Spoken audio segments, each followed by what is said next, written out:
And Yo, we are live. Man, what's going on, everybody? It is Set and Key Media in the house, man. You got Set and Key in here on this one, man. And we got another night of content for y'all, man. Happy everybody joined in. We're going to start off with some Trump. We're going to transition into some Kamala. And then we got some extras for y'all at the end, man. And y'all know how we do, man. As we get started, man, go ahead and like the video. Let's get it started. double tap that screen.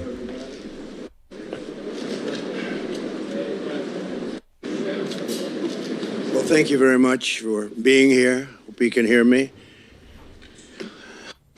Thank you very much, everybody. Shout out to TCPC for joining the membership program. We appreciate that, big dog. I appreciate you. For nearly 4 years, we have been living What's going on, Gerard? through the worst border crisis in the history of the world. There's never been anything like it, which has brought untold suffering, misery, and death upon our land. The architect of this destruction is Kamala Harris. When you look at the 4 years that have taken place after being named border czar, Kamala Harris will be visiting the southern border that she has completely destroyed, from what I understand, tomorrow. Why would she go to the border now, playing right into the What's going on, hand everybody? of her opponent? I mean, Special shout out to Gerard, already showing love, man. We got a $10 super chat. Appreciate that, my boy. One of the supporters, mods, and members, man. Appreciate it. you take a look at this. Why would you do that?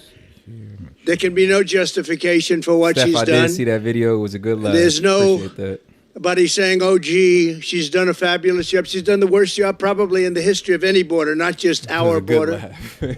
She keeps talking about how she supposedly wants Seth's to watching fix it the now. border. We would merely ask, why didn't she do it 4 years ago? It's a very simple question. I can say this with everything she has. She talks about borders and taxes and all these different things. Her policies on tax, by the way, are terrible, but I can say it for everything. Why didn't she fix it almost 4 years ago? She's got no plans, got no talent, got no ability to do it. I'm here today to present you with the facts and only the facts about how Comrade Kamala Harris willfully threw open our border, helping to virtually destroy our country. Our country's never been under siege like this. 4 years ago, Kamala inherited the most secure border Man, I'm in telling U.S. you, history, Immigration ain't never been with the so lowest high. illegal immigration on record. Literally. You know the chart. I love that Got chart. the graph and the statistics. I to love back that chart. Damn. I probably wouldn't be here right And now it's high except on for the that streets as chart. well. Those who violated our borders were captured, detained, and quickly sent back home under the Trump administration. But on her first day in office, Kamala Harris terminated every single Trump policy that sealed and secured the border. She ordered an immediate stop to the completion of the border wall. It was almost complete. We built hundreds and hundreds of miles of wall, and it worked. I always said walls and wheels. Everything else is obsolete, but walls and wheels, and this wall worked. And we were ready to build Yeah, I did. and see throw that as up well. another Not to pull it 200. up Could have from- been done within weeks. Everything was complete. The wall was all built, ready to go, laying there, ready to be fixed. All they had to do is throw it up, and you would have had an extra 200 miles of wall, far more than I promised in the election. She suspended all deportations. She instituted catch and release across the entire southern border. And we had catch and release also, but we released in Mexico. Her catch and release was to release in the United States and never see them again. She sent Congress a bill That's demanding exactly what the Border amnesty Patrol for agent all said. illegal aliens, every single. And even if you look at the TPS protective service and the plan, like they're supposed to report after I think 18 months. Yep. But a lot of times what goes unreported is the fact that these people don't report. I mean, think about it. You got let into the country for little to nothing. And once you have to report back, you have a chance of being deported back to the country. Why would I show up? Bro. Why would I show up to that hearing? I just risk it all. Like, come find me. And here's the thing. The Border Patrol will pull up, grab these people, take them to your office, give them a court date, and set them into America. Bro, the Border Patrol agent, we make sure y'all go check out that stream. We had a Fresh and Fit Border Patrol agent stream we reacted to, and he literally said that exact thing verbatim.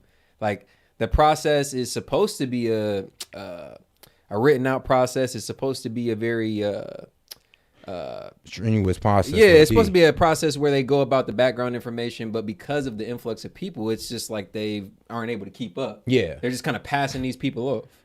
Single illegal alien, even if they're criminals, even if they're murderers, even if they're drug dealers, human traffickers. She wanted amnesty for everybody. Radical left. This is a radical left person.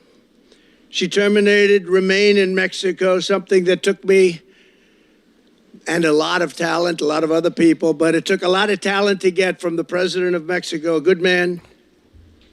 But we got it. You had to remain in Mexico. You couldn't come in under any circumstance.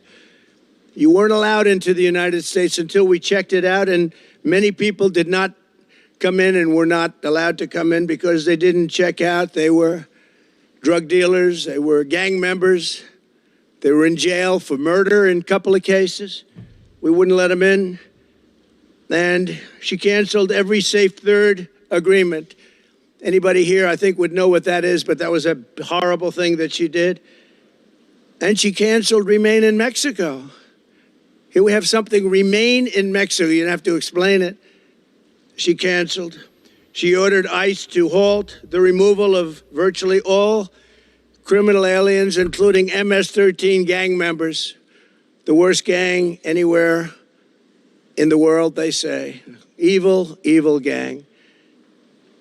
She ended all of our programs that we instituted to stop child and woman trafficking. Yeah. The trafficking. It was the Prop 47, I believe. It was Prop 47 and Prop 50 or 52, where she pretty much did get more people released, but she kind of devalued, I don't know, pedos. She devalued human trafficking and put them as, well, crimes that don't need to be, I don't know, taken seriously, ironically. We have that exact video on our X, rather than showing the people, let's tell them. Because a lot of times when we say things like that, it's so outlandish they think we make it. Yeah, and I can't even blame them for thinking. I'm like, did what? Like, come on, nah, bro. she ain't do that. Like bookmarks. Be right there. Right here? Yep, right there. Bookmarks. There we go. You know more about X than me. All bookmarks. And there it is. Right there. There we go. What did that do and what impact did it have on California? Yeah, absolutely. So the sanctuary cities point is very important. She was for sanctuary city policies as the DA of San Francisco. And then, as you said, she actually helped to stave off federal action that would have stopped California from becoming a sanctuary state. But when it comes to the specific propositions that she facilitated as California Attorney General, Prop 47, and I'll also touch on what's called Prop 57. She was at the center of this by giving them favorable descriptions on the ballot, which is worth more than any amount of money when you're able to write the wording of the proposition in a way that will lead voters to think it does something different than what it actually does. So Prop 47, which has been behind the explosion of retail theft and open-air drug markets and fentanyl deaths to a large extent in California. Just recently, the main architect of that initiative came out and said that he very much appreciated the favorable ballot description that Kamala Harris gave for that initiative as AG. And then even more egregiously, Prop 57, which came a couple years later and was this massive 57. early release initiative that let tens of thousands of serious criminals out of prison early. She deceived voters into thinking that this was only going to apply to non-violent crimes. In fact, she, on the ballot itself, characterized as non-violent crimes such as rape by intoxication, rape of an unconscious person, human trafficking with minors, assault with a deadly weapon, domestic violence, drive-by shootings, the list goes on. She said these are non-violent crimes in order to deceive voters into releasing the offenders from prison early. And it's no wonder violent crime in California now far outpaces the rest of the country. Damn. Okay. So yeah, now you see how pretty much Kamala Harris, well, props work. How her term as AG really went out. And why people in California don't like her, because she contributed to the crime wave. Pedos is at a level now that it's never been before. Are you serious? I had it down to the lowest level. Actually, you know what's crazy? She tried to fudge the crime rate. She said, well, if we take out all the serious stuff that's really going on, then I look 10 times better in reality. And this is who y'all want for president. Yep, somebody's willing to fudge the numbers to make herself look and y'all good. Talking about crime is down. Like I said, this shit is getting underreported. They changing the measure in which they record the crime. Talking about crime is down. It's probably more up than ever if you skew the facts. Been in 32 years because we had such a strong border. Out of half of it, we couldn't get through. Crime is down. It was good, Professor. But now it's the worst it's been in 32 years plus. And then she lost, and this is probably the worst statistic of them all, 325,000 children. Think of that. 3.5 years. She lost 325,000 children. And they're either dead, being sold into sex slavery, or just plain missing. Think of the number, 325,000. If that were a Republican instead of her, and she was the border czar, she says, well, I wasn't the border czar, she was. And tomorrow she'll make a case that, she did a fairly good job. You can't say much. You can't justify it. She should save her airfare. She should go back to the White House and tell the president to close the border. He can do it with the signing of just a signature on a piece of paper to the Border Patrol. Instead, she's going there to try and convince people that she wasn't as bad as everybody knows she was. She was the worst in history.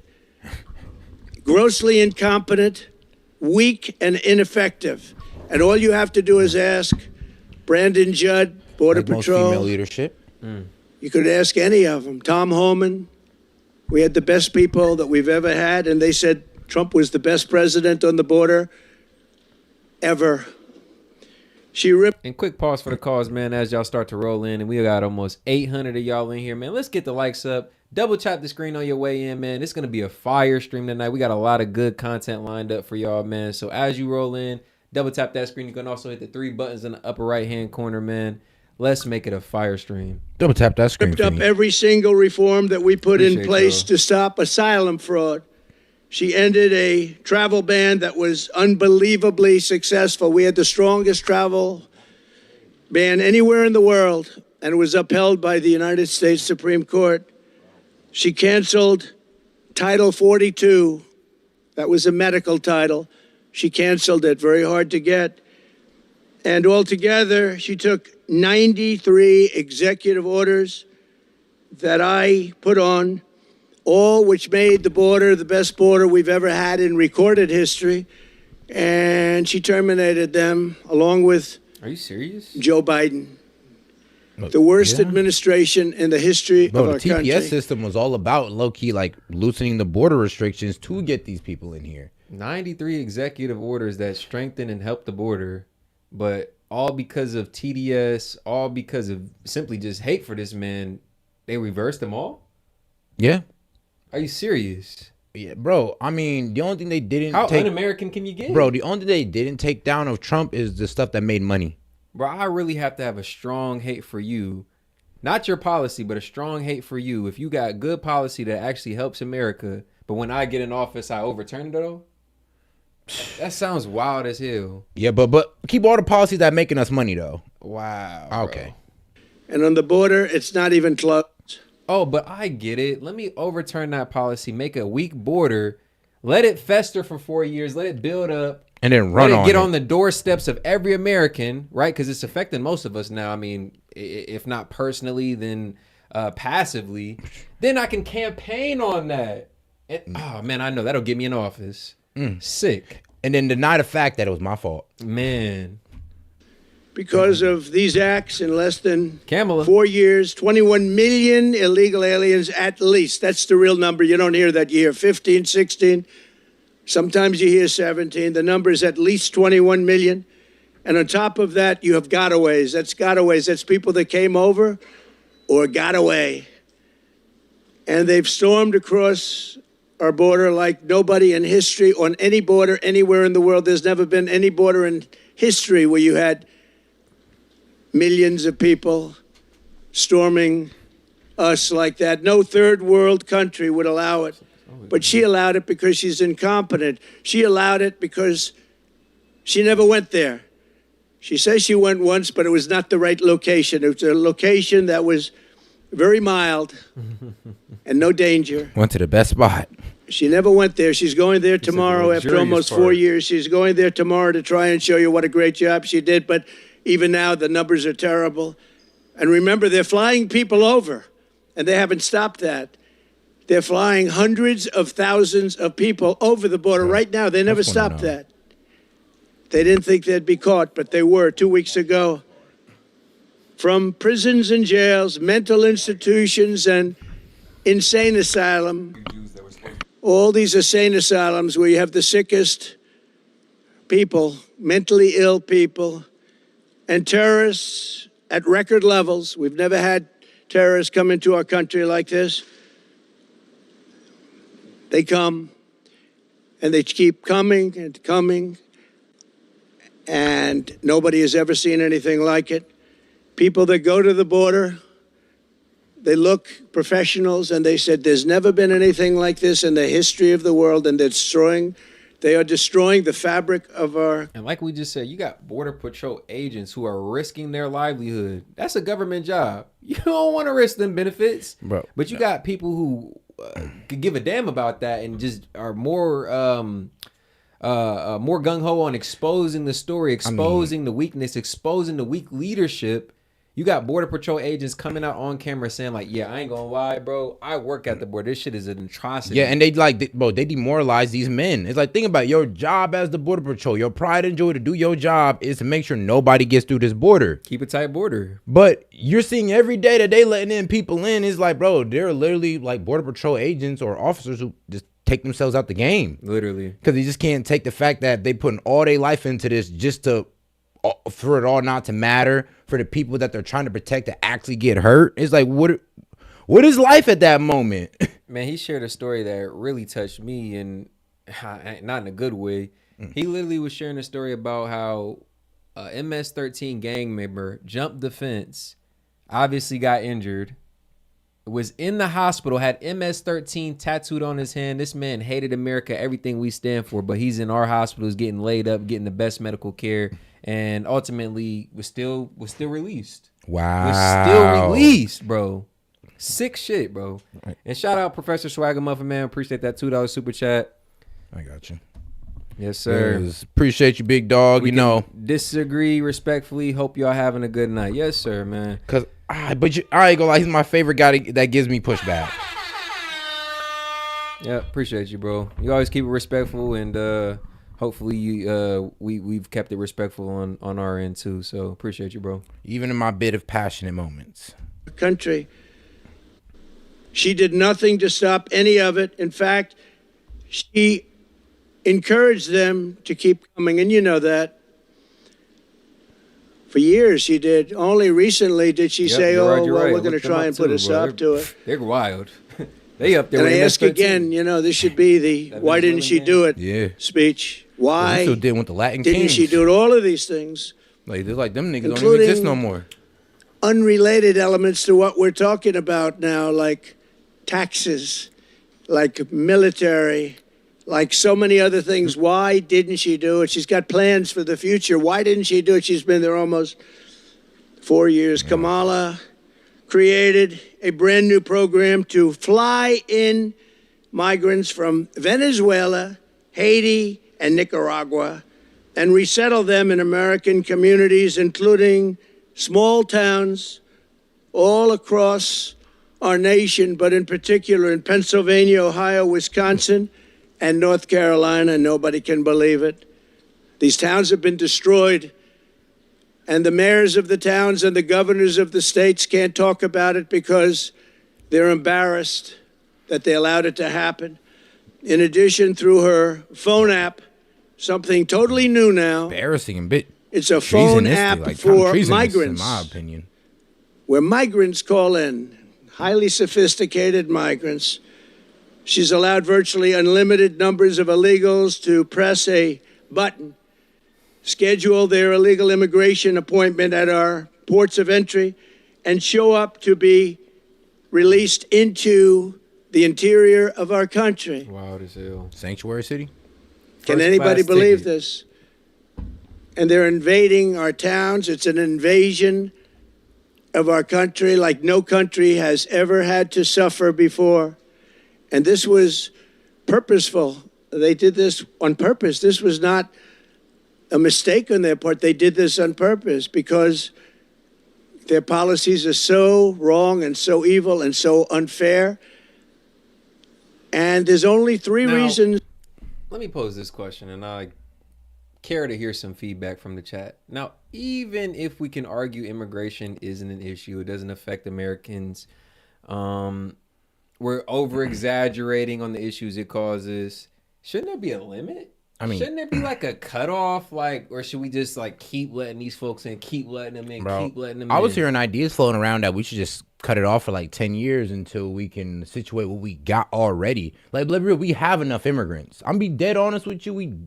They lie to us when they say, "Oh, we need immigrants to work these jobs." No, that's a lie. They're pushing an agenda.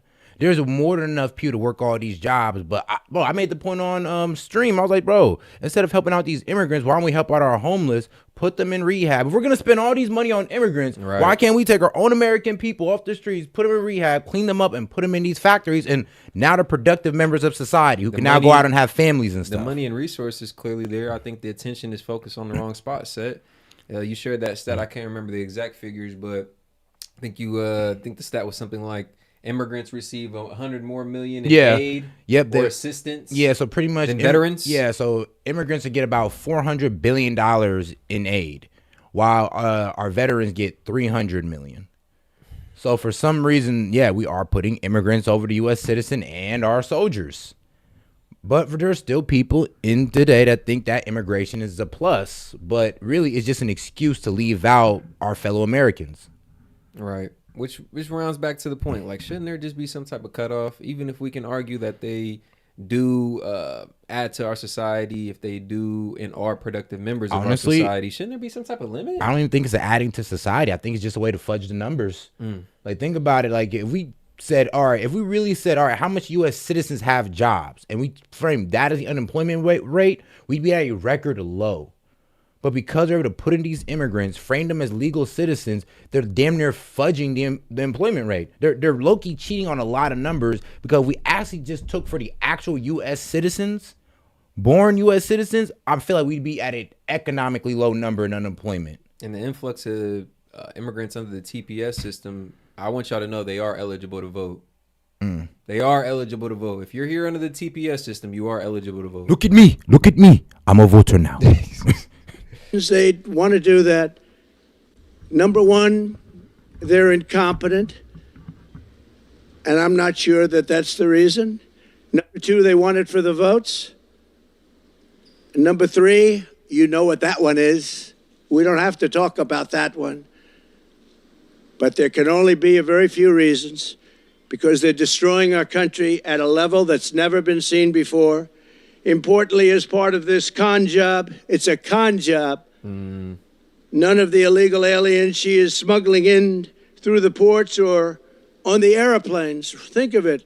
Big jet planes loaded up with migrants flying into the middle of our country and going to Iowa and lots of other states. They've all become border states. We only have border states now. But they're counted in the border. And shout out Grimm's Bar, man. Appreciate the super chat, big dog, man. Hold on, I got you, man. My man. All right, let me go ahead and read that one out for you.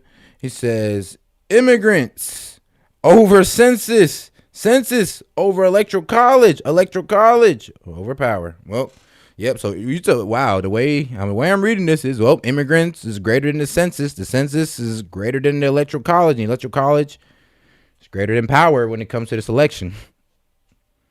Man. All right. Patrol statistics. And when you do that, you can add a lot of numbers because they're not taking those counts. They want to have those counts not included in the numbers.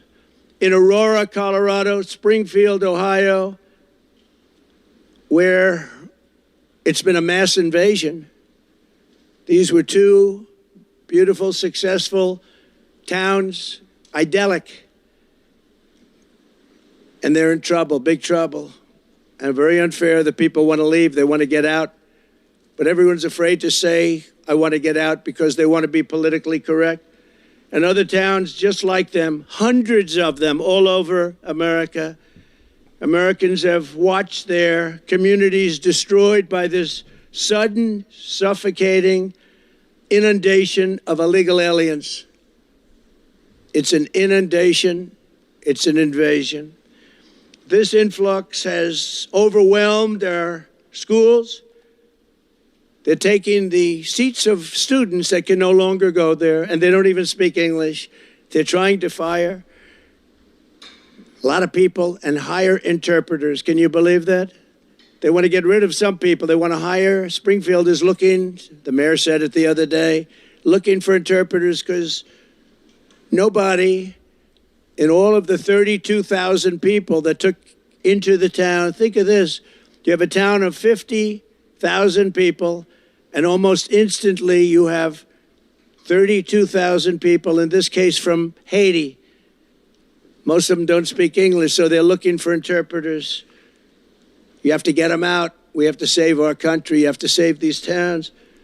They flooded the job market with low-wage migrants, but many cases migrants that also have horrible criminal records, murder, drug dealing, so many different things, a lot of human trafficking. You know, it's so crazy. People say, oh, he's lying. This not going on. But I remember, like I said, I did that whole poll in the chat. Like, yo, is crime up where you at? Everybody's saying yes. We got over like 4,000 people saying, yeah, there's crime up. Only 23% that crime's down.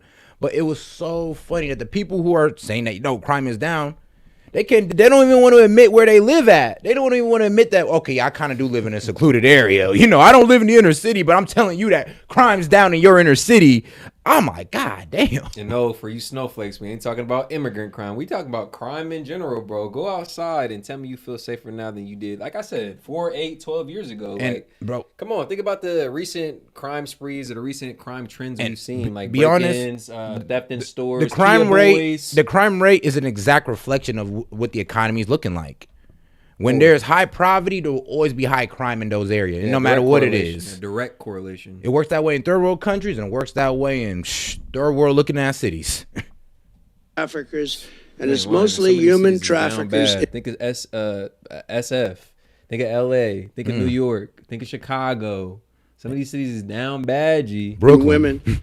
Last month, American-born workers lost 1.3 million jobs. This is last month. When they lowered the interest rates, they weren't doing it necessarily just for political. Our economy is terrible, especially when you add inflation into it. Inflation has destroyed our middle class. It's destroyed our senior citizens. And all of these people coming in are horrible for the black population and the Hispanic population.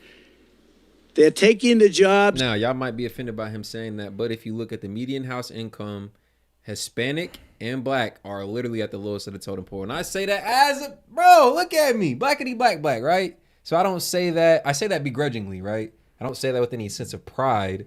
But when he says these influx of people are coming in and they're hurting us, they are. They're low-key competing with us for the same entry-level jobs that we should be getting and being able to access. Everyone needs to be able to access these jobs, right? But if you look at the statistics, black and brown people, unfortunately, are the ones who 9 out of 10 are working these jobs. So when he says they're hurting the black jobs, this is what that man means. Entry-level work, jobs you can get with little to no experience. Yeah, the worker pool or the job pool has increased. So we have more competition for the same amount of work. And what's crazy? Isn't it the most unracist thing for two black men to come out and sit here and be like, yeah, I ain't gonna lie. There are some countries that are black as well that they come over here, they're going to fuck shit up. I mean, that's just being humble and understanding that we're all human. Bro, you talking about... And there's bad apples everywhere. Motherfuckers make it seem like we hate on Haitians, like we hate on Caribbeans. We are Caribbean, goddamn it. If you look at our ancestry, both of us, yes. Both me and Set are Caribbean. Like, what the hell? Ta-da. Of Surprise, the black surprise. population at Now levels y'all can say we self-hating. we've never seen before. Hispanic try also. it. They're suffering, and the families are suffering. They go out, they think they have a job, and they've lost a What's the job term? to an illegal Divestors. migrant. So we've lost 1.3 million jobs last month. Think of that. And now we've gained, out of that number, 635,000 jobs. But every single one of them was an illegal migrant.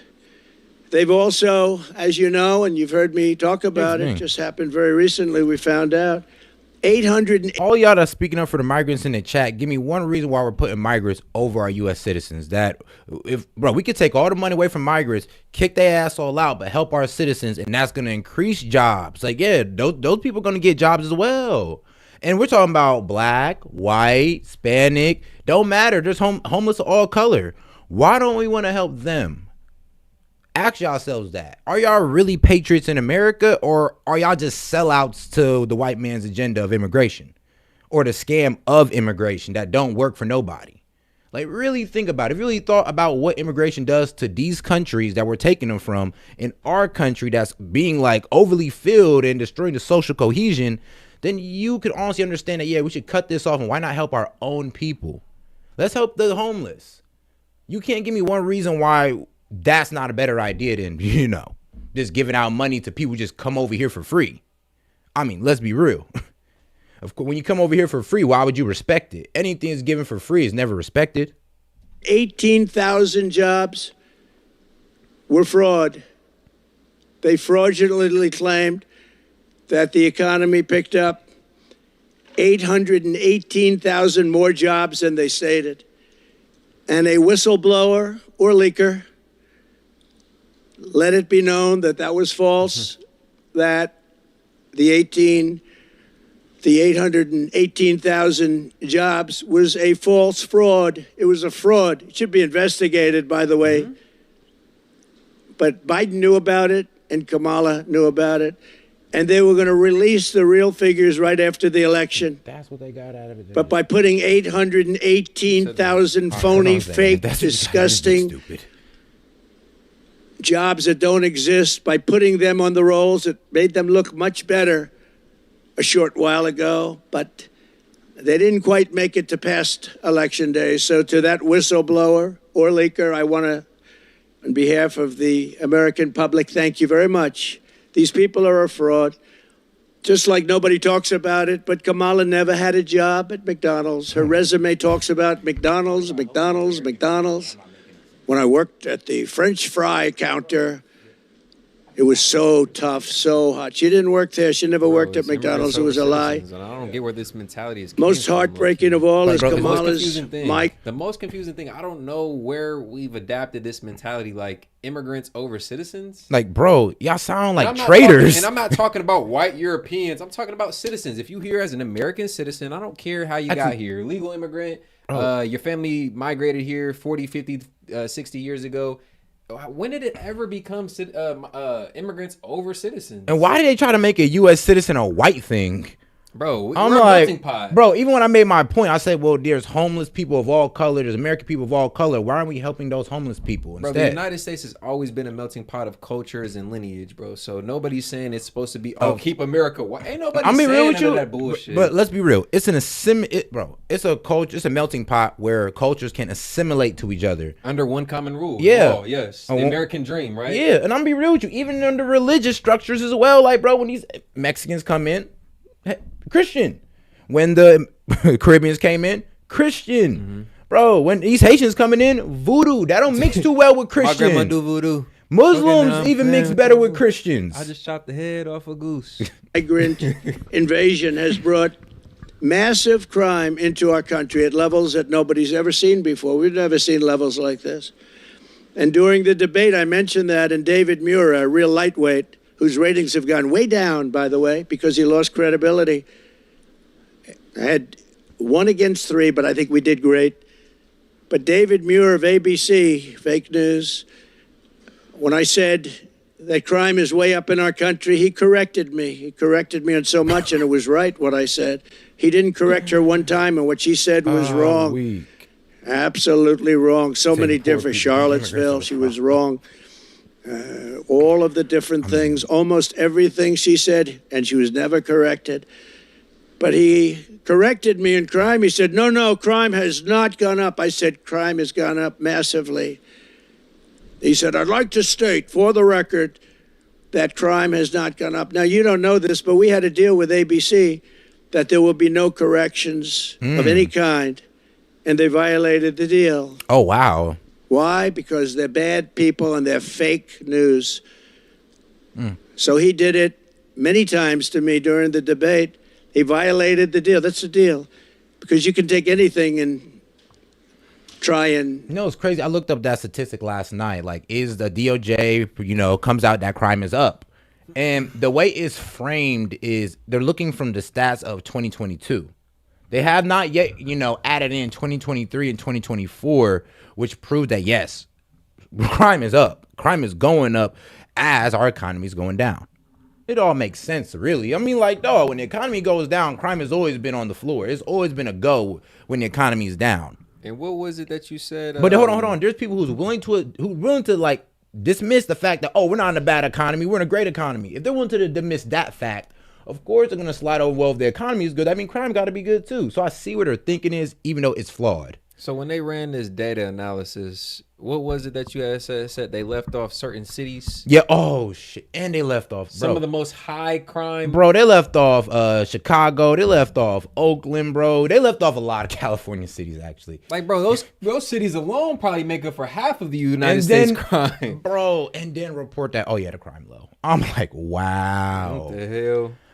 It's kind of crazy that people no longer speak up against the government and really tell them what's going on. Like, dog, there's crime is bad. Crime is bad. And you're going to sit here and tell me my face that it's down. So who can win? Kamala can win on a point. Like I said, if y'all believe that, I have a beautiful, luxurious lakeside property up the street from me in Columbus, Ohio. I'd love to sell y'all. Oh, God, bro.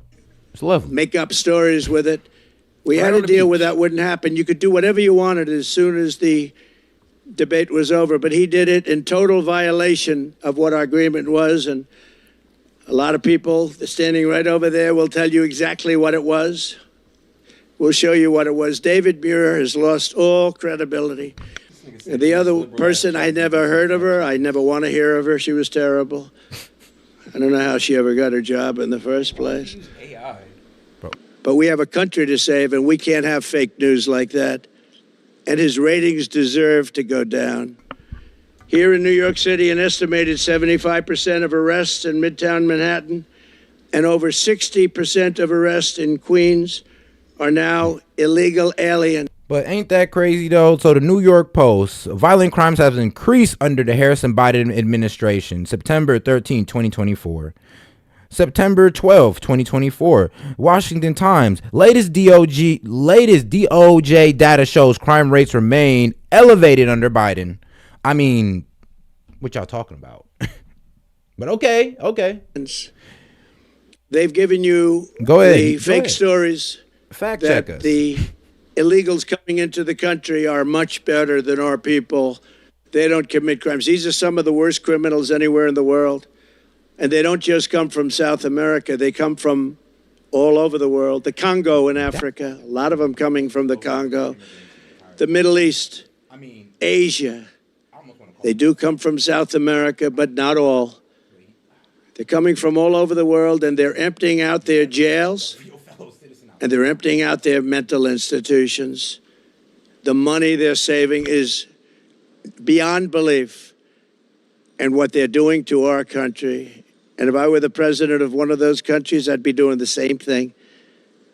I'd say, let's empty out our jails into the United States. We're dumping ground for the rest of the world, and it's going to stop starting on January 20th. But the most important day in the history of our country is going to be November 5th, Election Day. 3 months ago in Queens, an illegal alien released into our country by border czar Harris approached two 13-year-old children with a machete in broad daylight, forced them into the woods, tied them together by the wrists, and raped the young girl, hurt the girls very, very badly. They caught him. And I don't care what y'all say. One story is enough to hear. Bro. One story like that is enough for me to hear and be like, you know what? Maybe we should look at this. Yeah, I'm gonna be real with you, but there's more. But there's more. It'll literally be a thick skull, dense motherfucker in the chat being like, that only happened once. I don't give a fuck. One time is enough for me to be like, yeah, I ain't gonna lie, this probably ain't working out. Wait, who they take out a little girl? Oh yeah, Bro, we're done. That's all I need to hear. That's all I need to hear. And bro, I ain't gonna lie. I'll put the picture of that little girl all across the border with a note saying, yeah, y'all can't come across because it is right here. As soon as y'all can bring this little girl, but actually, you know what? We shutting down the whole border for a good 10 years. Bruh. Actually, how old that little girl was, that's how long we shutting down the border for. Like, I ain't no goddamn way. And y'all still making excuses. Because he put it on tape, he put it on film. They caught him. He thought it would be nice to have it on tape to show his friends. In June, two NYPD officers were shot at point-blank range by an illegal migrant from Venezuela. By the way, the crime rate in Venezuela is down to the lowest level it's ever been that they know of, because they've taken their street gangs, they've taken their criminals off the streets, they've taken their drug dealers, and they've emptied their jails almost. They'll be emptied very soon, within the next 2 months. I guess they can't get enough buses. But they're bringing people at record levels to our country. These are criminals, and their crime rate is the lowest it's been ever that anybody can remember. Caracas has become a safe and wonderful city, unlike our cities that are getting worse and worse with this horrible invasion that Kamala, in particular, because I'm no fan of Biden. He's been a terrible president, doesn't know what he's doing, and he proved that during the debate. He proved that. But you know what? He assigned her the job, and whether you call her a border czar or just say that she was put in charge of the border, doesn't make any difference. Same thing. Still failed. She's done a horrible job. And she'll be out there tomorrow standing probably in front of the wall that I built, trying to say what a wonderful job she did. Funny. And the fake news will believe her because that's what they want. Funny enough, I do got to hop on Trump on that because y'all know we do have literal vacant spots in our border wall. Yeah. Like, I think there's some in Texas, some in Arizona, and even some in Cali. There's literal spots where there's no border wall. Oh, God. And the problem is, well, they didn't let my man finish it. They ain't let him finish. They ain't let him finish, bro. They stopped construction. Then they said, well, we're not going to continue construction, so let's just sell the pieces. They sold it. And here we are today, guys. Open-ass border. Crazy as hell, man. I'm just wondering, like, how the fuck do we have a fucking border with no wall, no barrier? That just blows my mind. I mean, you know what? Even before Trump, like, what the hell was we doing? Maybe I'm thinking a little bit too futuristic, but where's our automatic turret system? I'm weak. I mean, I don't know. Maybe I'm wilding. But where's our, like, I don't know, laser focused, automatic robotic guns that just keep these niggas at bay? Controlled by AI. Excuse my language on that one, but where is it? Want to do, man. But she didn't, and I hope everybody out there understands that. The Border Patrol custody was incredible, and I have to say that Border Patrol has done an amazing job under the circumstances. And you heard Tom Homan many times say there was never anywhere near anybody as good as President Trump when it came to all of the things that we're talking about, the border, crime on the border. And he said there wasn't anybody even close as president. In Albany last May, an illegal alien who was caught and released by Kamala Harris stalked and raped a 15-year-old girl, driving up behind her, abducting her by force with a metal pipe, and raping her again and again, over and over, and hurting her very badly. In Indiana this June, a woman was kidnapped by two illegal aliens, brought to a house, held down and raped, and then forced into the back of a car while illegals drove around talking about how to kill her. Let's find out how to kill her. She threw herself out of the moving vehicle. It's in history. All right. We're going to go ahead and play a nice little clip sent by Steph. One of the members sent us in, man. We think it'll be a good laugh for y'all. Appreciate you, Troutman. This should be a good one. You. All right. Now history works too. All right, here we go. This kid absolutely shocks Donald Trump with this impression of Comrade Kamala Harris. I'll be running for president of the United States. And we have states. And they're united. Okay. Thank you, Vice President Kamala Harris. And one more question. What do you think about the United States of America? And because think about it, states should be united. And all the states now, well, they have a president to preside over them. Oh, that's good. What do you want to say to America? Our fellow Armenians of United Grapes of Australia. It's been an honor and a dignity to serve pizza. It's too damn adorable and funny at the same time. What can I say? Absolutely too damn adorable and funny. Oh my god! You know what's so crazy? Though? Oh, 8-year-old can call it out, but y'all can't.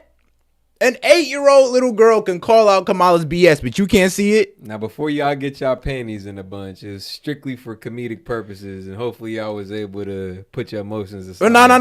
Man, F the comedic purposes. I just realized something. Y'all niggas dumber than an 8-year-old. I'm sorry. I'm sorry, bro. Ain't no goddamn way. An 8-year-old gets it, but you don't. Oh, my God. How does an 8-year-old have a better perception of who Kamala Harris is than you? Man. But I guess it's harder to mind control kids, I guess. You know, 8-year-old can peep the word salad, but y'all sit here and eat it up. Bro, 8-year-old can sit there and be like, what the hell is she saying? But y'all sitting over there like, yes, Kamala. Y'all so brave, so bold. Oh my God, y'all killing me. Was badly hurt, but escaped. He said the and United she said, Grapes of Australia. They didn't mean to rape me. They meant to kill me. That was her statement. Earlier this year, an illegal migrant from Haiti granted entry by Kamala and her horrible policies, and in particular her phone app, which nobody can even believe exists. What y'all gonna do? Make fun of that 8-year-old little girl now? That deal with the phone app are the cartel heads. If you can believe this, they're actually put there, I believe, for the heads of the cartels. Hurt now. And they call it, and they tell you exactly where to illegally bring the people that they've, in many cases, abducted. The phone app, I hope the press looks into that. Brutally stabbed this woman to death. 2 people in suburban Middletown, New York, are looking at this with a life that will always be shattered. It'll be shattered and can never be the same. The brutality was unbelievable. Kids, man. And despite all of this, Kamala Harris intends to stand before the American people tomorrow and lie. She's going to lie just like she did about her job at McDonald's, just like she did about the 818,000 jobs that they created that were fake jobs. They didn't exist. It's a fraud. And there's nothing nice about what I'm saying. Our country's in trouble, and we need people that know how to take care of our country and take care of our border. Without borders and without fair elections, we have no country. She wants to pretend that she had a secure border, but all you have to do is look at the numbers. The worst border anywhere, probably anywhere in the world. There's never been a border like this. A third world country would have used sticks and stones to get people out. They wouldn't let millions and millions of people invade. But if that were true, and if she were going to announce tomorrow that she's going to do something about it, why hasn't she done it? And why didn't she do it almost 4 years ago? All of these things she could have done 4 years ago. You will hear Kamala claim that the reason the border is not secure is that Congress has refused to pass her atrocious border bill. It's the worst bill you've ever seen. It would allow people to come in here at levels that would be incredible and would allow them to get citizenship. But it was not a border bill. It was an amnesty bill. And they duped a couple of people that shouldn't have been duped. It would give her the power to put all newly entering illegal aliens on a fast track to citizenship.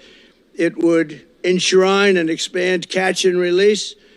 And it would give a permanent feature of federal laws that are absolutely unacceptable. She keeps talking about this law that they tried to put through Congress, but fortunately Congress was too smart for it. It would have been a disaster. It would have established a minimum number of illegal aliens who must be important, because 2 million people per year at a minimum would have been, under this ridiculous bill, would have been allowed into our country. 2 million people. Now, of course, that's peanuts compared to what's coming in now and what's coming in when the damage was really done. Look, the damage was done. They're trying to make it look better now. But the damage was done over the first 3 years. They're trying to do anything to make it look better, because it doesn't poll very well for them, but it polls very well for me. I think I won the election in 2016 because of the border. I fixed the border. I couldn't even talk about the border. My people would say, sir, nobody's listening. You fixed it. Nobody cares in 2020. Then I got millions of more votes in 2020 than I got in 2016, the most votes of any sitting president in history by far. But I couldn't talk about the border because I fixed it. I fixed it. It was great. But now we can't talk about the border because this border, they unfixed it. This border is the worst border. And by the way, 25 times worse and more deadly than the border in 2016. That was considered a good border by compared to this. But it would provide the bill, alien taxpayer-funded lawyers. Every illegal alien would have a taxpayer-funded lawyer. This is the bill that she said she wants. And funnel millions of dollars of left-wing organizations, people, to come into our country. It would enable human trafficking. And by the way, she also wanted to have transgender operations for inmates, illegal migrants that were in detention. Now think of that. She also wanted, as you know, to defund the police. She wants to defund the police. Hold on. So get out free if you join the LGBT. And you know her running mate's policy on the trans community. I mean, this man put tampons in bathrooms. Oh, yeah, man. He believes in this whole gender fluids BS that they like to push. She was one of the leaders in the defund the police movement. Oh, ban conversion therapy in the state, too. Oh, yeah, that was wild. That was wild as hell. Conversion therapy? You telling me that can't nobody try and talk me out of this? Well, I want to put these puberty blockers, these hormonal injections in my body. Chop my dick off and can't nobody talk me out of it. Yeah, but if you try to go, if you try to go talk to God, if you try to go talk to a pastor about it, then that's illegal. Or they banned that. Serious? Because last time I checked, conversion therapy was usually like a religious-based therapy. You know, because, actual therapy now honestly pushes you towards these things now. So conversion therapy was more of a religious thing. I believe back in the day, it was a little bit more gruesome where they was actually trying to shock these people. Right. But we're talking about today's therapy. Yeah, it's conversion therapy is a bit more of a religious thing. So what's wrong with that though? Well, they don't like religion no more. They want to they want to destroy God in the minds of every U.S. citizen, and if they can bring down God, they can get us to agree to degrade our society. I forgot they're agnostic hedonists. Yes. And that lasted for years. And anybody that wants to defund the police for one day should never have the right to be president of the United States. And she was one of the leaders in that movement. But think of that. She wants to give sex change operations to people in detention that came in illegally and are classified as illegal migrants. If they want a sex change operation, she said, that's okay, we'll do that. The only way to secure our border is to fire radical border czar, Kamala Harris, this November. Look, we talk about the border. She's been just as bad on everything else. We have the worst inflation, I think, in the history of our country. They say 48 years, but that's pretty bad, too. We need God in politics. But I think the actual number... There's one thing I stand on that a lot of people don't, is that I honestly feel like we need God in politics. If there's no God in politics, then we're running a godless system that allows the sacrificing of babies, that allow illegal immigrants to come through and take land. Like, bro, when there's no God in politics, when there's no God in the society, bro, we end up like third world like. I'm telling you that right now. A lot of people honestly do not respect how much... Well, the idea of God keeps this country together.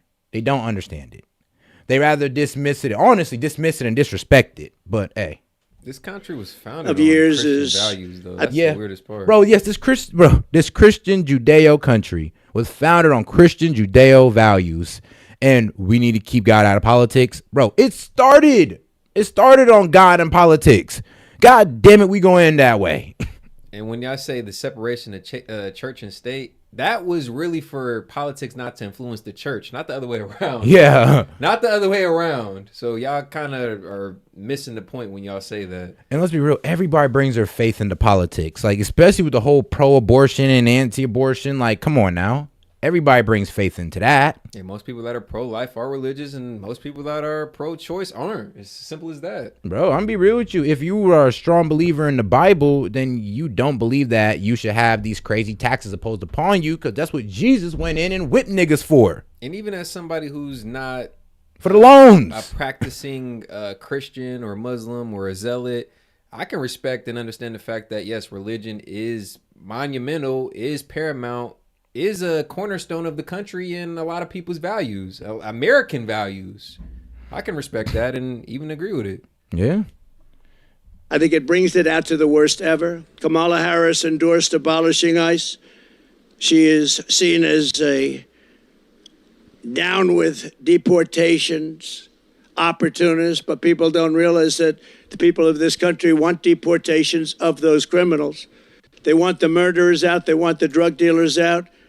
They want everybody out who's going to hurt them. They want to have a safe country.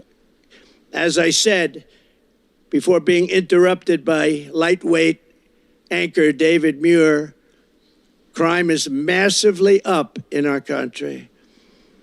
It's very lucky the Department of Justice released numbers right after that debate. Somebody in there might like me, but they released numbers giving the real numbers, and but what religion was Reagan? The numbers were unbelievably, shockingly high, the highest ever. And I haven't gotten an apology. I want an apology from ABC.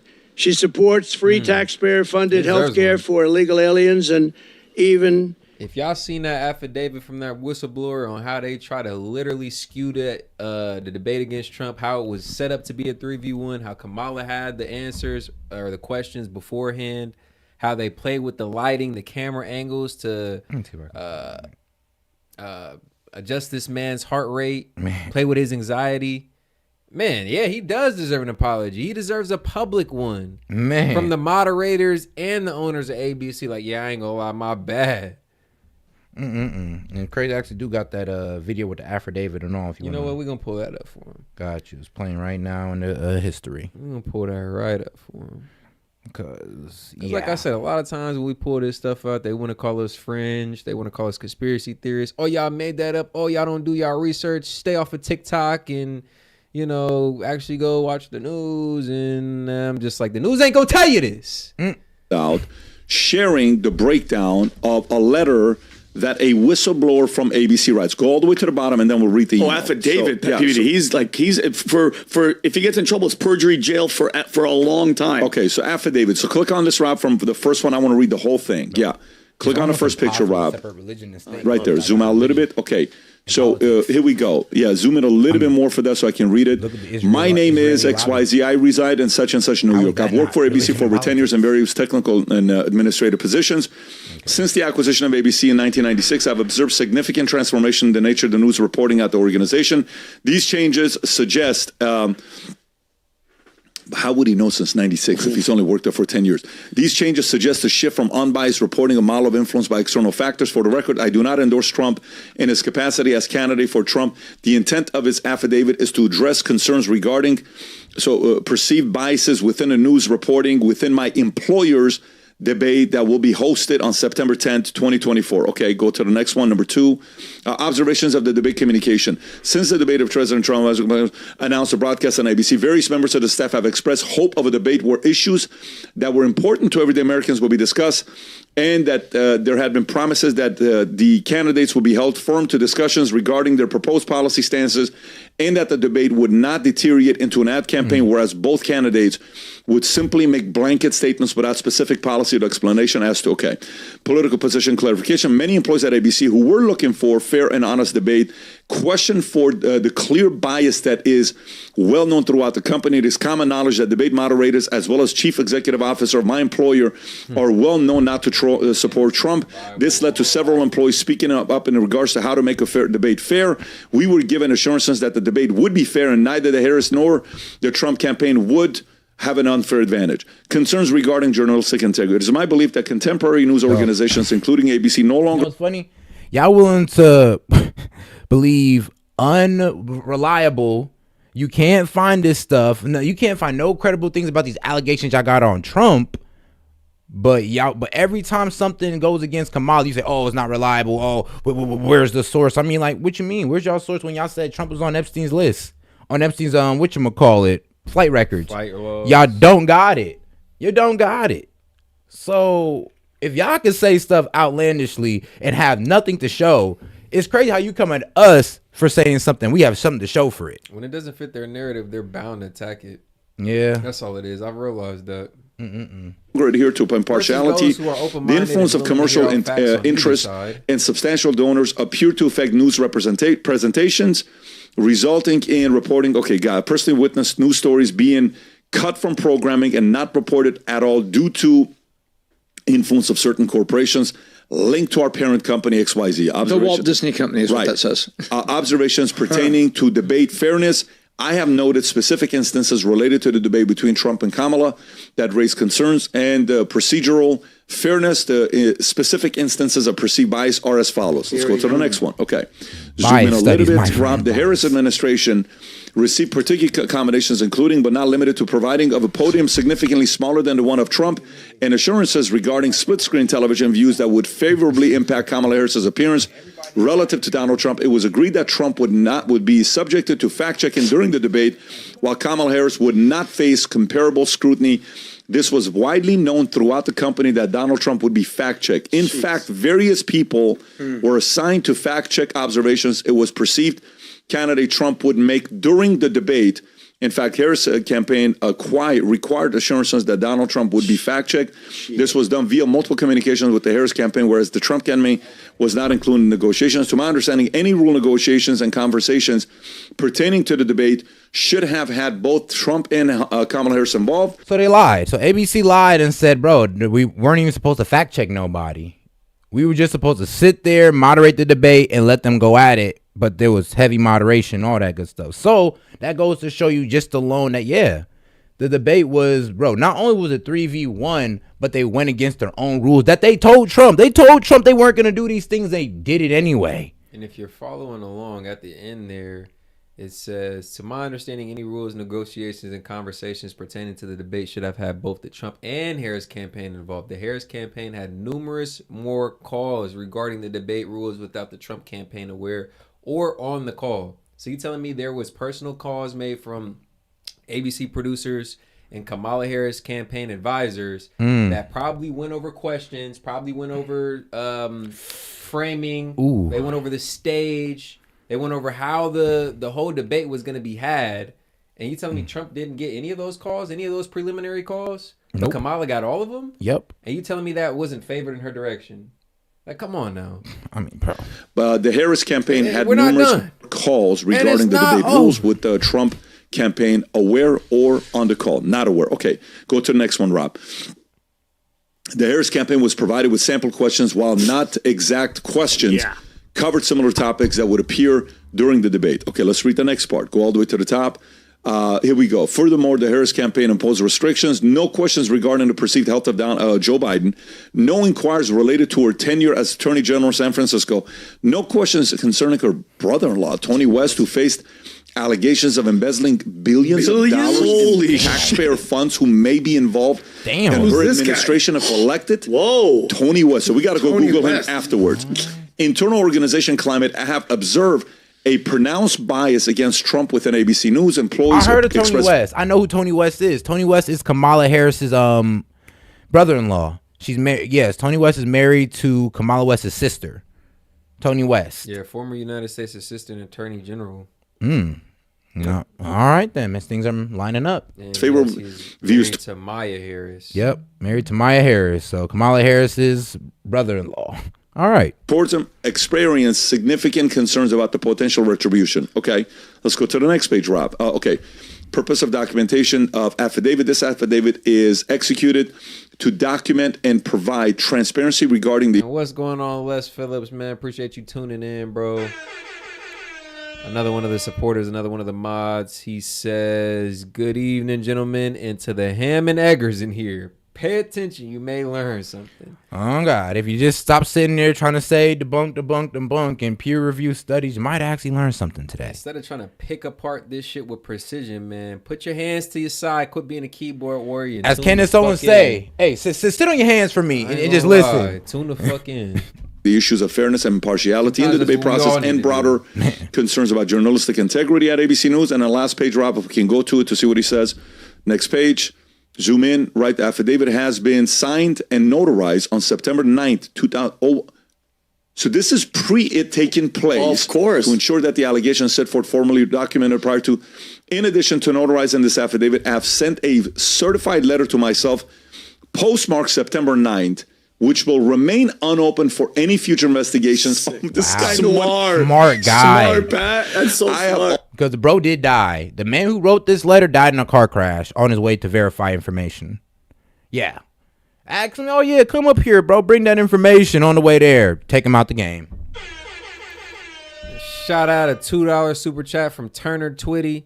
Ain't had too much to say, just wanted to show some support. And it's their first super chat on the live stream, so we appreciate that honor here at S.E.T Media. You blessed us with that honor. Thanks for rocking with us. Also dispatched a Federal Express package containing this affidavit on September 9th, delivered to my residence on the 10th, which will remain unopened for potential investigative purposes. With all the FedEx tracking information. You gotta be kidding me. Gangster. Furthermore, I have sent a certified letter to Speaker Mike Johnson on the night to establish a record that the correspondence was sent before the debate. Additionally, for further investigation, I have secretly recorded several conversations that will prove that the Harris campaign insisted upon not only fact-checking of Donald Trump, but also insisted on what questions were not to be asked under any circumstances, or else the Harris campaign would decline to participate in the debate. And go to the last page, Rob. Holy moly. Like Pat cheating, right? No question. I make these statements under the penalty of perjury and without coercion of any kind. New York, I being sworn here. It's an affidavit saying I'll go to jail. So let me see what Bill Ackman said. Go to the top. Bill Ackman, very successful businessman. I think he's worth $9 or $10 billion. Let's see what he writes. And shout out KC, a $10 super chat, man. Appreciate the support on the stream, man. He said, man, what's this bull crap? Man, we going through the ABC's the ABC's whistleblowers affidavit. A signed affidavit, meaning if proven to be lies, he could go to jail for perjury. Yep. So for those of y'all saying, oh, this can't be confirmed. I mean, he's lying. All right. Bro was willing to risk his freedom on it. He is. We gonna see. And then when he was going to go prove it, he dies? I mean, shoot, man. Is 1 + 1 not 2? Writes an open letter to Bob Iger, right? Love it. Dear Bob, I assume that you have been made aware of this. By the way, Bob Iger's career started off with ABC 42 years ago, just so you know. Wow, I didn't know that. He started off with ABC, moved his way up, and then ABC bought Disney. Then he went and started working. So he knows ABC very well. Gotcha. Which was made public today, in which a whistleblower states that ABC worked closely with Kamala Harris' campaign in sharing the substance of the questions, avoiding certain topics, et cetera, et cetera. I find the allegations credible as written also because the affidavit was apparently made and filed the day before, go to a lower one. While I can't determine the veracity of the allegations, they do match subsequently with what took place during the debate. Moderators have yet to respond to the allegations. Since they have not yet done so, one must draw negative inference in light of the seriousness of the allegations, the implications for this presidential election, and for ABC's reputation, thereby Disney's and the office of CEO. I strongly encourage you to launch an immediate investigation of this matter. Our democracy demands on transparency, depends on. Wow. And look what he did. And then Rob, go to his last one 3 hours ago. PBD. He just go to Bill Ackman, go a little bit lower, Robbie. He goes Bill right Ackman. There, Pat, right there. Come to think of it, I am going to alert the SEC directly about Disney, ABC, and their misleading response to the whistleblower accusations about the presidential debate. Tom, how do you process all of this? Very well and very. Goddamn, there you have it, man. A signed affidavit. This man put his livelihood, his life on the line, really. Yeah. Coming out with these facts before he decided to blow that whistle, exposing the facts, exposing the reality of the debate. We all knew debate night was a little bit off. Wasn't it kind of weird how just the framing of it? How many times did they fact check Trump and how many times did they fact check Kamala? Leading viewers and voters to believe that, I mean, based on the framing, Trump's a full-blown liar and Kamala's a sweetheart angel. Yeah, bro. And come on now. For those of y'all who are a little bit offended about the joke about, oh, you're a traitor and dumb. Well, if a hit dog holler, right? If it doesn't pertain to you, you shouldn't be offended. Now, let's just go through that video. Like, I don't hate you, but I do just think it's funny that a little girl can see what some of y'all can't. It's just funny to me. Kamala getting it's like, bro, it's like a little girl being able to, an 8-year-old girl being able to solve a math problem that a grown adult can't. It's like, well, what are we honestly talking about here? Like, if you're mad, that's on What you looking for? The video from debate night of Kamala getting fact checked. Oh, yeah, go ahead and go to the bookmarks. So it's everything for the stream's on bookmarks. Got you.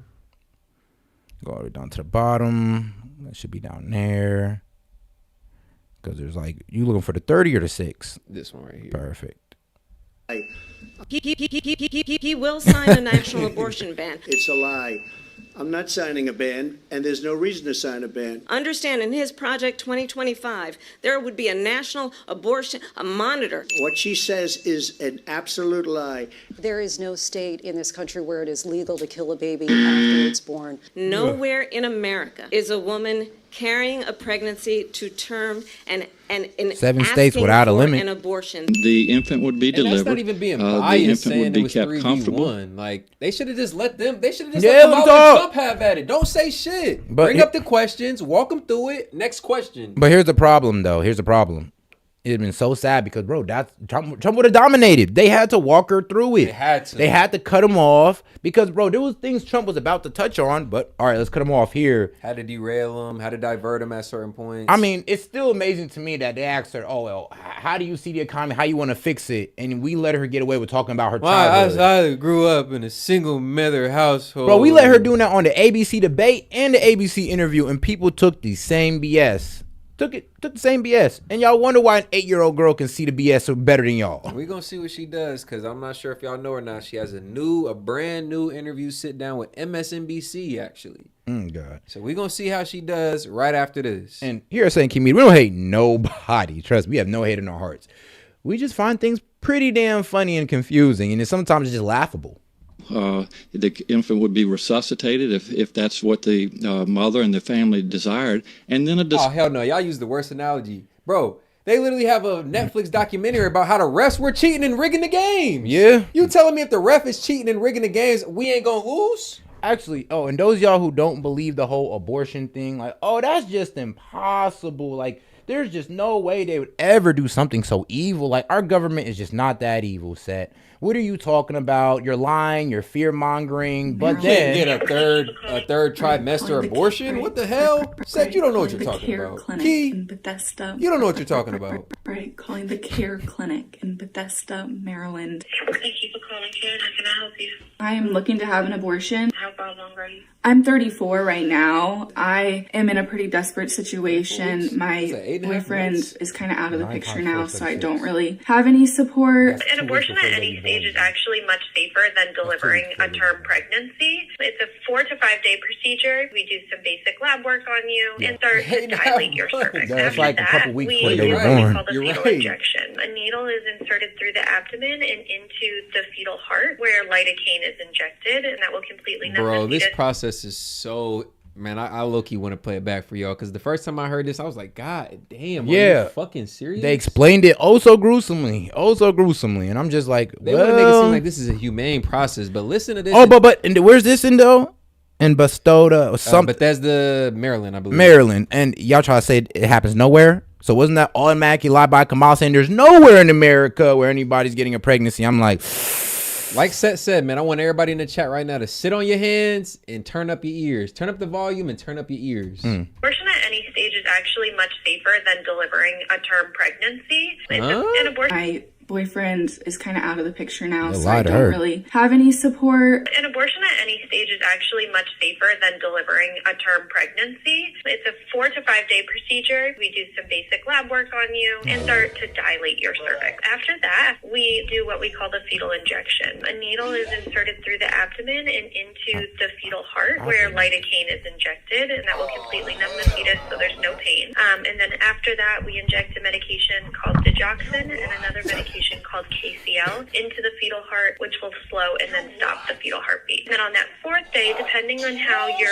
cervix is dilated, we'll break your water, and then we'll give you a medication called misoprostol. Misoprostol will sort of induce contraction and increase the dilation of your cervix. You're going to have contractions and cramping, and then we'll assist you in sort of pushing in the induction and then remove all of the products of conception. You're definitely going to feel discomfort and cramping and a lot of pressure, but we do give you fentanyl and Versed during the procedure. Fentanyl and Versed, We specialize in later So drug them trimester up. care. Our doctor is very well versed in what he's doing, and he's very good. So we're going to numb you up while we medically induce this This labor and, I don't know, kill your baby before it even pops up. I ain't going to lie. Hold on, Seth.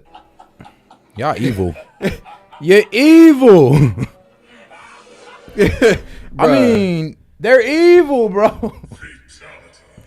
I mean, it's damn near crazy to even think that somebody would even come up with this. It's like, who thought of this? Who? I'm not signing a ban. Carrying a pregnancy to term and asking for an abortion. The infant would be delivered. The infant would be kept comfortable. The infant would be resuscitated if that's what the mother and the family desired. And then a discussion would ensue between the physicians and... And shout out Diamond, one of the mods, one of the supporters. Really ain't got much to say, but chat, make sure to like and subscribe. Show Set and Key some love, providing y'all with great content every day. Love the consistency. Appreciate that, man. And yeah, make sure to like that video. Double tap the screen. You can also hit the 3 buttons in the upper right hand corner, man. We just getting started, man. If y'all know Set and Key, man, we get in here and we go crazy every day. So let's show some love. Let's keep it going, man, and make it interactive, man. We love engaging with y'all. If y'all got any thoughts, questions, comments, disagreements, video ideas, polls you want to start, anything you want to get off your chest, $1 or more, super chat it into the show, man. We'll read it aloud and we'll engage with y'all. Appreciate y'all. And the mothers. Donald Trump, the candidate, has said in this election there will be a bloodbath if this and the outcome of this election is not to his liking. It was a different term, and it was a term that related to energy. We're going to put a 100% tariff on every single car that comes across the line, and you're not going to be able to sell those cars. If I get elected, now if I don't get elected, it's going to be a bloodbath. Let's remember Charlottesville. There were fine people on each side. Very fine people on both sides. And I'm not talking about the neo-Nazis and the white nationalists, because they should be condemned totally. Tim Walz and I are both gun owners. We're not taking anybody's guns away. Let us finally pass an assault weapons ban and universal background checks and red flag laws. Hey, mods, chill out. Don't necessarily delete anybody's comment unless they're spamming or just saying something like really, really hateful. Yeah, belligerent. We okay with the disagreements, especially if you super chatting and supporting the show, you can definitely disagree with us. It's not an echo chamber, mods. Appreciate y'all though. Okay. Y'all keep doing y'all job, but let these people talk. Yeah, until they start, getting belligerent either towards you or towards us. Oh yeah, we appreciate y'all, mods. As I said, doing y'all job. Some of the horrible things that she's willing to do, including the sex change operations for people in detention. Man. She called for abolishing immigration, detention centers. She wants to have detention centers, but detention centers that you can get out of. Remember when in 2014 Obama built cages and the fake news tried to say, I built them. Fortunately, we had a great American that said, no, these were built during the Obama administration, and Biden knew about it, but I don't think Biden knows too much. They did try to say that about Trump. Though. And we have one other thing you got kids in cages. that she's called. She's called the grandmother of sanctuary cities. I'm going to terminate all sanctuary cities. Sanctuary cities are sanctuary for criminals. They're sanctuaries for criminals. And, you can go to California where she ruined San Francisco. She destroyed. San Francisco may have been the greatest city in the world. Bro. 16, 18 years ago. Silicon Valley. And now it's practically... Bro, one of the richest cities per capita has like the most millionaires or something like that. Bro, very affluent city. Bro, just San Francisco GDP alone used to be all of like New Zealand or something. Like, bro, they used to have crazy numbers. Crazy numbers. And shout out Turner Twitty, man. Appreciate that. $5 super chat. He says, please show some nonpartisan news sources like PBS or AP to back your narrative. AP? All right, maybe PBS, but AP though? I'm so weak, bro. I appreciate the support. I'm going to give you Don DeMarco because you're super chatting. Yeah, I appreciate your support. I'm just sorry. It was just the AP. The PBS is reasonable, but AP? But we tend not to depend on legacy media here on this channel, which is what I think has made us so popular. Honestly, we get our sources from a wide variety. From we have apps and sources that we use to fact check and balance our research, right? And AP is really left leaning. And it's no secret. What app do we use? Ground News. If you look up Ground News, look up any story. It will show you where the story is coming from, and it'll show you how much news publications are reporting. News publication from the center, left, or right. So we look at both of them, and we kind of just see where they line up at. And I remember the first time I stopped trusting AP, y'all go hate me, was George Floyd. They didn't accurately provide enough information. They didn't sit there and say that, yeah, well, the body cam on the cop showed that George Floyd in the car saying he couldn't breathe then, asked to get put on the ground. I'm just like, hold on. Why are you lying? Why are you framing it in a way that would make black people angry when you could just tell the truth and be like, well, if you actually look at the body cam on the cop who pulled up on George Floyd, you see a whole different story. Y'all didn't want to say that. No, y'all just fed the black community hateful ideology. If you really want to be honest, y'all AB. You talking about AP? AP, yeah. AP.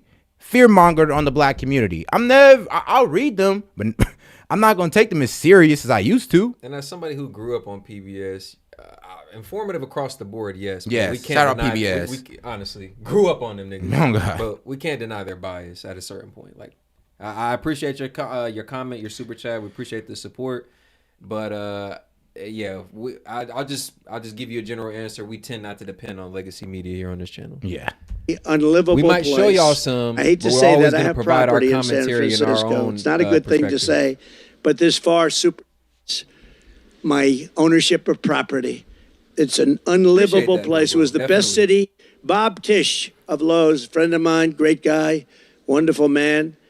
He was in San Francisco. He was in Chicago. Nah, facts. And we got one of the mods in here literally telling you, just to confirm, or just to piggyback off the point we just made, yes, he does work in news. So he'll be able to tell y'all who's right, who's conservative, who's liberal, and who's left. Like, bro, and AP, y'all really need to understand that y'all are mostly reading out of left-leaning publications.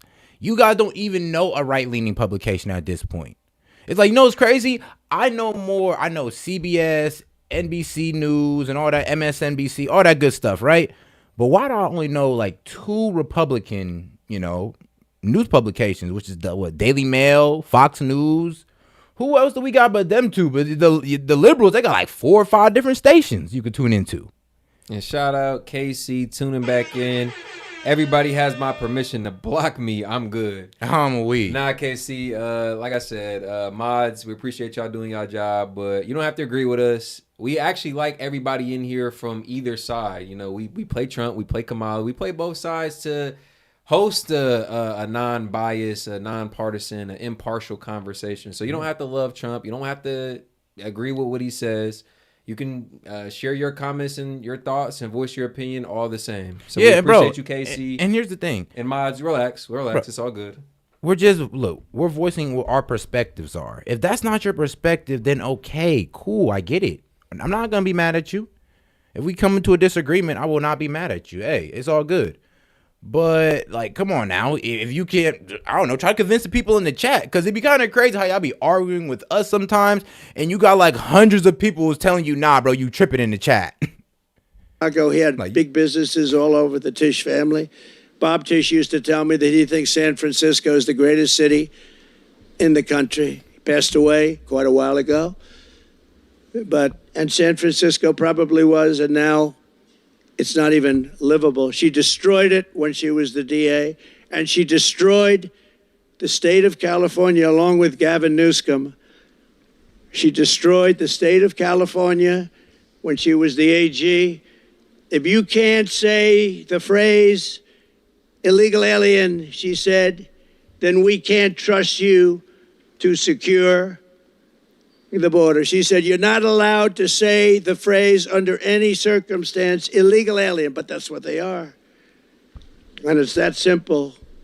She didn't want you to use that term. If you used that term, you'd be fired.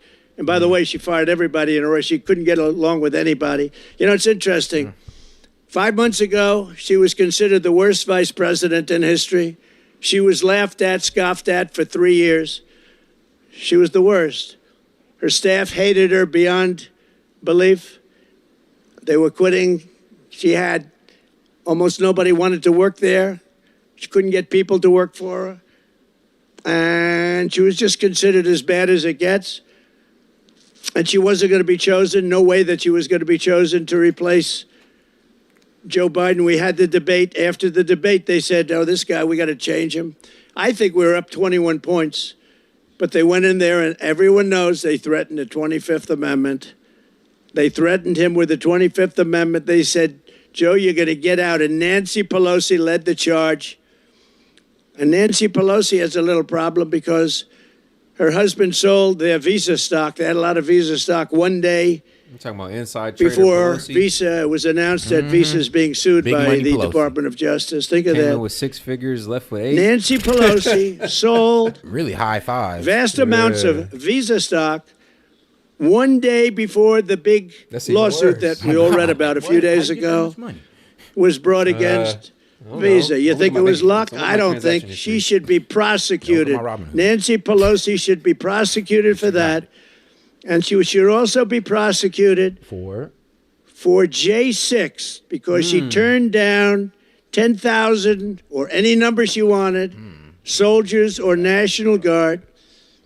And I hope you all read John Solomon and what John Solomon wrote 2 days ago. You know, inside trading as well now. Come on. Because if you read it, you'd see that Donald Trump did absolutely nothing wrong. It's a scam. It's a scam. On day one of my new administration, I will stop all migrant flights immediately. They should stop them tonight. She can do that. Just sign one little page saying stop the migrant flights. But she won't do that. They're infecting our country. They're destroying our country. I will shut down all entries through the migrant phone app, something that most of you haven't even heard of. But it's very active and taking in thousands and thousands of people a week. I will end catch and release, and I will remain in Mexico. I'm going to tell Mexico, thank you very much. You're putting it back right away. You're putting it back, and they will do it too when I tell them. I will bring back Title 42. I will send a federal law enforcement money back guarantee. Large group of people, but a tough group of people to liberate Aurora, Colorado. The governor of Colorado is petrified of these gangs. These are Venezuelan gangs with equipment better than our military has, going in with guns. The governor of Colorado is a coward. He's afraid to do what you have to do. And every other town that has been taken over by the migrant gangs and criminal alien thugs. And I think I'll go to a couple of these towns over the next 2 weeks. You'll see for yourself what's happened to them. They've been literally destroyed. I will send Congress a bill. Trump did say he has a visit planned to Springfield, Ohio. And y'all know we've covered the Springfield situation from the time they said it on debate night. Even before that, really. You know, we live about 40 minutes east of Springfield, or west of Springfield, I'm sorry. So y'all know we're going to cover that visit when Trump makes it.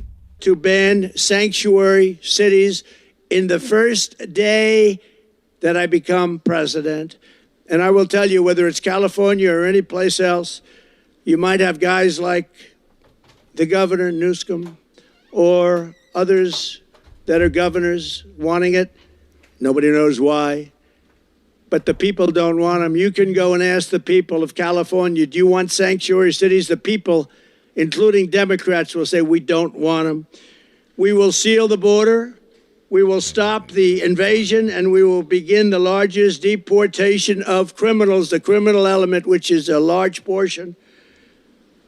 We will start that immediately. Dwight Eisenhower had the largest deportation effort ever in our country, President Eisenhower, because he hated the fact that people were able to pour across our border.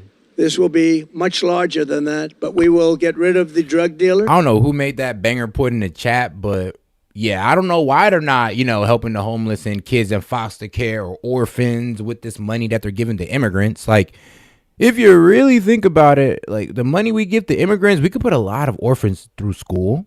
We could put a lot of orphans in like really good programs and all that good stuff. Like, we could actually help the unfortunate Americans instead of just bringing in new Americans and acting like we're doing a good thing. And if y'all would stop Ninja watching, we could get the likes up. So double tap that screen. You can also hit the 3 buttons in the upper right-hand corner, man.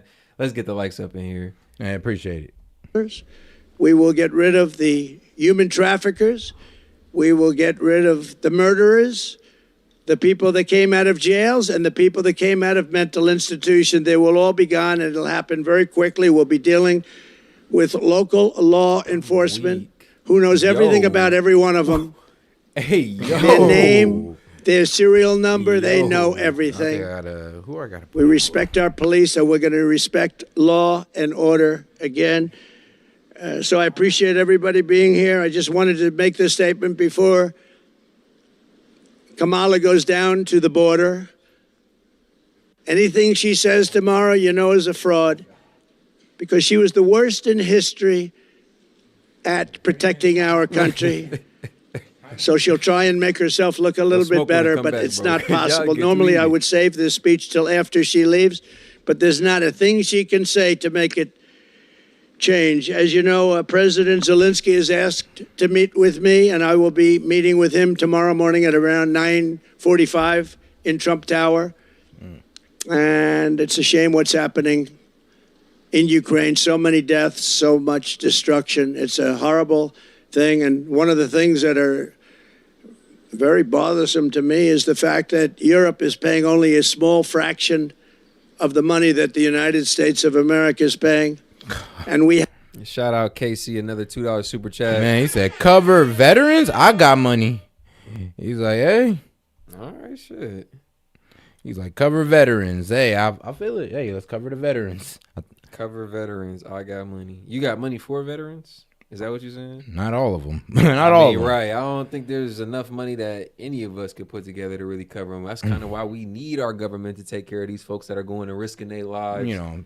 Taking our taxpayer money to defend us. Yeah, but no, we think about it. Like, we pay the government. The government get their money from us. And no, I don't agree with America's military industrial complex, but shout out to anybody who served, is currently serving, because they have the bravery that a lot of us, a lot of y'all would never have to step up on the front lines and defend our rights and our freedom. So while I may not agree with how the military carries its orders and agendas out. I really don't, but I do support all veterans and people who have served.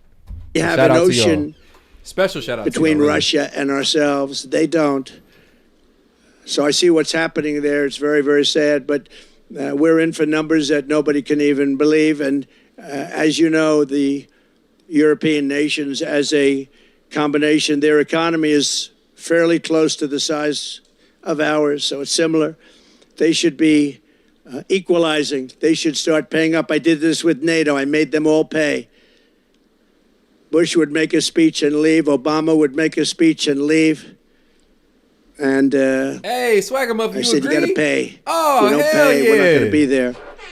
And everybody paid. And the Secretary General, good man, he said, I've never seen anything like it. For 10 years, we've been trying to get them to pay, and it was only Trump that was able to do it.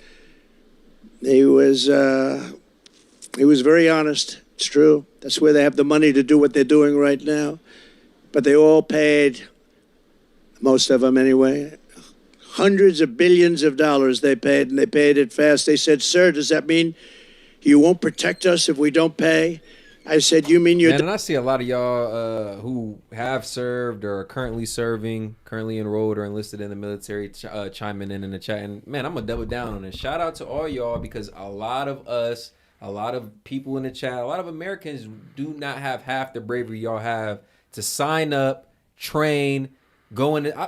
Bro, the discipline, the self-sacrifice, the conditions that some of these people have to, that y'all have to live and train in, bro. Like, it's not pretty. It ain't easy. Like, dog. So special shout out to y'all, man. Like, no funny shit. Like I said, I don't always agree with where our military agenda lies. Some of the shit we carry out, some of the atrocities that we've carried out. I really could agree. I couldn't agree less. But as far as the veterans, as far as the folks who serve, man, hats off to you. Here's a problem. Here's a problem. Because this is what I hate when people disrespect soldiers. I'm like, bro, we're talking about people who gave up their personal life, basically. Yeah. Some people gave up their, like, mental stability. So you can have a personal life and mental stability. Body parts. Bro. Body parts, my nigga. Come back with half a leg. Bruh. PTSD. And then can barely get benefits. And then there's people who saying, "Oh, f these soldiers and all that." I'm like, "Bro, slap the hell out you." My mom worked at the VA, bro. They're in a 5-hour long queue on the phone just trying to apply for benefits. Yeah, wild as hell. Like, get the hell out of here. But yeah, shout out to Les Phillips, man. Another $10 super chat. Appreciate that, bro. If Trump gets in and the Republicans hold the houses in the Senate, we veterans will finally get the. Oh, I didn't know you were a veteran, bro. Shout out to you. We veterans will finally get the vouchers that we need to go see the DRS. We want to get that true help that we need. And shout out, man. Because y'all don't know what some of these dudes have seen, what they've went through. You don't know, Y'all want to talk about how immigration doesn't affect us, man. Immigrants and veterans are waiting in some of the same lines for some of these benefits. Dog, I remember one time, bro, I was on Telegram and I saw some wild-ass war footage and I just couldn't imagine. I'm like, bro, I couldn't imagine seeing that every day. Seeing that in a moment, like, kind of messed me up a little bit. But seeing that every day for months on end, like, oh yeah, I wouldn't be the same person. Man, facts.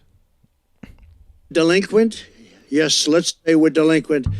No, you won't be protected. The money came pouring in. Nobody else wanted to say that, and the press thought it was terrible that I made that statement. But if I didn't make that statement, we'd still be paying. You know, we were paying for NATO, most of it, almost all of it, maybe all of it for years. So I'm going to see President Zelensky tomorrow, and thank you all very much. Thank you. I love it when they answer questions. I don't know. JD's the king of that. I swear. I don't know. I don't know the mayor well, but he's been fairly generous to me. Man, and shout out KC, man. Shout out to Pact Act. Go Biden. All right, hey, we got us a Biden supporter. All right. His statements Sleepy for Joe. Ice Cream a while. Joe. I thought you had the worst mayor ever that we had prior to him. But there's more? I will say this. I watched about a year ago when he talked about how the illegal migrants are hurting our city and the federal government should pay us and we shouldn't have to take them. And I said, you know what? He'll be indicted within a year. And I was exactly right. Because that's what you talking about. Shout out Joe for the PACT Act, man. Trump has a similar plan to increase benefits and the access to benefits under the VA for veterans. So every president that stands by veterans kind of has a similar initiative, whether it's named this or that, or whether they prioritize it this or that way. Trump definitely has a plan to increase benefits available for veterans and the access to the benefits. Because, like I said, my mom's worked at the VA. I know a lot of times the problem is y'all are waiting in queue over the phone or just in limbo to receive your benefits for weeks, months, so on and so forth. And you should be able to quickly access those benefits. Man, and shout out Anubis. Anubis was raw. Hey, that's raw. That's it. That's cool. I seen you in here, bro. Appreciate that super chat. Go ahead, sir. Man, for the liberals that are here, what exactly do you disagree with regarding Trump's policy? What are the motivation factors for liberals regarding this election? Is it emotional or logical? And I'm be real with you, is Trump derangement syndrome. It's like it's completely emotional. And then when Trump says his policies, he says he has no policies, but Kamala can word salad all day. It kills me. And then I kind of wonder. I'm like, wait, do y'all know what policies are? So y'all can do you know what the definition of a policy is? So you be able to just go ahead and hone in and figure that out. Because I do be kind of confused. And shout out Professor Swagamuffin, man. Vets deserve all the help in the world. We agree, bro. Bro. We always gonna agree on that one, man. Shout out to the soldiers. Because, man, we've been doing them dirty for years. And it's kind of like that class of people that we've just thrown to the side because we don't need them no more. It's like disrespectful. It's like damaged goods when they get back over here. Yeah. I don't like it. It's like, bro, they should definitely get the heroes welcome, bro. Bro, honestly. And I don't like that a lot of times when you examine these homeless camps, the veterans, overpopulate them. Honestly. No, not for real. Honestly, go to some of these homeless camps. Bro, there's nothing but veterans in there a lot of times. Sad. Like you said, they should be paraded when they come home. They should be sacrifice their mental health for what? To get your back turned on by your people is wild. Bro, I'm still on the fact that some of these people come back with literal physical damage. Missing a leg, missing an arm. And then what? They come over here and get treated like second-class citizens? Yeah. While we prioritize immigration? Bro. Get the fuck out of here, bro. That's what I'm saying. You can't tell me that this doesn't affect American citizens. Dead ass, bro. Dead ass. And shout out, I think we had Beckoning Doke 264, man. Did you get Swagamuffin? Yeah, I did. You got Casey's? Yes, I did. Trump ain't done nothing for veterans? Oh, no, I did not. Hey, well, shout out KC. Really? That's Trump how you feel, ain't done KC? nothing for veterans? That's how you feel, KC? Man. I kind of just shared the stat. Trump also has a same initiative separate from the pact plan or the pact act to increase access to benefits, to increase the funding to the veterans as well. I'm mixing my words, but increase funding to veterans and increase the access to the funding for veterans. Because like I said, a lot of times these veterans are in a position where they can't get these benefits. They're waiting a month, a year. They got to qualify. They got to go through countless doctor's appointments to qualify for the benefits. It's a very strenuous, long process. And it shouldn't be for veterans that have served and defended our country. But appreciate that. But you're giving all the money to immigrants, though. Yeah, it's gonna be very long, man. Did we get No, we didn't get the Marshall Gamers. Show these Kamala Harris supporters all the things that she lied about. Ooh. We could pull that back up for you, Marshall Gamer. Appreciate you in the chat, bro. We've seen you in here a few times. Yeah, because did they want it for the 30 though? Because boy, man. We'll go to the other one. We'll go to the other one, right? Yeah, it's up one. That's this it. One right here. Yep. Yes, sir. We talking about 30 lives or 16? Orders to march down to the moderators try and paint the events of January 6th as though Donald Trump only told his supporters to march down to the Capitol and nothing else, and then after shit hit the fan hours later, jumped on Twitter and told them to be peaceful and go home. And this is not entirely accurate. What Trump actually said to that crowd before the events ensued was that, "I know you will soon be marching over to the Capitol to peacefully and patriotically make your voices heard." All right, Casey. This is where I kind of got a hard disagree with you. So you telling me, I appreciate your super chat, of course. So everybody, he says, did 30 years and ain't got one benefit for Trump. So you telling me with the 4 years that Trump was in office, your benefits stopped? You couldn't access them? You couldn't access your benefits for 4 straight years when Trump was in office. He stopped the veteran benefit program. He halted VA funding and assistance. Is that what you're telling me? Clarify on that a little bit, because how you framed it makes it seem like Trump literally didn't. He stopped the benefits for you. And shout out Beckoning Doc, man. Don Jackson, a nerd. Damn, he said it twice. You know he mean business. You know he mean like business. he said, you're a nerd. Oh shit. Oh, weak as hell, bro. And anybody else who got and that was the first super chat on the stream, bro. We appreciate you. Bless us with that honor. Anybody else who got any thoughts, questions, comments, jokes, disagreements y'all want read aloud, man? A super chat and $1 or more as you see, man. We'll read it aloud. Yeah, we got y'all. To peacefully and patriotically make your voices heard. I know that everyone here will soon be marching over to the Capitol building to peacefully and patriotically make your voices heard. And then he followed up hours later on Twitter telling his supporters to go home and that we are the party of law and order. But you have to go home now. We have to have peace. We have to have law and order. We have to respect our great people in law and order. We don't want anybody hurt. It's a very tough period of time. And also Donald Trump was right when he said Nancy Pelosi admitted fault for not accepting Donald Trump's offer to send in the National Guard. Responsibility, Terry. We did not have any accountability for what was going on there, and we should have. Should we call the Capitol Police? I mean, the National Guard? And right here is where I want you guys to pay offer to attention because literally, Nancy Pelosi is supposed to be culpable for January 6th. How she didn't defend the Capitol. That was supposed to be her job to dispatch National Guard, and she didn't. And she admits culpability right here. Donald Trump was right when he said Nancy Pelosi admitted fault for not accepting Donald Trump's offer to send in the National Guard. Responsibility, Terry. We did not have any accountability for what was going on there. And shout out, we got another veteran chiming in. Les Phillips, one of the mods, one of the supporters. He said Trump actually increased, in all caps, our funding and benefit rates. The highest that we had. All right. Yeah, I can believe that. I can believe that. Because, like, bro, Trump kind of got a military background. He gets it. He gets it. A lot of people, he's a rich boy. Well, he was supposed to go to the, to fight, but, he caught some type of, what was it? Some type of bone disease or something like that. I don't know what it was, but he had some type of, problem where he just couldn't go out to fight the war. But he understands, bro. I guess bro did the training and all that, just never went to war. And even beyond that, if you know Trump or have seen any of his policies or just like I said, if you know him, he stands side by side with first responders, law enforcement, and military veterans. Like, that's like Trump. Like, that's who he is. That's who he stands next to. Do or die, almost. Like, man. He got them guys' backs.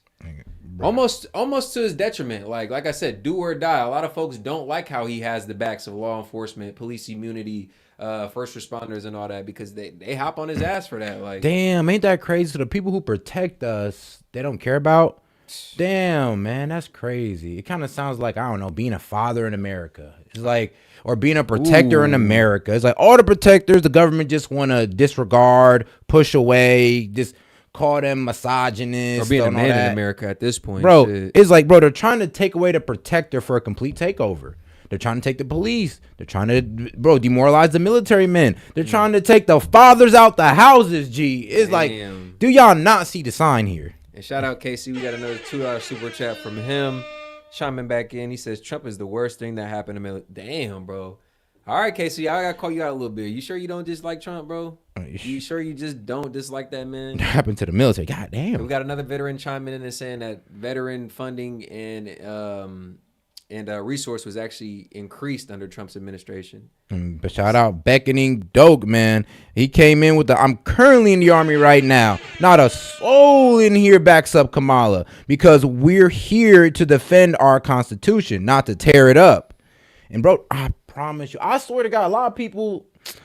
All right, I remember when I was debating the FBA community and they were saying, oh, we're the reason why everybody's coming over. We're the reason why everybody's coming over. It was because we built this. I'm like, no, it's because of that piece of paper that gave every man inalienable rights. God-given inalienable rights. It's that beautiful piece of paper we call the Constitution that everybody runs over here for. It's that piece of paper that all these countries are jealous of us for because we got that. And I'm not going to say every veteran stands by Trump because I see some veterans in the chat actually chiming in and saying they don't like the guy. But again, Trump has always been synonymous with, like I said, support for first responders, law enforcement, and military. And I mean, I don't know a hell of cops. I ain't just about to be like, oh yeah, all my friends are cops. But no, the law enforcement and the veterans I do know and talk to, yeah, they outspokenly support Trump. And I would say the vast majority of people in those three categories do also support Trump. And we should have. All the fighters. Should we call the Capitol Police? I mean, the National Guard? Why weren't the National Guard there to begin with? They thought that they had sufficient resources. That is not a question of how they have. They don't know. They clearly didn't know, and I take responsibility for not having them just prepare for more. Lie number 17, Harris says that Donald Trump incited a violent mob. Again, just covered it. Not true. Lie number 18, Harris claims that officers died in the line of duty on January 6th. This is false. Lie number 19, Harris alludes that Trump was charged with an insurrection. Again, this is simply not true. Lie number 20, Harris perpetuates the Charlottesville hoax, even though it's been debunked time and time and time again, including by yours truly. In actuality, he denounced it an hour and 49 minutes after the events, and then 2 times after. Here's what he really said. And you had some very bad people in that group, but you also had people that were very fine people on both sides. And I'm not talking about the neo-Nazis and the white nationalists, because they should be condemned totally. Lie number 21, she claims that Donald Trump told the Proud Boys to, quote, stand back and stand by. So this is partially true, but there is a little bit more nuance to it than meets the eye. Donald Trump was asked by Chris Wallace during a debate in 2020 with Biden if he would denounce white supremacy and militia groups and tell them to stand down. Trump misspoke and said stand back and stand by, leading to confusion and people to think that he is affiliated. Hey, shout out Beck and Doc, man. He said, Andrew, I got my First Amendment, big dog. He's like, hey, shout out that First Amendment. He's like, shout out that freedom of speech, man. Shout out the second one, the right to protect him, but the fact that I got a freedom of speech with my guns. With the Proud Boys, of which he is not. For those of y'all who know S.E.T. Key Media, we from Ohio. You can't take our gun. You can't take 3 things from an Ohioan, right, Seth? Bro, you can't 3. Our big rig trucks. Nope. Our steaks. Love our steak. And our guns. I need my gun, man. You can't take that my gun. Are you willing tonight to condemn white? Trump misspoke and said stand back and stand by, leading to confusion and people to think that he is affiliated with the Proud Boys, of which he is not. Are you willing tonight? All right, Casey, we appreciate you engaging with us, bro. We're going to keep reading your shit off, bro. Casey, $2 super chat. He says, I don't like Trump. I'm glad you finally admitted it. Yes. Because how he treats... Bro, come on, I don't Casey. know, bro. You might have to research a little bit deeper on that one. Come on, Casey. Research a little bit deeper, because I think somebody's been feeding you misinformation on that. Like, really? Really? Now, you see I'm keeping it light, bro, because I appreciate your support, but I got to disagree with you, man. Anybody that knows Trump, like I said, they know he takes a strong stance with law enforcement, first responders, and vets. Like that's low-key a part of his brand, low-key. Yeah, for real. That is Trump. Like, he's going to stand by those 3 classes of people, like, do or die. Like I said, they've been on his ass about the police immunity point, and I mean, I kind of agree with it. Police should be able to do their job. So the police immunity, to go in for a little bit deeper into that point. So everybody remembers the George Floyd situation. Derek Chauvin, right? He was the officer that actually had the knee on his upper traps, not his neck. But the officers around who were securing the perimeter were also charged with the murder of Derek Chauvin. Now, Trump's police immunity, this is an example, Trump's police immunity law is actually set to protect those types of officers. They didn't have really anything to do with it. They were literally doing their job. And set for a council as well. That too. Yeah, so there's a council. The decision will go to a council, and then they'll be decided if they should be charged or not, or they should be if they should be up for prosecution or not, I should say. Gotcha. So that's Trump's position on the police immunity. But like I said, anybody who knows Trump, law enforcement, first responders, and military vets is like his guys, his go-to. Oh, factory workers too. Now, facts. Man. Condemn hold on. Shout out Beck and Doke, man. KC a pog.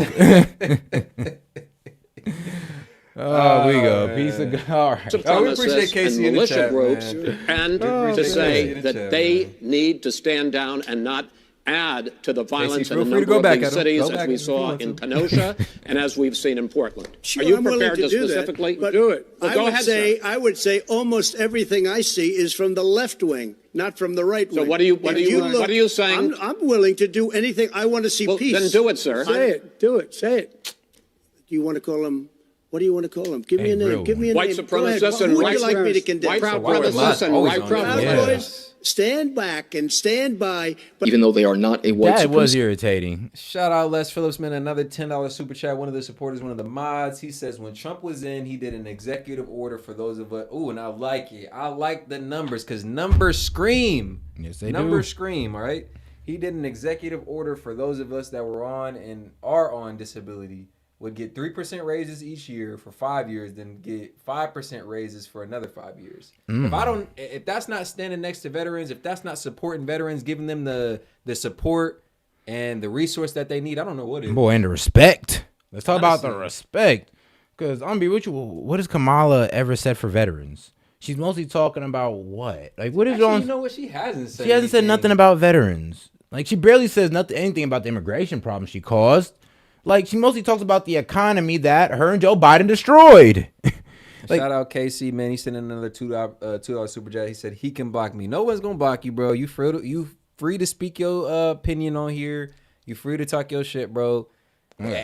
If anybody, as you see, bro, we over here, still supporting you, still appreciating your support as well. So nobody block them, mods, let them talk his shit. It's all good. Shout out. Group to begin with, their leader Enrique Terrio is actually of Afro-Cuban descent. Lie number 22, the non-biased moderators claim that Donald Trump's remarks about winning the 2020 election are completely false, and that also more than 60 cases were seen by many judges and all dismissed. The truth is that no judges actually looked at these cases, and there's actually quite a lot of substantial God damn. All right, after this one, we're going to y'all can continue to support. We appreciate everybody's support, but we're going to let the video play out after this one. Les Phillips, shout out, $5 super chat. When Biden got in, he nixed that executive order and made it only 2% raises till 2030. Oh, so you telling me Kamala? Okay, so Trump or Kamala? Who stands more by veterans? Okay. Off of what Les Phillips just said, and it's a veteran, so I got to take his account. When Biden and Kamala got in, because she's the VP now, currently, they nixed Trump's executive order that was actually helping veterans. You know what's sad? Kind of like they nixed the border bills or the border executive orders. And here's the thing, though. What if Kamala, honestly, Biden done for y'all? Besides sending all the funds that y'all are supposed to have overseas. Well, I guess the PACT Act. The PACT Act? Oh, what did I do for him? I don't even know, but all right, I'll look it up. I'll look it up personally since I did ask the question. I got you. Tangible proof to show that there was voter fraud and tampering of evidence. Again, this is a huge can of worms, and I plan to make a dedicated video to this topic alone at some point, so stay tuned. Lie number 23, Harris peddles the bloodbath hoax. Trump never said if he didn't win there would be a bloodbath. What he said was there would be an economic bloodbath in the auto industry. We're going to put a 100% tariff on every single car that comes across the line. And you're not going to be able to sell those cars. If I get elected, now if I don't get elected, it's going to be already a bloodbath. Hold on, I'm confused. Now I'm confused. Hold on. So you just put in an act. It was an expansion of an already active program. Like, well, we should have been did this. What do you mean? This ain't even really like it's just a common sense. It's like, what do you mean we should have been did this for them? I'm a bit confused. We're gonna continue. Let's get this video over. I see y'all super chats. We're gonna read them right after this video. Y'all feel free to keep sending them in though. Least of it. It's gonna be a bloodbath for we the got country. you, Victoria. The least of it. Lie number 24. Harris claims that Donald Trump would be a dictator on day one. Again, this is just absolutely false. It stems from a town hall that he did with Hannity a few months back when he claimed that he would be a dictator on day one because he would shut down the border and drill baby drill. This was said jokingly, and it was very obvious in jest to anybody with a room temperature IQ. Says, you're not going to be a dictator, are you? I said, no, other than day one. We're closing the border, and we're drilling. After that, I'm not a dictator. So that sounds to me like you're going back to the policies when you were... This is just a political ploy. Trump is a dictator. He wants to be a dictator. You're not going to be a dictator, are you? Tell me. I said, I'm going to be a dictator for one day. We're going to do two things. The border, we're going to make it so tight you can't get in unless you come in Nah, they legally. can't take a joke when it comes to Trump. And the other is energy. We're going to drill, baby, drill. After that, I'm not going to be a dictator. So I said, I'm going to be a dictator for one day. They cut it. They go, I'm going to be a dictator. But they cut the rest of the sentence. No. I am not going to be a dictator. I'm going to manage like we did. 25. Harris claims that Trump told Putin, quote, you can do whatever you want and you can go into Ukraine, end quote. This is simply not true. There is no evidence to support this wild-ass cockamamie claim. None whatsoever. Line number 26. Harris. Bro, who would just say, yeah, Putin, you can go into Ukraine, do whatever you want, bro? He never said that. So those people who report that, come on now. And who claims that Trump out loud blatantly calls veterans suckers? I see some of y'all saying that. Oh, he called them suckers. Like, come Prove on, it. If you believe that, man, I ain't gonna lie. No, here's the thing, though. They said that people in his staff said he did. And then there's people in his staff who said Trump is unfit. But guess what? All those people in his staff, he fired. Yeah. So the people that his own people say he's unfit. Yeah, I know he fired him. Oh, I thought they quit, Set. Nah, he fired him. And then if anybody who knows Trump brags about how much people he fired during his administration. He brags about it. Have y'all ever seen this man's show? He made a career off of telling people they were fired. He's like, oh, you didn't do it? You're fired. This man loves telling people they're fired. Kim Jong-un exchanged, quote, love letters. This one is just kind of elementary and a little silly. So the actual truth with this is, yes, Donald Trump made a joke about this years back in 2018 during a rally, claiming that him and Kim Jong-un used to be at each other's throats, and then they started exchanging letters, and then they fell in love. Read all super chats after the video. I got y'all. And so was he. And we would go back and forth. And then we fell in love. Okay? No, really. He wrote me beautiful letters. And they're great letters. We fell in love. But you know what? Now they'll say, Donald Trump said they fell in love. How horrible. How horrible is that? So unpresidential. It was a joke. It was said in jest, but Harris was trying to insinuate that it's because both of them are dictators and they bonded over being dictators. Again, that's simply not true. In fact, there was a point in time where it was getting very tense between the United States and North Korea, but then Trump broke peace and became the very first U.S. president to ever set foot on North Korean soil, which I think is a good thing. I don't know about you guys, but I tend to lean towards peace. Lie number 27, Harris claims that Putin and other dictators are rooting for Donald Trump to get back in office, but the funniest thing is that Putin actually came out and recently endorsed Harris. Line number 28, Harris claims that there are no active duty troops in any combat zone anywhere around the world for the first time in a century. This is false. I'm going to be looking at my notes here. There are currently active duty U.S. troops deployed to Iraq and Syria who have been under frequent attack by Iran-backed militia forces over the past year. There are also thousands of active duty U.S. sailors deployed to the Middle East who are facing drone strikes. And just earlier this year, 3 U.S. soldiers were killed on the border of Syria by Iran-backed forces. Line number 29, she claims that Donald Trump called for the death of the Central Park Five. So again, I've already debunked this. Go look for my video called Epic Debunking that I mentioned earlier. I go much more in depth there, but again, I will just briefly say there is absolutely no proof that Donald Trump called for their execution. Did Donald Trump think they were guilty? Yes. Does he still think that they're guilty even though they were legally exonerated? Yes. Does that mean that he actively called for their execution? No, it does not. Read the article in its entirety. Don't listen to other people tell you what it says. Read what it says. Lie number 30. She claims that her and Joe Biden capped the cost of insulin at $35. Again, I've already debunked this and covered it before, but I'll cover it briefly once more. Donald Trump was the one to cap the cost of insulin at $35. To just plagiarizing policies. $35 a month per type of insulin, and some plans may offer. Check the timestamps on that. She came out almost 4 years later and piggybacked off the policy he had in May 2020. Bro, crazy as hell. For it plagiarizing policies. So for everybody who's getting ripped off and paying tremendous prices, senior citizens, is a tremendous saving. It is President Biden and I that took on Big Pharma and finally capped the cost of insulin for our seniors at $35 a month. But Donald Trump and his running mate intend to get rid of our $35 cap on insulin. Line number 31, Harris claims that she is fine with... Hold on. So how you go from saying we're going to cap $35 insulin to saying that Donald Trump got rid of it is like... Bro, it's the complete villainization of Trump, and nobody's going to really go out there and do that research. The lies they tell. They're banking on y'all being so blind, bro, so much of sheep that they will just be able to tell y'all whatever point, and y'all just retort it to the next Kamala. But this is where I can't blame them, though, because, bro, you got 5 different sources telling you the same thing. You got 2 sources defending the man. I mean, if you're lazy with your research, you're just gonna believe the 5 people who's talking the loudest. Yeah, like I said, I'm sorry, repeat it to the next Kamala supporter. That's what they're banking on, is that y'all are so willfully misled that y'all would just repeat whatever talking point, parrot whatever talking point to the next Democrat, to the next Kamala supporter. But her comments in the past would suggest that that is a flat-out lie. Follow up on that, and correct me if I'm wrong. To reiterate, you support the Medicare for All bill. I think initially co-sponsored by Senator Bernie Sanders. You're also a co-sponsor on it. I believe it will totally eliminate private insurance. So for people out there who like their insurance, they don't get to keep it?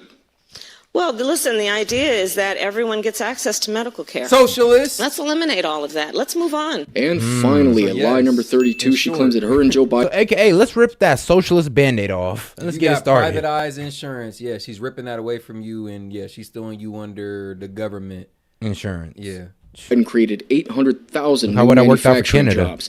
This is simply not true. The BLS shows that 592,000 of those manufacturing jobs were recovered from COVID. Donald Trump alone created 414,000 of those manufacturing jobs, and the Biden-Harris administration only created 173,000 new manufacturing jobs. When you factor in all of her bullshit lies, Kamala Harris had absolutely nothing to go on in her debate performance, aside from trying to mislead the gullible public who doesn't follow this stuff as closely as a small subsection of us do. Take everything that this woman says with a grain of salt. Yeah, at We're this gonna point. call out these super chats real quick. And shout out KC, man. Lies. That's a lie. Active duty got 4.6 raise in 2023. Appreciate you for the super chat. We got Penny Pineapples. We appreciate you for the super chat. It's your first super chat on the live stream. We appreciate you with that on. Appreciate you for giving us that honor. Victoria Spellman with the $5 super chat. A well-regulated militia being necessary to the security of the free state. So yes, a well-regulated militia being necessary to the security of the free state. The right of the people to keep and bear arms shall not be infringed. And if you didn't know, yes, it's your constitutional right to form a militia. Yes, it is. That's why when Charleston White said, y'all stop being on gangs and, certify y'all as militias so the government can't go against you. And then we got Ryan. We got, Raider Aaron, man. We appreciate you for the super chat. How did Kamala and Joe Biden destroy the economy? COVID destroyed everything. Idiots. All right. Shout out to Nubis Raw. In our school system, biased towards is our school system biased towards conservatives, and do they focus more on liberal philosophies? How can we hold the media accountable for misleading information? You know what? It's crazy that I was actually listening to PBD podcast earlier, and they made the exact same point. From the time your kid is literally first going to school, they're being indoctrinated by the teachers.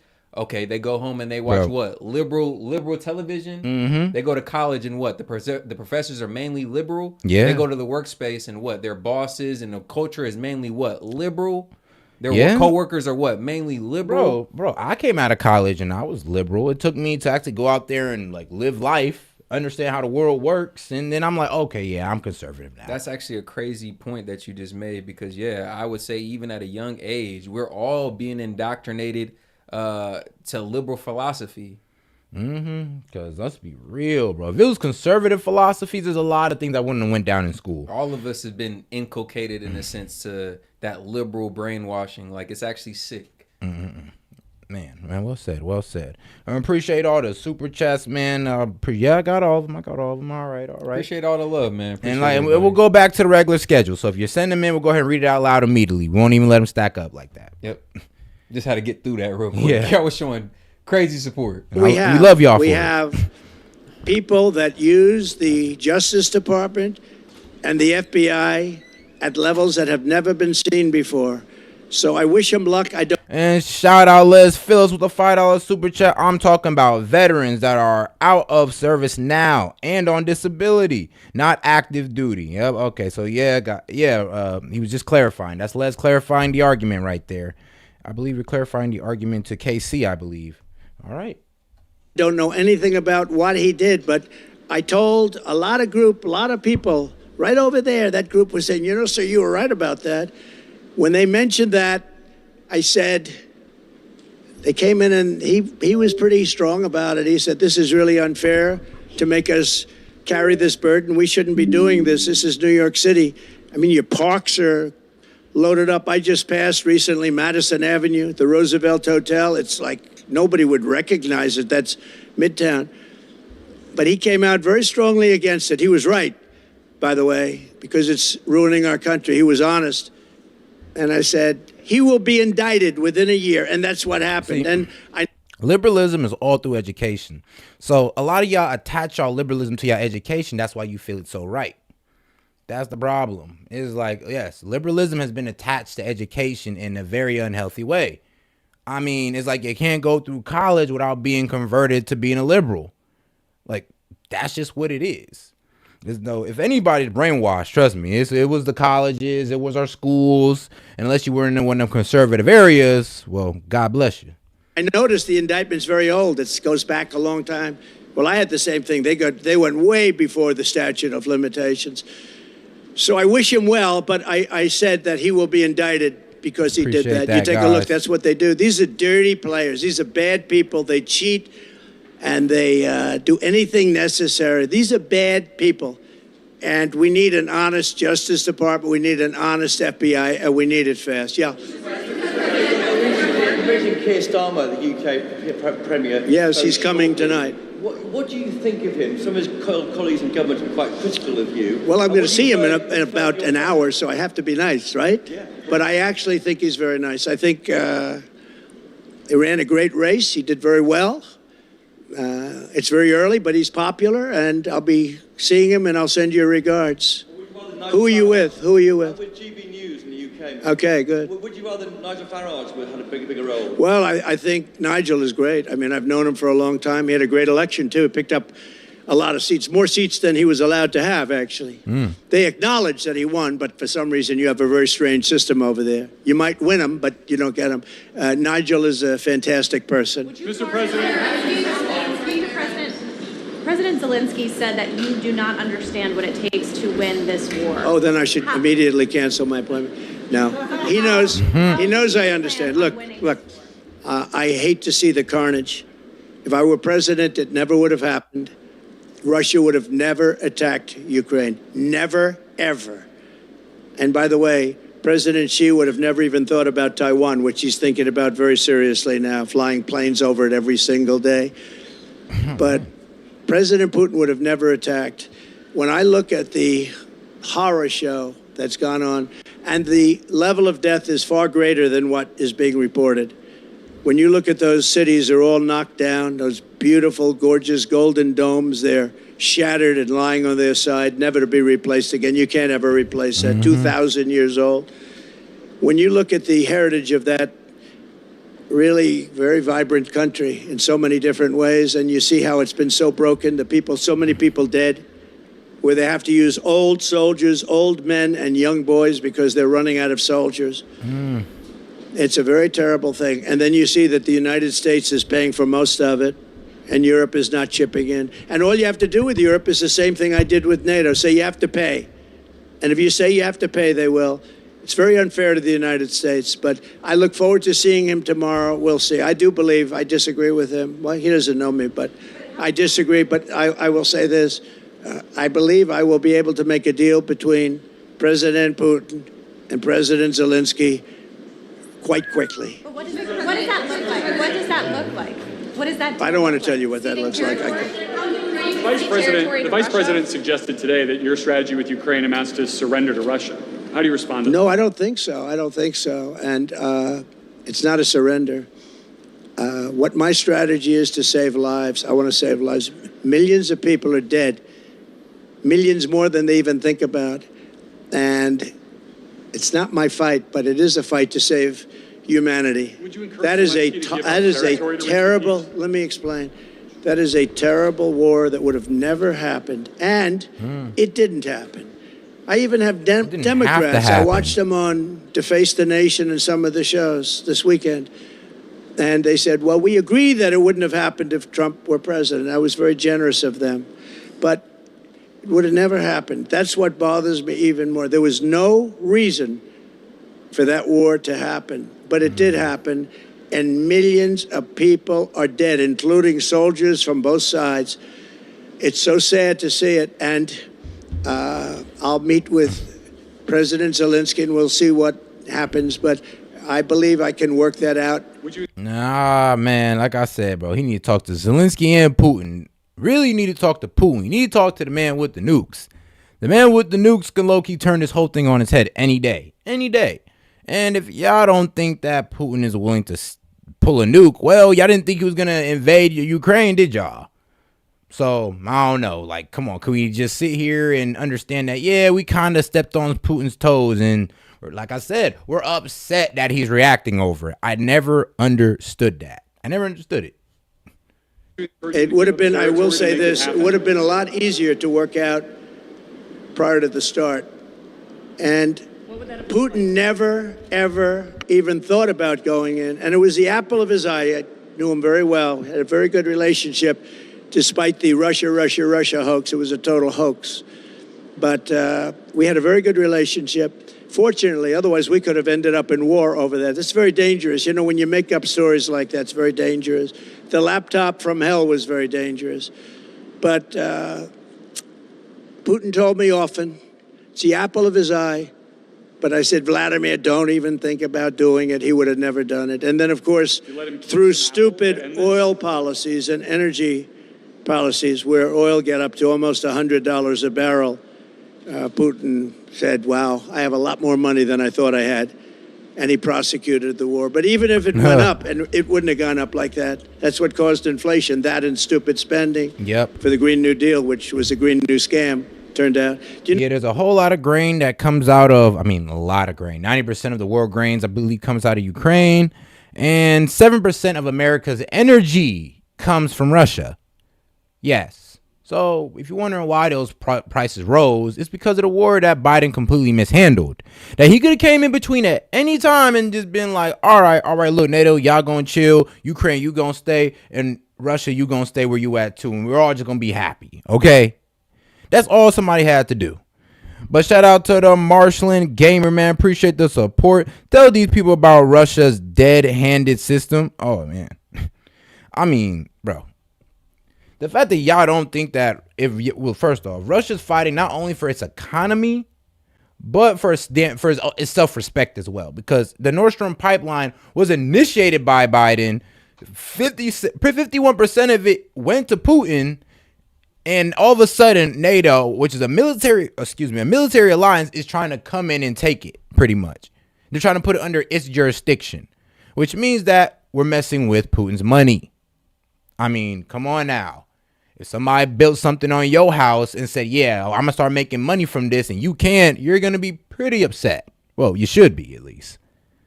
Man, appreciate that, Marshland Gamer. You notice that they don't ever mention anything about environment anymore? What happened to the environment? They don't mention it. They don't mention that the ocean's going to rise 1/4 of an inch over the next 500 years. They don't mention it anymore. It's incredible. I will say this, though. What they should start mentioning is nuclear warming, because we're in grave danger. The world is in grave danger, and you better get smart people. You know, during my term, I never mentioned the word nuclear, but that's the warming that you're going to have to be very careful with. And we're very close to World War III, whether it's the Middle East or that. October 7th would have never happened. Iran had no money. I guess that's probably why you hear the stories about Iran. Only a consequential president. Damn, now that I think about it, yeah, us pulling out of Iran and leaving all those weapons behind, not a good idea. Now Iran got weapons to use against Israel, right? Crazy. Like, man, we probably shouldn't have let NATO put out aggressive move, or let Ukraine try to put out aggressive move on Putin, or we wouldn't have this war. If everybody would have just stayed still and respected the treaty that we signed with Putin, we didn't want to let him into NATO. We kept him out of there. Well, NATO kept him out of there. So when he's over here trying to, establish borders and say, all right, cool, y'all can't move past here and we do it anyway, we're breaking treaties. So Putin's not doing whatever he wants. He's doing what he has to at a certain point. And if you can't understand that, then you don't understand how nations are ran, and you don't understand global economics or geopolitics. Would have this happen, man. And shout out Les Phillips, man. But Iran would have made a deal with us. It would have been a great. Shout out Les Phillips, man. KC, I've been retired since 2011, getting my benefits since 2014, and it has never gotten to never gotten to some 8.7. It's like, whoa, yeah, that's I wish. Man, I wish it for you, my big dog. I wish. Man, okay, so Turner Tweety, appreciate the super chat. Why do you think Putin is in a Ukrainian? Wait. Why do you think Putin is in a Ukraine? The Baptist more daily on security assurance. Hold on, G. I'm gonna have to look that one up. The Budapest Memorialum. Ah, man, you got me on that one. On security assurance.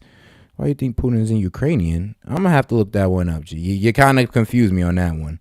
And shout out to the Marshall Land Gamer, man. I see you don't know what the dead hand system is. Please look it up. Yeah, I'm gonna have to look that one up right there, G. All right. I'll be right back with y'all. Great deal for them. The only thing is they cannot have nuclear weapons. And we would have had it. Turner hit me with something. Iran I'm like, hold on. No money. During my administration, they were broke. And they would have made a deal and they would have been happy. And they would have had an unbelievable civilization. But it didn't work out that way because of a thing that was very sad to watch. That was the election, a very sad thing to watch. Would you still make a deal with them now after everything that's happened? If you were reelected, make a deal with who? Make a deal with who? Would you try to make a deal with Iran of some kind if you were reelected? Sure, I would do that. Sure. I believe in getting. It doesn't matter. I have a great. Oh, dang, Marshall Gamer. Okay, yeah. Look, so for people who don't know, the dead hand system. So let's see. Back in the last Cold War, Russia made a dead hand system which would target and launch nukes at the United States if they were wiped out. Out of assumption, the United States were most likely to drop bombs. Oh, wow. Okay. So yeah, pretty much. If we even try to touch Russia, that's what I'm saying. Like, they got nukes. Why are we effing with the guys who got nukes? Who got not as much nukes as us, but they're damn near second place, I believe. So why are we messing with them? Why are we supplicating to Ukraine when Russia can take out Ukraine off the face of the earth and we ain't gonna do nothing about it? I truly believe we're not, because are we really gonna sit here as Americans and not blame the president for antagonizing this situation? What, we're going to go to a war for that? For something that, well, the world leaders antagonized, the people had nothing to do with. The people of Ukraine just got caught up in the mess, and Russia. So, look, man, I don't think people see how bad this could get. Let me see here. Let me go ahead and look up that Turner. Let me go ahead and look up the Putin and Ukrainian thing for Turner. Great memory, but it's a memory that wants to serve the people. We have to make a deal because the consequences are impossible. We have to make a deal. And they would have had a deal. I would have said we would have had the results of the election been correct. We would have had a deal within 1 week after the election. I was prepared to get it done within 1 week after the election. They could have done that too, but they had no idea how to go about it. They could have done it because I gave them a country that wanted to make a deal. They had to. There was no money to Hamas. There was no money to Hezbollah, because Iran didn't have the money. Now Iran has $300 billion. They made it all in the last 3.5 years. The sanctions came off. They made it all in the last 3.5 years. Plus, they essentially have Iraq as a subsidiary, and Iraq has $300 billion. So Iran is a very rich country. They have $600 to $650 billion, including. And shout out to Anubis Raw. Is the liberal philosophy redefining masculinity for the liberal woman? If masculinity didn't exist, would you defend your country? If every man accept a liberal philosophy? I mean, no, they wouldn't, because liberal philosophy damn near is almost like Marxism in a way. It's like has a self-loathing to it, a self-loathing towards yourself, towards your fellow American people, towards the rich people that damn near gives you jobs and all that. It's like, I ain't gonna lie, the liberal mindset is kind of like for poor people in my eyes. It's like everything is somebody else's fault. Everything is outside of your control. It's like, and you got to rely on somebody else to, get ahead, or this president. Because I'm gonna be real with you, Trump or Kamala become president, I'm still gonna do me. I'm still gonna go out there and work as hard as I can, like regardless who's president. But I am gonna have to say, yes, they are. They are redefining masculinity for liberal women. And here's the thing: the women don't even like it. They propagandize the women to like these liberal men, these scrawny, high-pitched voice men who just bend over their ideals just to get pussy. It's like, bro, these women don't like these guys. They don't like them, but this is where men are being conditioned to. This is why we got low birth rates, low marriage rates. We got a whole bunch of cuck dudes, and for these liberal-minded women, I'm be real with you. These liberal-minded women, I'm be real. The conservative women don't want them, and the liberal-minded women don't want them. Shoot, liberal women want conservative dudes most of the time, ironically. Like, it is crazy that they try to steer men from being what women actually want through liberalism. Iraq doesn't like it when I say that, but that's true. They're really a subsidiary because foolishly Bush wiped out. You had two powerful forces. One of those forces got wiped out. And now the other force, after 1,000 years, walks in and just essentially takes it over. So it's very sad to watch. But Iran now is a big force because they're very rich. Iran was not rich at all. Iran didn't have the money to take care of the various organizations of terror. Okay. Yesterday at the UN General Assembly came together to call for an immediate ceasefire. Prime Minister Benjamin Netanyahu is speaking at the UN tomorrow. He has refused to do that. What would you do differently to prevent the Middle East? Well, you have to have that ended one way or the other. The world isn't going to take it. You have to have that ended. And I would think that we're getting close to a point where maybe it can end pretty soon. But you're going to have to end. That's unacceptable. The whole thing over there is unacceptable. That's another one. October 7th would have never happened. Would have never happened.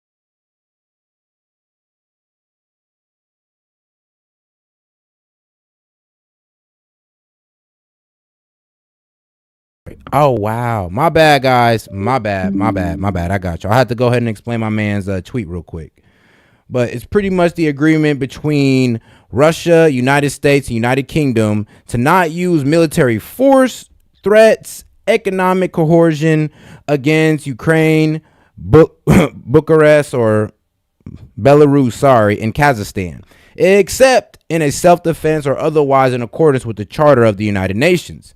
So as a result of this, well, pretty much treaty, like these three countries, which are Belarus, Kazakhstan, and Ukraine, gave up their nuclear weapons because they were assured that Russia wouldn't use any type of nuclear weapon against them. So I'm thinking he's saying that, yeah, well, Putin's in violation of that treaty by going in. And okay, I can agree to that. We would have pulled out, but we pulled out. My bad, guys. My bad. My mic got was it down to that number, but I would have kept Bagram, because Bagram is this massive Air Force base that we built many, many years ago with billions and billions of dollars, the most powerful runways that can hold more load than any other runway in the world. And we walked away from it.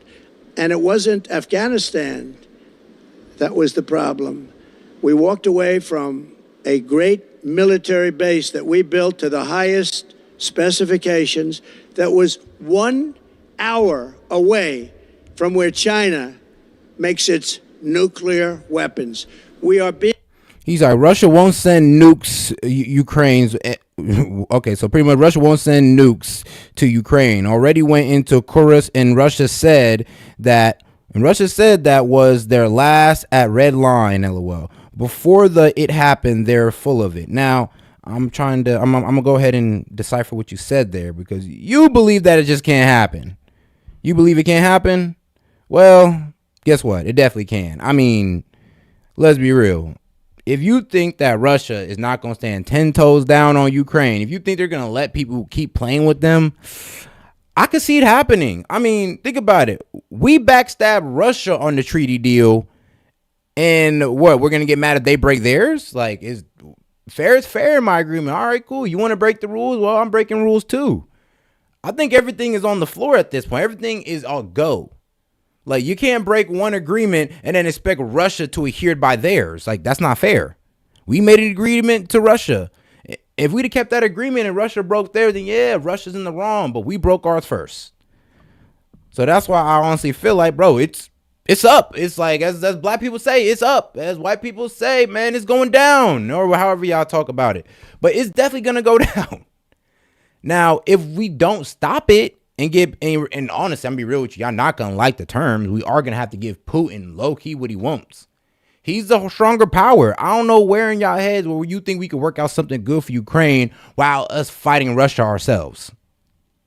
Being run by Kamala, who is grossly incompetent. All you have to do is look at her interview last night. Look at her interview with Oprah. Look at her interview with the gentleman from Pennsylvania. All you have to do is look around and you'll see it. We had 4 years of incompetent leadership. We cannot, as a country, sustain another 4 years. Thank you very much. Got you. I got you. I got to go ahead and read these out too. Woo. Okay, KC. The COLA increased. I'm weak. Yeah, the COLA increased VA disability by 8.7. Your turn. And Penny Pineapple. The left is almost like a cult, denying reality to justify you voting for policies keeping you poor and unsafe. It's cult-like behavior. On God, like they're really drinking the Kool-Aid, and they say we're drinking the Kool-Aid. I mean, man. And shout out KC Les. Don't you ever disrespect my service. Oh Lord. Beckoning Doc. KC, shut up, bro. You ain't a veteran. AG isn't an MOS, which is a military occupied service, I believe, right? Occupational service. And Jeffrey Stevens. Ukraine is defending its sovereignty from Russia, and they're gonna lose that motherfucker if we don't step in there. I promise you, they're gonna lose it. Like, boy, if you don't think, I always just say, do you really think we're gonna step for Ukraine if Russia just, I don't know, bombards them today? Like, just full out bombardment. I don't know. I don't think they're gonna do it. Shout out to Les Phillips. I already bounced that KC. Yeah, I already bounced that KC, and Beckoning called you out. So go back through the chat and look. All right.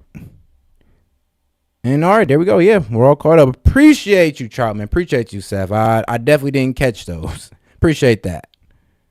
Are you going to pull your endorsement of Mark Robinson?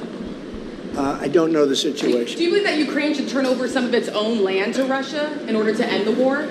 We'll see what happens. What's your message to the Zelensky tomorrow? Let's get some peace. We need peace. We need to stop the death and destruction. Don't you think? Wouldn't that be nice? Huh? And this is what confuses me. When Trump talks about peace, it's like, y'all get mad. It's like, no, we want Ukraine to win. They sold you a lie. They told you Ukraine was winning in the beginning, and then they switched it over to like, oh, yeah, they're losing. Now they need military assistance. And then we're figuring out there's no form of military assistance that we can give them without putting boots on the ground to fight these people. Like, y'all been lied to. That's why when we talk about peace, bro, it's damn near our fault why Ukraine's in this position at this point. It's our fault. Do you have a plan to make You're lied to. And shout out Jeffrey Stevens. Trump hasn't done anything for poor people, and he's done a lot. Sad. He's done a lot. Like, hey, he's done a little bit too much, actually. I meet a lot of people. Many of the leaders have been. Yeah, you got to read his policies on that. They want to meet. So I guess they see the poll numbers. We're leading in the polls, by the way, very seriously. The Daily Mail just came out with a very big poll, and we're up by 10. So that's an honor. But we have no choice. If we don't win this election, we're not going to have a country. Thank you very much. Will you divest from your crypto company if you win? Like, bro, and if anybody says that, because it's going to be crazy, people are going to say that, well, Trump's the reason why we're in it. How? It started in the Obama years. Obama set this shit off. He's the one who overthrew their government and put in a anti-Russian government. Obama set us off. It stopped progressing in aggression in Trump's time. And then it just skyrockets during Biden's. Like, you can't blame nothing on Trump at this point. You could blame Obama and Biden, though, but you won't do that.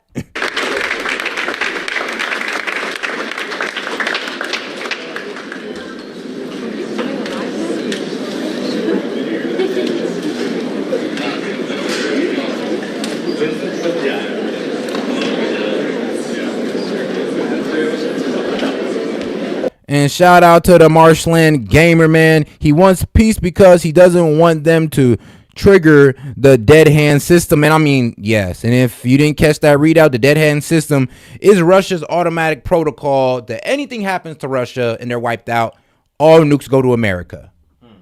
Nobody, I'm not sure if anybody else is on the list, but yeah, well, if anybody had to do with the downfall of Russia, they already assumed that it's us. So yeah, maybe we should go ahead and kill this, not only for our safety, but for Ukrainian safety. Because if they're willing to nuke us on the off chance, what makes you think they're not willing to take out a smaller Ukraine? Like, I mean, wouldn't there be less drawback from nuking Ukraine? What are we going to do about it? Who's going to stop them? Us? I think not. I mean, just think about it. If they did it, who could stop them?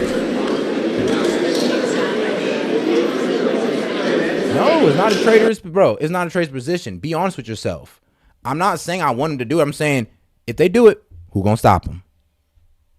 All right, and moving along swimmingly, man, we got Melania Trump sits down with Fox News, the wife of Donald Trump, gave her own little solo interview. Let's see what he has to say, or she has to say for herself. In order to succeed, you must be willing to take risks. How did the risks early on as a model prepare you for life as the First Lady? I think nothing prepared me more to be First Lady in... Shout out Lincoln, man. I love it. I love it. You need to be getting some of that Tim Pool, Benny Johnson, David Rubin money for this Russian propaganda you pushing. Man, you know what's crazy? I actually did check our global stats, and only 9,000 people watch us in Russia. Really? Yeah, 9,000 people watch us in Russia. Shout out Russia. I thought we were Putin sympathizers, Russia propagandists. Man, you think most of our super chats would be coming in the Russian ruble, goddammit. You would hope. I mean, we're paid under the table. Let them tell it. Conrad, you've done exposed us, Key. All right, Conrad, let's come out the back, man. He done exposed us, man. Come on, Russian spies. Shout out Jeffrey Stevens. Ukraine didn't want pro-Russian government. Look up Euromaidan. Also, should have gave them aid from the start. They would have lasted. But Congress. Well, here's the problem. That's what I'm saying. What are we doing getting involved in Ukraine's politics? They voted in a pro-Russian person, and we took him out. Like, what are we doing? This is our fault from the get-go. Like, I hear what you're saying, but what you mean Ukraine didn't want a pro-Russian government? They voted one in, and we got them to. We overthrew them. What?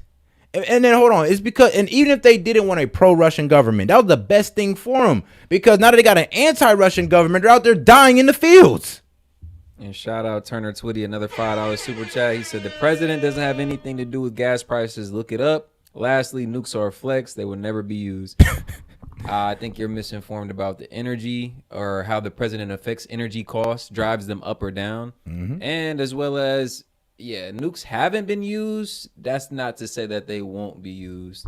You want to talk about look up mutually assured destruction, my friend. Bro, there's a reason why countries are stockpiling these nukes. And dog, yeah. Just because nukes haven't been used don't mean it can't pop off today. That's what I'm saying. I mean, like, that's like an unsafe assumption. Yeah, it's like, oh, well, it hasn't happened in 20 years, so we're good. I'm like, I don't know. Think like that, but the president and our government sure as hell knows that that is a very real situation. Trump has came out himself and said, bro, I don't think a lot of people realize we're on the brink of a nuclear war. Yeah, it's like, bro, if things keep pushing the way it does, who's to say that Ukraine is going to hit... But who's to say that Russia's not going to hit Ukraine with a nuke? Bro, who's to say that Israel's not going to hit, I don't know, Lebanon, Syria? Like, who's to say that? Jeffrey Stevens chiming back in with another $2 super chat. They were corrupted and devastated their economy. They corrupted and devastated their economy. What, the pro-Russians? But there's a whole bunch of Russians in Crimea? I don't know. Hey, man, maybe we got to go to the Ukrainians and see how they feel. Front of the world than the fashion industry. I'm over here trying to look at I'm over here trying to look at it from the perspective of a Ukrainian. I'm just like, we weren't fighting a superpower with a pro-Russian government, but now we're fighting a pro-Russian government, an anti-Russian with an anti-Russian government. We're sending people out there and they're getting killed, and the only people who are benefiting it is the Ukrainian government who's getting taxpayer money. I mean, if you look at this from the perspective of a citizen, I mean, it should all come together pretty well. But it's at the same time very tough. And as everybody judges you, look at you a certain way. So it's I see you backing in, man. We appreciate you as well. So nothing prepared me more for this world than fashion. It gives you a thick skin. So it was August 27th, 1996, and you had this modeling contract. You have 2 suitcases, a carry-on, and a passport. That is all you brought with you to America. And my portfolio. And your portfolio. That was very important. Absolutely. Yes. You need to find a job. So and shout out Lincoln. Why did you turn off why did you turn off my mic for my super chat? Wait. Your mic. Wait, did we? Hold on, G. You know, we like to be fair around here, man. We like to be fair around here. I'm trying to see where yours is at now. You had a question. Where was it? Where were you at, Lincoln? Man, I cannot find a question for some reason. All right, then. And you hit the ground running. You didn't even go to your apartment. You immediately went to work. Correct. Tell us about that. Well, when I arrived to New York City, I still remember it was Tuesday afternoon, early afternoon. I went directly from the airport to the agency. So I start right away. You sign the contract, they copy your portfolio, and you start. So it was an exciting time. So 10 years later, after arriving here, you find yourself raising your right hand and reciting the Pledge of Allegiance and becoming an American citizen. You had no idea at that moment you would go on to become the First Lady of the United States of America. What did that day, becoming a citizen, mean to you? I was very proud.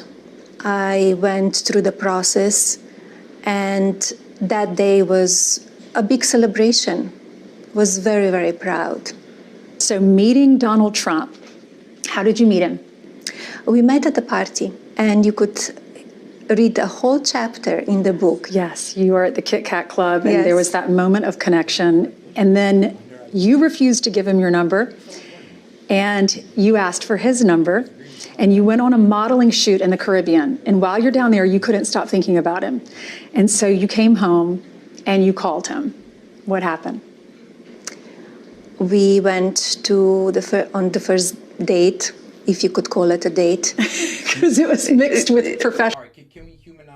Can we please humanize my man Trump for a little bit? This is his wife. Come on now. Come on. Professionalism too, Correct, right? and I completely understand now that I know him more. Yes. It was so him.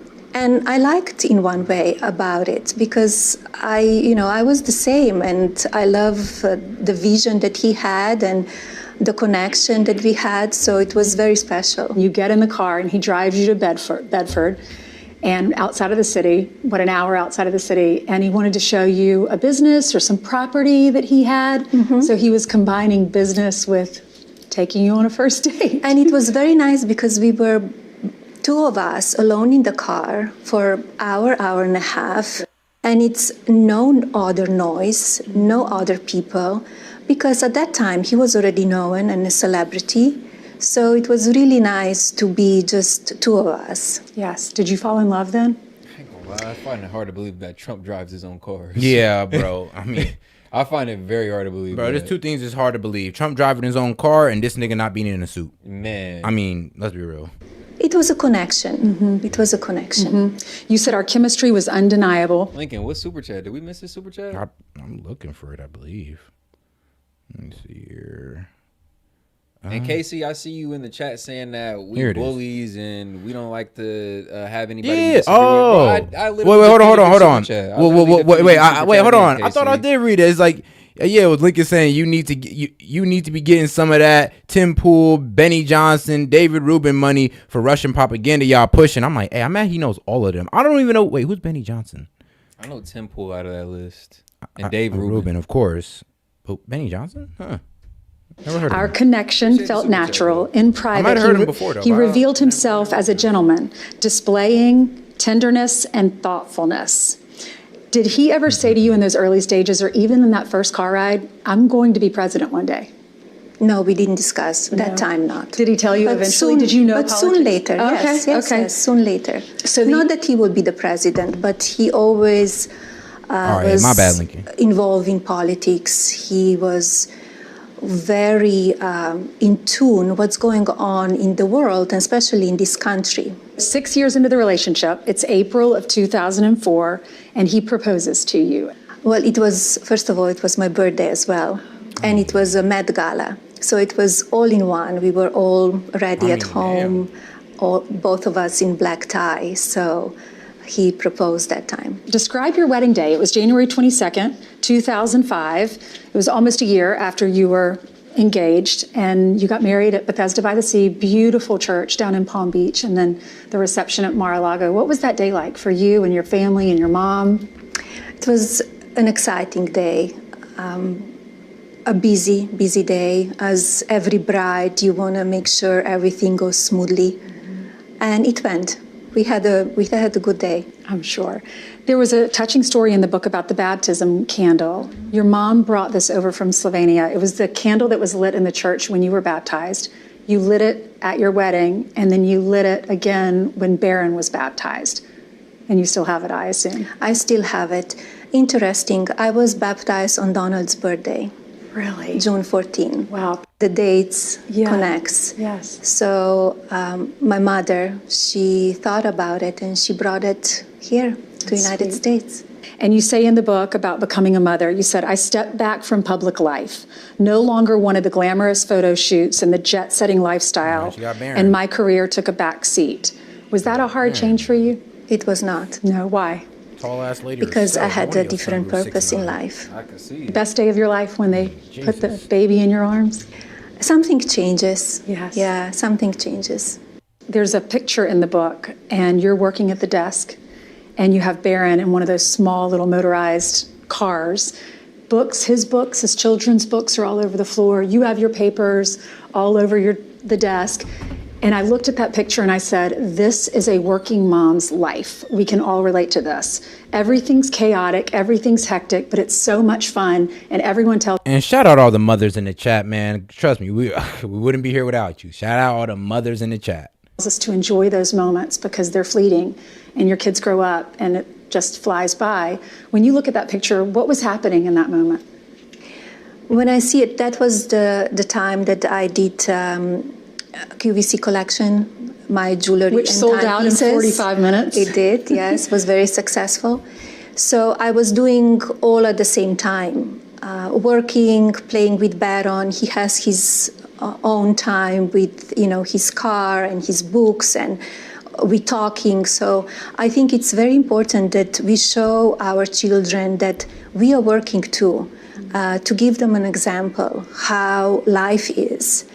That they see us, that we are productive, that we have ideas, that ideas comes to life. And that's how I was showing to Barron. And did you and Donald Trump, did you ever talk about having more children? Did you want a larger family? I was always perfectly fine with one. And Donald was encouraging to have more. And I said, I'm completely fine with one because it's very busy life, and I know how busy he is, and I'm in charge of everything. So that's why it's just perfect. So Donald was on Brian Kilmeade's show last weekend, and Brian was asking him about your relationship, and he said, Brian, she really, really does love me. So what do you love most about your husband? His humor, his personality, his kindness, he's very special. His positivity, his energy, it's unbelievable. So we have a beautiful relationship. We see these clips of Donald Trump giving a lady at the cash register $100 to pay for her groceries. The little boy with a rare disease, he invites him to the rally in New York, and the little boy cries when he... I mean, for those who said Trump don't do nothing for nobody but himself, well, I mean, come on now. So for those of y'all said Trump has never done nothing for nobody but himself. I don't get where that narrative comes from. Yeah. He's a selfish guy. Because he's just only out for himself. Bro, Trump gave a waiter $10,000. a waiter and gave him a tip for $10,000. That's life-changing money for a waiter. Bro, he's always been that guy. He receives a letter on his birthday from Donald Trump. Donald Trump This was before he ran for president. I heard calls about all this. the service members, their family members, when they lose their lives. These are stories that a lot of people, you're not going to see this on other networks. Is that the man he is? That's the man he is, yes. One word to describe him, what would that be? One or two words? Caring especially for this country. And what do the two of you like to do for fun if you're not working? To have dinner, sometimes quiet dinner or dinner with friends and listen to the music, all kind of different musics. I hear he likes to be the DJ. He likes to be the DJ, and it's very fun night when he does that. When you married Donald Trump, he already had 4 children, and you talk about that in the book, and it would seem so fun to have just so much life and children around you. You said, I gave everyone their own space, grounded in love and respect. You didn't always agree, but acknowledged differing viewpoints. So what advice do you have for blended families? To take individual as they are. You cannot control anyone. You could... Shout out Marshallland Gamer, man. Showed him the charts for economic growth under Trump's presidency versus Biden. All right, we can pull that up. Hey, we got control only your own behavior, your own words. Everybody's in control of own self. I'm not in control of my husband. I'm not in control of... And the poll was literally started off of a Super Chatters question. So that's why it's funny like that. That's why it's clearly skewed. A little bit biased, but I started it off of a Super Chatters question. His children. I'm not even in control of my child. He's his own person, and we all have yes and no's, and we are all individuals. Once you lead your life with respect and love, that's all what it matters. Barron now, he's so handsome, and we've enjoyed watching him grow up. I'm very proud of you for keeping his life private. That boy is 6'9". I'm like, God damn. I'm like, okay, your mom tall. Your mom damn near look like she about 6 feet, bro. Your mom looks 6 feet and your dad's 6'3". Yeah, 6'9" sound about right. I think that's important. Barron's now in college. What was that like for you? What's advice? What advice can you give all of us who are a little nervous about that day because we just love our children so much? What's it like being an empty nester? I could not say I'm an empty nester. I don't feel that way. I raised Barron as our own person and gave him his own yes and no's. I respect that. It was his decision to come here, that he wants to be in New York and study in New York and live in his home, and I respect that. And he's incredible young man. I'm very proud of what he grew up to. His strength, his intelligence, his knowledge, his kindness, it's admirable. And he's enjoying his college days. I hope he will have a great experience because his life is very different than any other 18, 19-year-old child. I was moved to tears in your book when I read about the loss of your mother, and you said this about her loss. There is an unparalleled sorrow in losing a mother, a profound heartache that shatters the spirit into fragments. For me, this heartache feels insurmountable, and the weight of grief is overwhelming. It does feel insurmountable sometimes, and well, you know women, let me be strong, but women. What advice do you have? Because I remember when my mom lost my grandmother, it was devastating, and it really separated her from God for a while. She came back to God. She just had a lot of questions because she felt like he took someone that was so special to her away from all of us. But it made my faith stronger. But what advice do you have for people that are going through this, to lose a parent? Well, it's a very a moment that nobody prepares you. All right, Marshallland Game. We went ahead and pulled up that chart for you because, you know, we just like pulling up charts. I love charts, bro. I just do love charts. Number scream. I'm a math guy. I'm a math guy. Tech major at the end of the day. So trust me, I love numbers. And if according to this, U.S. economic growth, and this is given by the BBC, so, shout out them for some reason keeping track on us.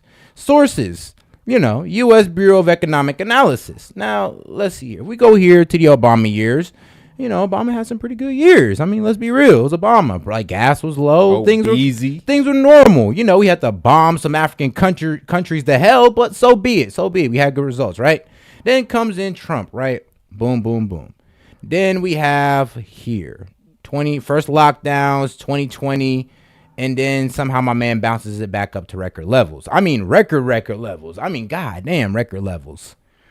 And then we got everything going down under Biden. It done dipped a couple times, but not as worse as the lockdown. But it's the lockdown, COVID. But it's never reached that level that Trump had it at. So whatever Trump was doing in office, bro's had that GDP on like a record level here. And then we got Biden over here. So I'm pretty sure y'all see it. Do I need to go in a little further? No, I don't. I'm seeing it right here. Y'all get it. All right, good. So when y'all say that Trump don't know economics, I would love to challenge that. I like to challenge that. I would love to challenge that. I challenge you every day of the week on that, according to this graph. Shout out Marshall Land Game, man. We appreciate that. And it's a grief that comes in waves, and you need to feel it. You need to have that inner peace to go with it, to feel it, to experience it.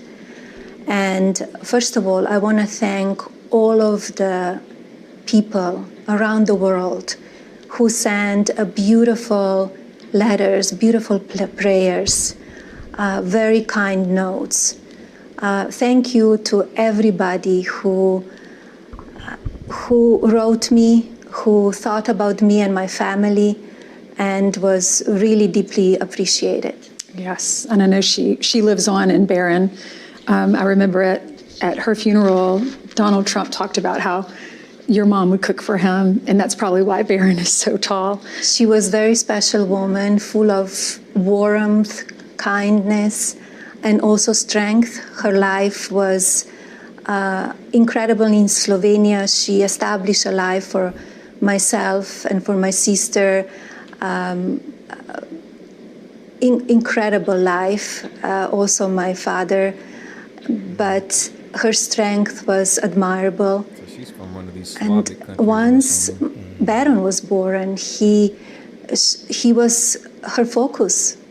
She moved here to the United States to be close to him and to raise him in one way. It's almost like she was a second mother, especially because of my schedule in the White House and being so busy. And they had an incredible bond.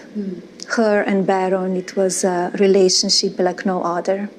Why did you want to tell your story in this book? I believe that it was the time that I tell my story and the truth.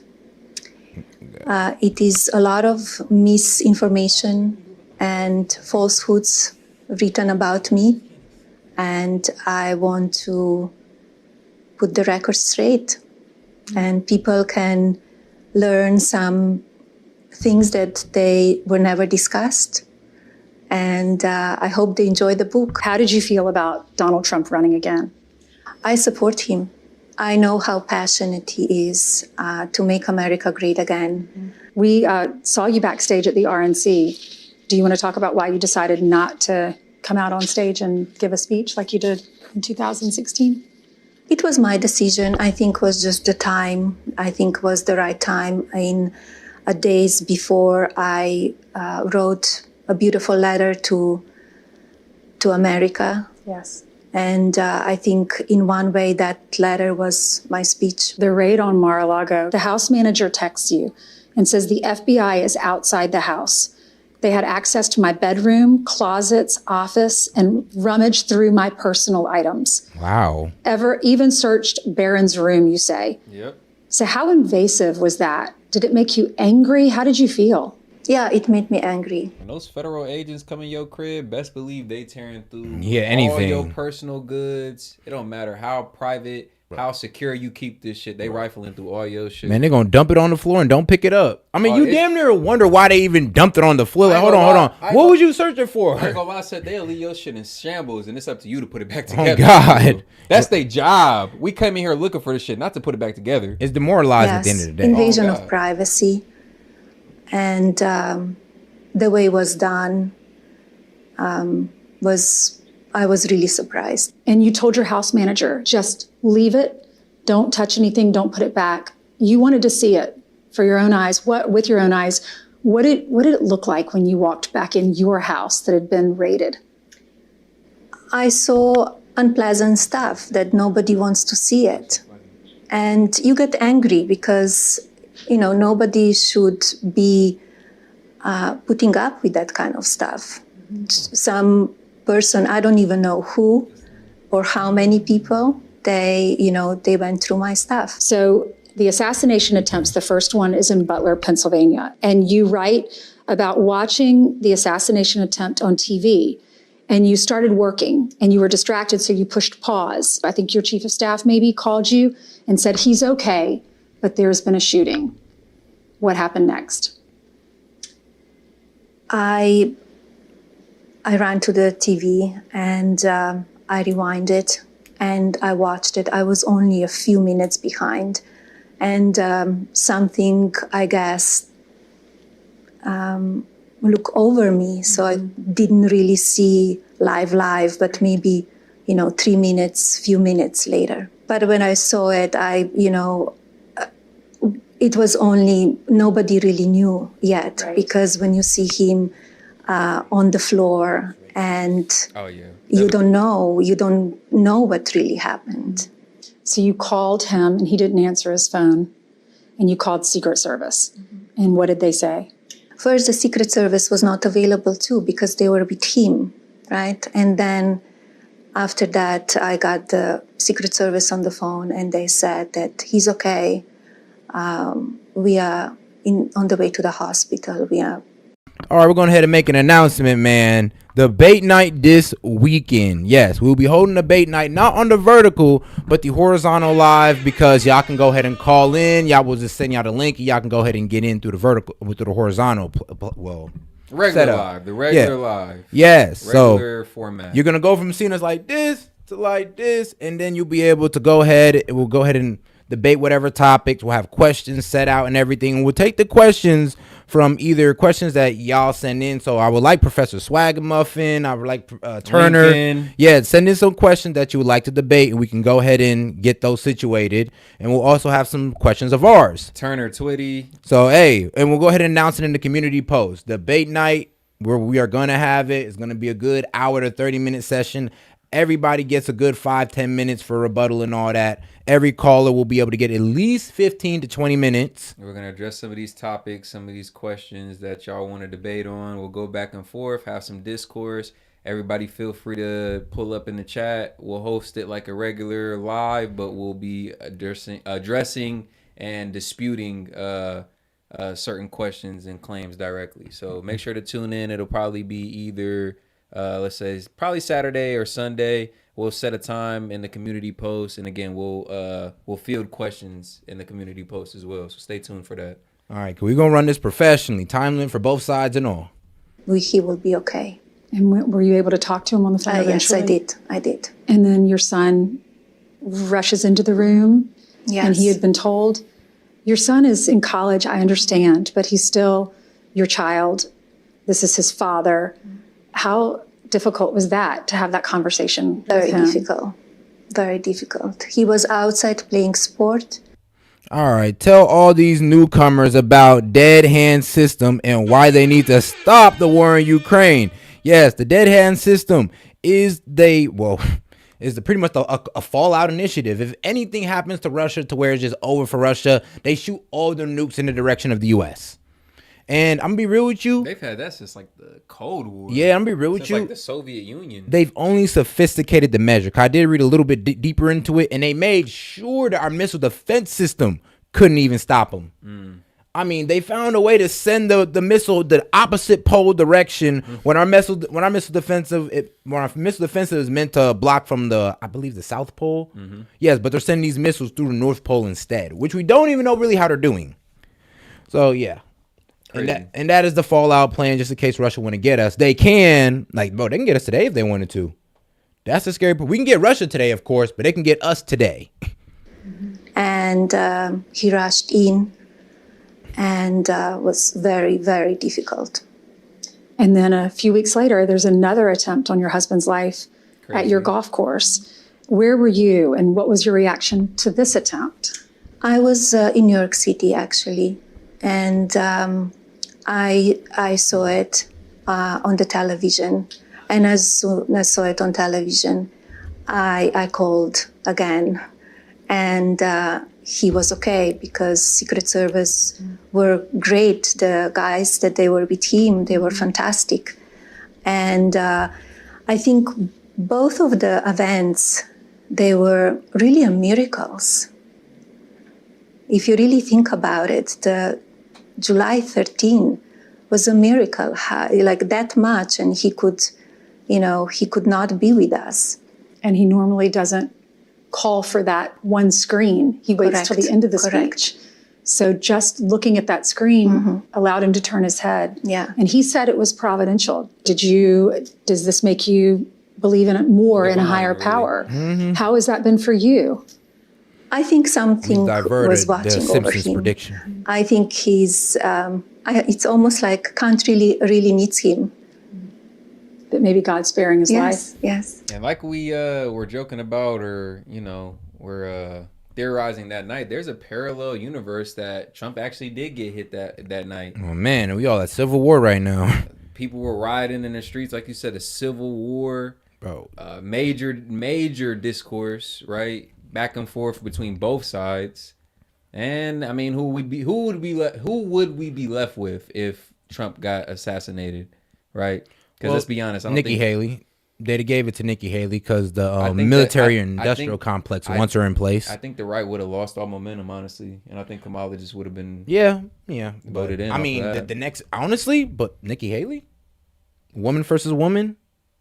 I mean, I could see it. I don't know. This was that dude's Don Lucas projection, and this is what also Ken and Sones was saying. I was like, yeah, Nikki Haley does fit that military-industrial complex a little bit better, and I could see where now they'd be comfortable with letting her in instead of Kamala, because Kamala also pushes that military-industrial complex too. She don't want no peace either.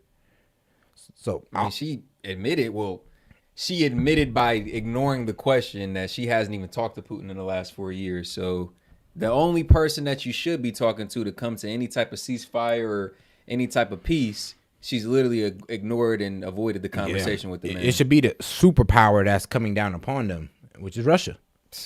Crazy as hell. And then y'all think she's a viable leader? We were told this week. Not even had a conversation and we were with told these, that foreign leaders. Authorities have already known this for a while, that there was an Iranian plot to kill your husband. So I watched this video that you released on social media questioning the first assassination attempt. For the second one, if they knew that there was this plot, why didn't they sweep the golf course? It's interesting how quiet and everything became, all of the mainstream media. There were a few days reporting about July 13 event, and everything then became quiet. So I had a lot of questions. What's going on? This is not normal. And is it really shocking that all this egregious violence goes against my husband? Especially that we hear the leaders from the opposition party and mainstream media branding him as a threat to democracy, calling him vile names. They only fueling a toxic atmosphere and giving power all of these people that they want to do harm to him. This needs to stop. This needs to stop. The country needs to unite. And I encourage everybody to read my letter that I wrote on July 14 again, because that cannot continue. Letter was very powerful. What made you get to the point of writing that letter? That's how I felt. Mm-hmm. That's how I felt. How do you feel when people say they don't like him? What do you wish they knew about him? That he is really a family man. He loves his family. He loves this country. And all he wants to build better and prosperous. Yeah, he's just strong. He's not afraid to. No, he's not talk strong. About the way you it could really see is. The way he was when he was shot, that in the ear, that the way he stood up and he said, fight, fight, fight, because we cannot allow that to happen. Okay, becoming First Lady. You wrote in the book when you found out you were watching Fox News right here in Trump Tower, and you write, I vividly recall Brett Baer's announcement, the president-elect is Donald J. Trump. And he looked at you and he said, can you believe it? And you said, yes, I can. Your life immediately changed. When did it hit you? I am the First Lady of the United States. I don't know if that it hits you, but you know that you have extra responsibility. You talked about having special bonds with first ladies, with the wives of prime ministers. Who really did you, when you were just there with them and you had to sit at the dinner table and talk, I'm sure some were just incredibly fun. You really bonded with a few of them. Anyone come to mind? It's interesting because when you meet many times, you establish a relationship. So with Mrs. Macron, Brigitte Macron, she's fun. She's fun. Yeah. We always had great laughs. And with Aki, Mrs. Abe, and I'm so sorry what happened to him. So it was very special relationships with each of them. You've also traveled to visit our soldiers. You did that at Christmas time. You left your family. It was in the dead of night, and you fly over to Iraq to bless the troops. What was that like for you, and what about the reaction from the troops? It was a very secretive meeting, and when we arrived that night, the energy of the soldiers, we walked in and everybody started cheering that they see us. Like, what a big surprise. They were not expecting that. Not at all. So what makes Donald Trump want to do this again? All he wants to, as he says, make America great again. He wants to make this country prosperous, safe for everybody. He wants to make American dream possible again. What was your reaction to Kamala Harris replacing Joe Biden as the Democratic nominee? Well, how I see it is the records speaks for itself. The country is suffering. People are not able to buy usual necessities for the families. We have wars going on around the world. Soldiers are dying. They were dying under this administration because of weak leadership.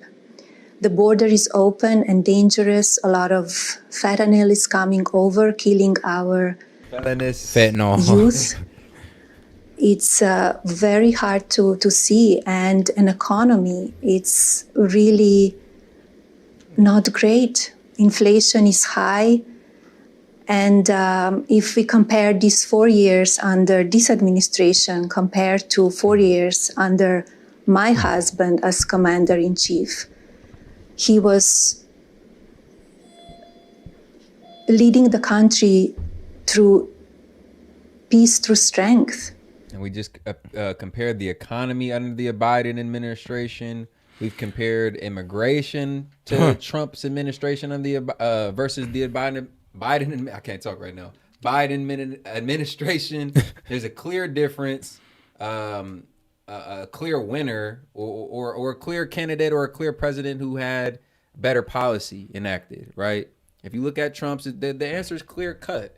The answer is clear cut in comparison to Biden. And for those of y'all that want to be completely disingenuous, you know what I mean? Like, because there be some disingenuous people. Because I'm never going to sit out here and say that, oh, Biden had no policies or nothing. I'm just like, dog, you could literally look up what their policies were and everything they did within their administration. And I believe, what was it? The national, like, what was it? Archive.gov or something like that? What was it here? Because you could look up everybody's administration off the national archives.gov. You could look up what Biden's done. You can look up what Trump's done. So, but you know, we can read out everything the man's done, and for some reason, y'all would tell us, "Oh, that's not policies," and it's almost like y'all forgot what the definition of policies were.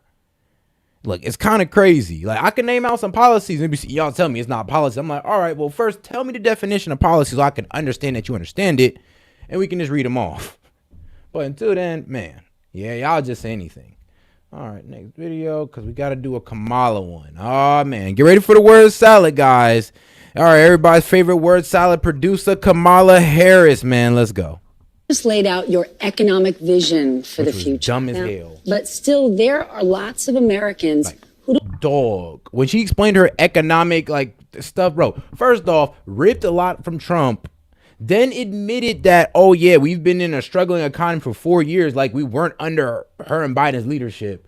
It was just terrible. I was just like, why'd they let her do this? Because they said she had no economic policy. Don't see themselves in your plans. For those who say these policies aren't for me, what do you say to them? Well, if you are hardworking, if you have the dreams and the ambitions and the aspirations of what I believe you do, you're in my plan. You know, I have to tell you, I really... You know what? Before we even do y'all like that, we need to go ahead and look into Harris's plan, Loki, okay? Can we just look into Harris's plan real quick? I got something for y'all. Because, and let's go to somebody who does know finance. Let's go to somebody who knows some finance, you know. Because here at S.E.T. Key Media, we like to give y'all the best examples. Now, taxes, but not the wealthy. Watch. Love him or hate him, the man no taxes. Love him or hate him, he knows finances, and he's worth way more than, well, everybody in the chat put together pretty much.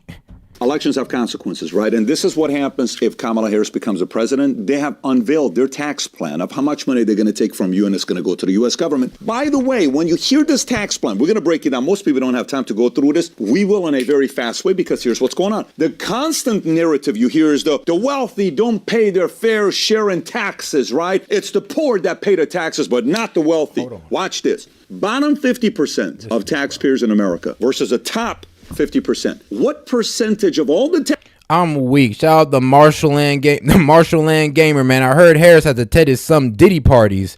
Yeah, I heard Harris has attended some of these Diddy parties with Willie Brown.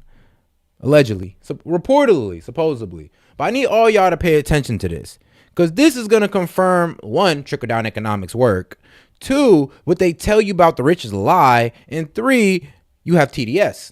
It's the poor that pay the taxes, but not the wealthy. Watch this. Bottom 50% of taxpayers in America versus the top 50%. What percentage of all the taxes in the U.S. do you think the bottom 50% pay? Come on. You ready? 2.3%. You know what the top 50% pays? 97.7%. Now, you may say you're a Kamala person. You may say, well, Pat, how about the top 1%? It's the top 1% that's not paying any of the taxes. Really? Here's a chart for you. The top 1% pays 42.3% of all the taxes the government. The top 1% pays 43% of all the taxes given to America. They already pay their taxes. They pay more taxes than all of us. Even with tax breaks, the top 1% is giving almost half of the supply of taxes. Yes. And then the bottom, I say where we are, I think we're ranging between the 0 and the 10 to 15 line here. And we're not even doing like 15% of it. But, you know, rich people are bad, right?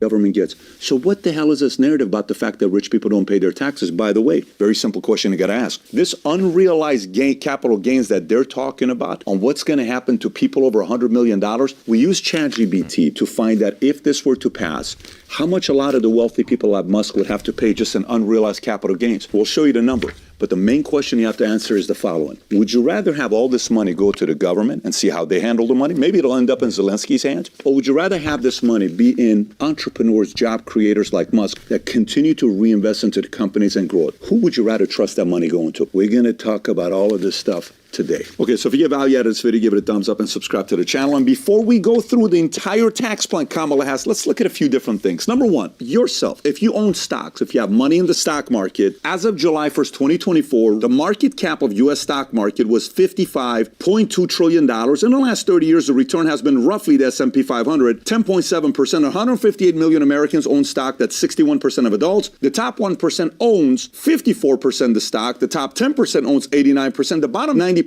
owns only 11%, but the bottom 50% only owns 0.6%. So they don't have a lot of money in the market. Now watch, this whole thing when you look at the source of income by AGI percentile, this income source for people doing their returns. It's all returns, then you go to the top 1%, top 0.1%, et cetera, et cetera. Blue represents wages, yellow is your investment, gray is retirement income. And AKA, the top 1% barely pay anything in income tax. They mostly get taxed on their investments and their businesses, but their wages ever rarely get taxed, like not even that much. And orange is business owners. So if you focus on the 0 to 80%, that's the bottom 80% of earners, right? Most of their income, nearly 80% of their income comes from wages. Small portion comes from retirement. That could be Social Security, 401k, and annuity. Very small percentage comes from their investment, and then you got some from their business owner side, the orange. But go to the top 1%, right? That's the 99.99.9. Half is wages. Then you have a little bit from retirement. Look what happens to the yellow. That's the yellow, the investment they want to target. Then you have business owner, right? Now go to the top 0.001%, all the way at the bottom. These are the billion. Yeah, they're not trying to tax these people on how much on their wages. They're trying to tax these people on their investments. This is what they want to do. This is what they want to do to us. They don't want to tax wages because that means they're taxing us the most. That's what they're coming after. Well, let's be real. That's why we pay the most taxes, because the wages are taxed. But investments, they mainly hold investments, which means that's why they don't really pay that much taxes and wages. This is what Kamala's coming after, the investments. Right? Very small is wages. Majority is what? Is investment. You don't even find anything on retirement, and then you have business owner. That yellow is what they want to target. That's called the unrealized capital gains for many. And so if you look at it and say unrealized capital gains, what does it look like? Here's a basic chart to look at. Okay, this chart here tells you in 2022, we don't even have the 2024 numbers. We're just going to look at 2022. Red is unrealized. That means taxes haven't been paid on that. You bought something for $100,000, a stock. Now it's worth $1 million. The $900,000 that you haven't paid taxes on, that's unrealized gains. Wow. That's how much it's not been taxed. And even if we break it down a little bit more, this may give you a little bit more context. So damn near is like back tax. It's like, okay, well, you need to pay taxes on the money that you've, accrued through your assets gaining value. And you ain't been taxed on that. The only time you got taxed on is when you purchased the asset. We need to tax you on the value that the asset is gained. That goes for businesses, stocks, anything, like really anything that's an asset. From 89 till 2022, $19.5 trillion of capital gains is realized and has been paid taxes of $3.4 trillion. The 48.2 is unrealized. The government wants to tax that. That's what Kamala Harris wants to do. They want to tax the unrealized gains. So again, before we go through the Kamala thing, the main thing I want you to think about is the following. Kamala Harris proposed a billionaire minimum tax target individuals with a net worth of $100 million or more, requiring them to pay a 25% tax on their unrealized gains, profits on assets that haven't been sold. So you own the stock, you own this company, you haven't sold it. The money hasn't come to you. It's sitting there. It's paper rich. She wants 25% of that to be taxed. So we asked ChatGPT. This is what ChatGPT told us what it will look like if they, by the way, we put the entire tax plan in ChatGPT. That's her plan from her words, their group. And we said, if this was the case, how much would Musk, Bezos, Gates, Arnault, all these guys, what would they pay? This is what ChatGPT told us. Okay. Musk's unrealized gains is $92 billion. Goddamn. So that's $92 billion he has to pay to the government all of a sudden. All of a sudden, he got to take $92 billion out of his own, I don't know where. Is he got to sell some assets off? Is he might have in a liquid cash? Who knows? But Musk got to find that 92. He would have to pay $23 billion of that unrealized. Bernard Arnault has $17 billion. I was wrong. $23 billion. He got to find that. Damn. He would pay 4.25. Jeff Bezos will pay 17.5. Gates 8 billion. Ballmer 11.3. Zuck 20.6. Page 10.7. Ellison 7.8. Sergey Brin 10.1. Warren Buffett 3.2. Now you may say who? So you telling me it's between Elon Musk and Facebook owner Mark Zuckerberg who's going to pay the most on, you know, these unrealized gains. Yeah, and where you think they're going to take this money from? Because they don't have it on cash and they can't afford to liquidate stocks. They would have to. They would have to liquidate stocks, sell assets. Or what else could they do? Real estate. But why would they do that? Well, what's wrong with just cutting off a couple employees? Most likely. That's what I'm saying. Like, there's always a trickle-down effect. You feel me? Yeah, it's like, why would I do all that when I can just, maybe I just need less people making, I don't know, $100K a year or $50K a year off me, take care of some of them, and maybe we can produce some things or lower the quality of our Teslas, and now they start crashing or they start like malfunctioning now. It's like, yeah. We'll let it play out so they can. Who cares? These guys can afford it. What's the big deal? Why are you protecting these billionaires? That's not the point. You ready? Let's say you're 62 years old and you have $700,000 in your 401k. You're getting ready to retire in the next 3 to 7 years, right? All of a sudden, this becomes a law. And billionaires' incentive is like, wait a minute, I have to pay this much taxes. Yes, guys, we got to lay people off. We got to fire people. Who? A quarter of the entire employee. We're firing everybody. Are you serious? Yes. And what did I tell y'all? It's like, bro, it's going to get brutal. It's going to be blood in the streets, my man, if Kamala gets her way with this tax plan. Like, it's hard to tell y'all. If you don't think, bro, I've been telling y'all for a minute now, ever since I read the whole unrealized gains tax. I'm like, bro, this is going to hurt everybody. Like, it's going to hurt the rich the most, and it's going to end up gutting the middle class completely at this point because there's not going to be enough jobs to go around because the millionaires are going to take the billionaires are going to take their jobs away to protect their bottom line, bro. There's some things that they're just not willing to liquidate. There's some, bro, they have to keep stocking their company because that's their power. So what's going to be easier? What's going to keep them in a better position? Cutting you off or cutting off these assets?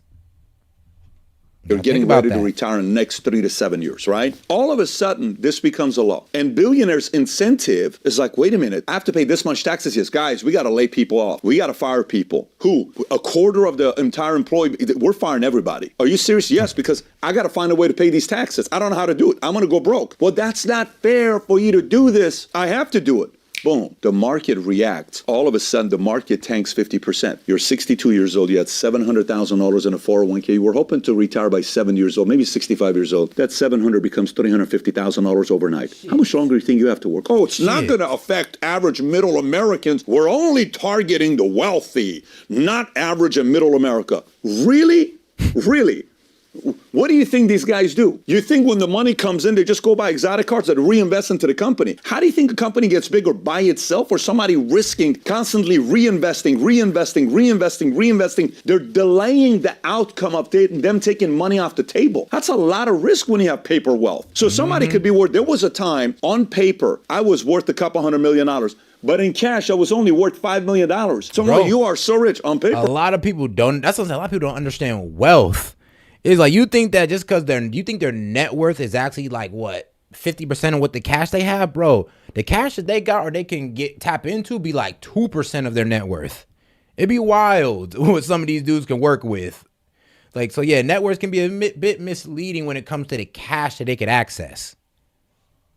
Brian, but if this thing goes out of business, I'm not worth $200 million because we kept reinvesting. So now let's go and look at this thing, because instead of just looking at all these numbers, let's see how much money Kamala and them are going to be getting. So if you look at their chart, okay, this is again from taxfoundation.org to look at. Here's what you'll come up with. I want to go through all of them and then I'm going to show you what the total number is at the end. So one by one. This is just for individual revenue raisers for taxes to the government. Raise top tax rate on individuals to 39.6. If you go all the way to the right, you'll see from 2025 to 2034, that's going to generate them an additional $170 billion in 10 years. Next one, tax unrealized capital gains at death over $5 million. Impose a 28% tax rate on capital gains over $1 million. Another $171 billion. Expand a net investment tax base to active pass-through income. Another $257 billion to the government. Raise the net investment tax income from 3.8 to 5%. Another $125 billion.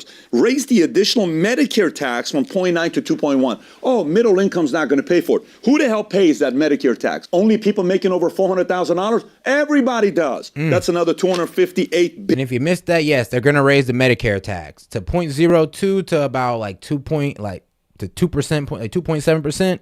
Yeah, that's everybody paying that. So yes, Kamala lied to you when she said we're just taxing the rich.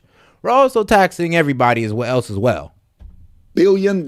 Make permanent the limit on excess business losses for pass-through firms. Another $20 billion. Next one, 1031 exchange, $500,000 in gain, $20 billion. Tax carried interest as ordinary income, $6.7 billion. Create new limitations on high-income taxpayers with large retirement account balances and increasing minimum required distribution and miscellaneous tax increases on savings, another $63 billion. Tighten estate and gift tax rules, another $94 billion. Miscellaneous tax increases on pass-through reforms, another $2.1 billion. And this is all going to the government. Not the companies to reinvest and grow their businesses. This is all going to the government. This is what they got to pay. And you too. You got to pay as well. $1.2 trillion just on individual revenue. That's you, okay? That's $1.2 trillion over 10 years. But let's continue. Here's corporate revenue raisers. Corporate taxes, let's raise it to 28. $882 billion over 10 years goes from companies to the U.S. government. Next, raise corporate alternative minimum tax from 15 to 21. $346. They're raising the corporate tax rate. If you think these companies are going to go for that and not take their ass back overseas. They think these people are just going to take it to the chin. Bro, that's a 7% increase. You don't think there's going to be a trickle-down effect? You don't think some of this economic burden is going to be passed on to us, passed on to consumers, passed on to the employees? Bro. You're naive. Yeah. You're naive if you think that. Trickle-down economics works both ways. When they get taxed, we get taxed. When they get a little bit of a break, hey, I ain't going to lie. Economics is soaring, job growth is up, and you might see a little bit of, a couple more bucks on your paycheck. Because they need to reinvest. If they want to grow their businesses, they will reinvest. If they don't, then they don't.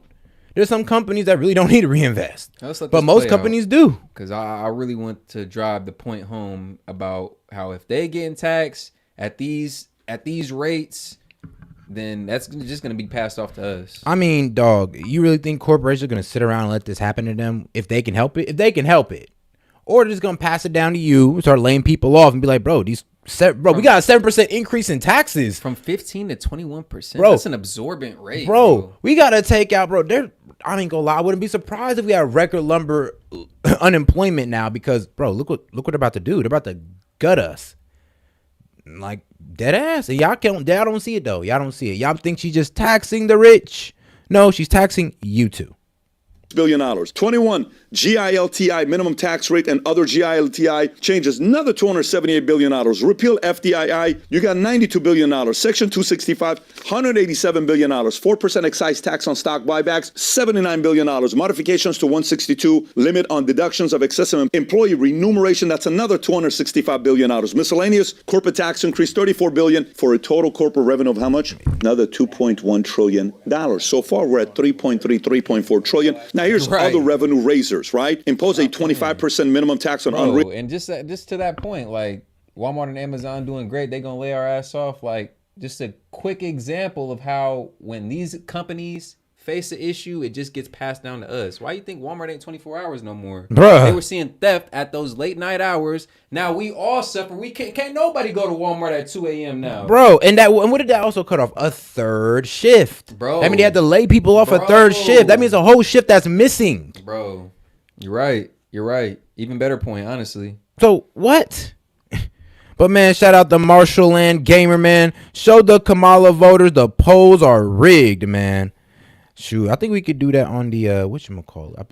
I gotta remember that one, because that one then there could be a whole video on how they prevented evidence of election fraud to the courts, but it was never looked at. Vance had actually went in on that. And shout out Les Phillips, another $5 super chat from our man. Another one of the mods, man, he said, under all this stuff from Harris with these taxes, so many jobs are going to be lost as well. It's going to be crazy. I mean, like, bro, we're hard workers, so I'm good. We good. But yeah, we good. We work hard. But for those who don't work hard, they gonna cut y'all off. Some of y'all gonna realize that your job was as generous as I'm gonna say it like this. Your job liked you more than you thought it did. Like with your bad attitude, your lack of work ethic, they still took pity on your ass and gave you a job because everybody needs a job. Right. You're about to find out that, bro, we can't afford to keep these like low energy people, low production people here no more. They gotta go. We was just keeping them here because just to help out the economy. We can't afford to. For as much hate as y'all get a rich, eat the rich. As much as y'all hate y'all employer, man, it's the private sector that puts all of us on. Uncle Sam ain't gonna provide for you like your employer does. Man, and you know what? People be like say no more. I'm like, dog. You know what's crazy? The only people who are protected on this is, well, yeah, big business owners and people who get paid by, well, big corporations. Mm-hmm. Like, well, sorry, but I don't want to say YouTube. Right. There's if you're paid by, you know, stuff like AdSense and all that good stuff, like advertisers who are corporations, then you're honestly in a good position. Or you own a corporation yourself, you're in a good position. But if you're not, then it's going to look a little shaky for y'all. Bro, and I see it taking a chat right now. This is so dumb, blah, blah, blah, blah, blah. Just because these companies leave America doesn't mean we're not going to buy their products. Bro, we buy products internationally all the time. A lot of our goods are imported from China. So just because these companies leave America, it's not like we're about to cross our arms and be like, they left, we're not buying their product no more. No, they're going to try and keep the price the same by leaving the country, and we're still going to buy their product. We're still going to buy their product. Most of y'all don't know that. Yeah, why Ford is an American company. Most of these parts are manufactured and made in other countries, right? The cars are assembled in America, but the parts are made elsewhere. Yep. It's not like we stopped buying Fords. Like, oh, they don't make their cars over here no more. Like, nah, we don't know and we don't care. Yep. And, bro, shout out to droning in the scenery. The pandemic was for controlling profits, and it sure was. Controlling profits. They said that was one of the biggest wealth transfers in history. Realized gains for well, this is the one with $100 million. Look how much it raises. $516 billion. You know what they fear? I like Elon Musk becoming too wealthy and buying companies like X, buying companies like, you know, whatever other things he's going to buy. They don't want that kind of control. They want the government to have that control, right? Levy on under-tax profits, rule on large, $225 billion. Changes on tax compliance and administration, another $24 billion. What's the total here? $766 billion. You know what the total number is? $4.1 trillion over the next 10 years. You know what the question I have for you is? That $4.1 trillion over the next 10 years, who do you trust to do more with that money? The U.S. government or free market, people that are job creators, entrepreneurs? Who do you think will do more with that? The U.S. government, when they... For those of y'all complainers who just say that no one profits more than the 1%, yeah, nobody pays more taxes than them either. So that little tax that y'all complain about, bro, they pay like 100 times that. So most of these things that are tax initiated, most of these tax, you know, the EBT cards that some of y'all get, these welfare that some of y'all get is funded by the same 1% that you hate. Like I said, y'all bite the hand that feeds you and wonder why you're broke.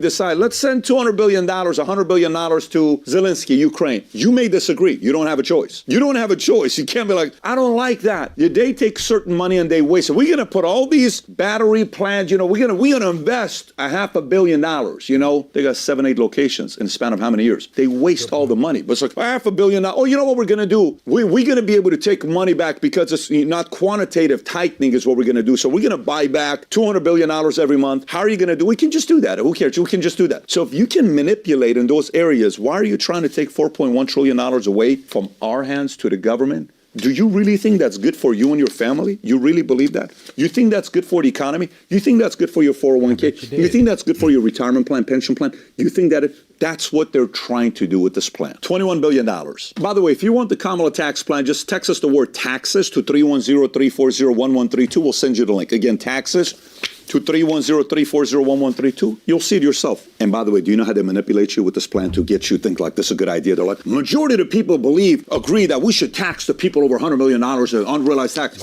Of course, it's not their money. Is that supposed to be? Yeah, of course. Of course y'all want to tax theirs because it's not your money. Actually, the tax benefits that a lot of y'all benefit off of from the rich. A lot of these welfare programs or assistance programs from the rich. Y'all don't even know that the rich provide your whole damn like lifestyle most of the time. Your housing that some of y'all rent, rich. Paycheck, rich. Like, what is it so hard to understand that trickle down economics is all around you? Yeah, I've never understood the whole idea of eat the rich. Like I said, the private sector, entrepreneurs, these wealthy businesses, they've done more for, honestly, as much as we vilify them, as much as we demonize them, they've done more for us than Uncle Sam has. Bro, and all this money you guys get, it comes from the rich. It's not like, bro, of course y'all want to tax the rich. It's not your money. It's not your money.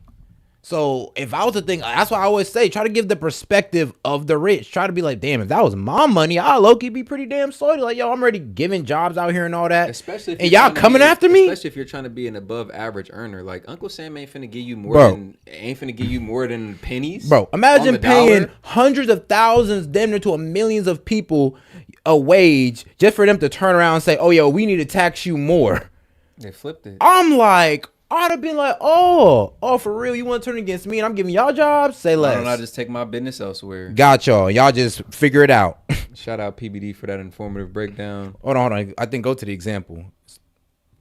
Is more left? Yes, Persuade me? Is that supposed to get me to say, oh my God, you're right because majority agree? Oh, yeah, for sure. Imagine I got 6 people living in a house, 4 kids, me and my wife, right? Imagine my oldest son comes and says, well, Dad, majority of people in this house agree that we should eat ice cream every day. No shit, Sherlock. Majority of people in this house are kids. Or imagine these guys are... So, yeah, and that's the point I wanted to leave off on. Why are we letting, like, the bottom percent try to tell the top percent what to do with their money? That is like some of your kids walking up to you and there's 4 of your kids and they be like, yeah, we should be eating ice cream every day and the majority should rule. I'm like, yeah, I bet y'all should, bro, because it ain't going to be y'all money buying the ice cream. That's the problem. Majority does rule. I'll be honest. If you take an account of how votes work and just how the voices of the people are heard, the majority does rule. But not in this situation. I'm not saying it should, obviously, but when you consider being heard out on any scale, the majority does have the largest input. But in my argument is not in this situation because the majority does not have the rule in this situation. It's the minority that has the rule that can take things from the majority. Yeah. So the majority in this scenario right here, when it comes to this whole business imbalance and employer, the minority has the control. Now, yeah, but the government is trying to give the majority the control, but it shouldn't work like that. If they're the ones handing out all the opportunities, not the government. The government is not handing out jobs like that. Not handing out as much job as these corporations are. So I don't know why the hell we're trusting them with this whole corporation tax thing. And now 18, 19, 20. Exalting these corporations as if they're our savior. I'm just saying, when you compare them to what Uncle Sam does for us, bro, who's gonna put more money in your pocket? Exactly. Be honest. Now. Well, one takes your money. Hold on a second. I'm not saying Amazon got the best outlook or the best employer workplace or anything like that. No, we all know these employers can be a bit harsh and brutal sometimes. I'm not gonna sit here and lie. But as far as who's putting the most money in your pocket, who's providing you the most opportunity, bro, compare it to Uncle Sam. Who's taking more from you and who's putting more in your pocket? Who's providing you more opportunity? The comparison almost can't be made because literally we pay Uncle Sam. Amazon, as much of a harsh employer as they might be, they're the one that's paying our bills. Come on now. We might not like Jeff Bezos. We might not like his business model, but hey. Bro, and for some of y'all small businesses, Amazon deliver the stuff you need for your small businesses. I ain't saying these companies don't have their evil ways. Come on now. Yeah, we all know. We all know that. Ain't nobody ignoring that, but let's just keep it honest. Like, Uncle Sam ain't finna make us rich. Uncle Sam ain't finna put over 20, 30K in our pocket. Uncle Sam actually wants us to be below that threshold so we can depend and rely on him. Bro, and all of us work for a corporation. All of us get supplies from a corporation. We all help out these corporations some way, shape, or form. Small business to just a regular worker. So, yeah, for those who say, oh, we'll go work for these corporations. We already do, and so do you. Love and am so energized by what I know to be the spirit and character of the American people. So now, we have ambition. As we transition into this we have video aspirations. Right here, this is Kamala's... she's already had a solo interview, but I don't know whether it's calling it a solo interview. But she sat down with MSNBC. This is fresh off the presses. So for you Kamala fans who've been chiming in, man, this is y'all time to shine. Go ahead and make y'all verses be heard. Let's see what the young lady has to say for herself. Dreams. We can see what's possible. Oh boy, did she say her signature line? Madam Vice President, you just laid out your economic vision for the future. Yeah. But still, there are lots of Americans who don't see themselves in your plans. For those who say these policies aren't for me, what do you say to them? Well, if you are hardworking, if you have the dreams and the ambitions and the aspirations of what I believe you do, you're in my plan. You know, I have to tell you, I really love and am so energized by what I know to be the spirit and character of the American people. We have ambition. We have aspirations. We have dreams. We can see what's possible. We have an incredible work ethic. We have aspirations. But not everyone has the access to the opportunities that allow them to achieve those things. And they won't if you tax the people who are giving out that opportunity. Like, what are you talking about? But okay, though, like I said, though, the word salad is like she's damn near giving you economics working backwards, though. It's like, what? But we don't lack for those things. But not everyone, you know, gets handed stuff on a silver platter. And so my vision for the economy, I call it an opportunity economy, is about making sure that all Americans, wherever they start, wherever they are, have the ability to actually achieve those dreams and those ambitions, which include, for middle-class families, just being able to know that their hard work allows them to get ahead, right? I think we can't. Let's play a drinking game. Anytime she says dreams, ambitions, and aspirations, take a shot. I'm done. We shouldn't aspire to have an economy that just allows people to get by. People want to do more than just get by. They want to get ahead. And I come from the middle class. Look, my mother raised my sister and me. She worked hard. She saved up. By the time I was a teenager, she was able to buy our first home. And, you know, home ownership for too many people in our country now is elusive. You know, gone is the day of everyone thinking they could actually live the American dream. So part of my vision for the economy is let's deal with some of the everyday challenges that people face and address them with common sense solutions, such as affordable housing. Over the last 4 years, there have been tremendous economic wins, and you've just laid out a big plan. But still, polling shows that most likely voters still think Donald Trump is better to handle the economy. Why do you think that is? Well, here's what I know in terms of the facts. Donald Trump left us with the worst economy since the Great Depression. When you look at, for example, the employment.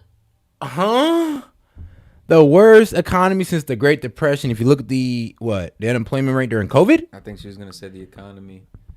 That's what it sounded like she was getting ready to say. Oh, hell no. I ain't gonna lie. The economy that made it through a global pandemic? I mean, okay, I guess. What I know in terms of the facts. Kills me. Donald Trump left us with the worst economy since the Great Depression. When you look at, for example, the employment numbers. It was during COVID, and employment was so high because we shut down the government, we shut down the country. Even before the pandemic, he lost manufacturing jobs by most people's estimates, at least 200,000. He lost manufacturing plants. Ask the auto workers how he lost auto plants. We have grown over 20 new auto plants. He has an agenda. Let's just deal with right now going forward, not to mention what happened in the past. He has an agenda that would include making it more difficult for workers to earn overtime, an agenda that would include what about no tax cutting off access to small business loans for small businesses, an agenda that includes tariffs to the point that the average working person will spend 20% more on everyday necessities and an estimated $4,000 more a year on those everyday necessities, to the point that top economists in our country, from Nobel laureates to people at Moody's and Goldman Sachs, have compared my plan with his and said my plan would grow the economy, his would shrink the economy. Some of them have actually assessed that his plan would increase inflation and invite a recession by the middle of next year. So the facts remain that Donald Trump has. And shout out to KC, man. Say, I don't trust Trump with my piggy bank. Yeah, but you gonna trust her though? I mean, did you not read out? Did you not hear the tax plan? Did you not hear it? I mean, unless you the 1% KC, you should be just a little like, I don't think I trust Kamala with my piggy bank. Actually, here's the thing. Kamala never started a business, never earned really $1 million in her life. So what do you mean? Like, if any, I would trust a businessman with my piggy bank or any business advice. Isn't that what why people kind of get mentors? Has a history of taking care of very rich people. And I'm not mad at anybody for being rich, but they should pay their fair share. But tax cuts for the billionaires and the top corporations in our country. Okay. And then not really paying much attention to middle-class families. My perspective on the economy is when you grow the middle class, America's economy is stronger. And there's empirical evidence to prove my point correct. Really? Then let me ask you about... No, explain it. Explain explain that imperial evidence.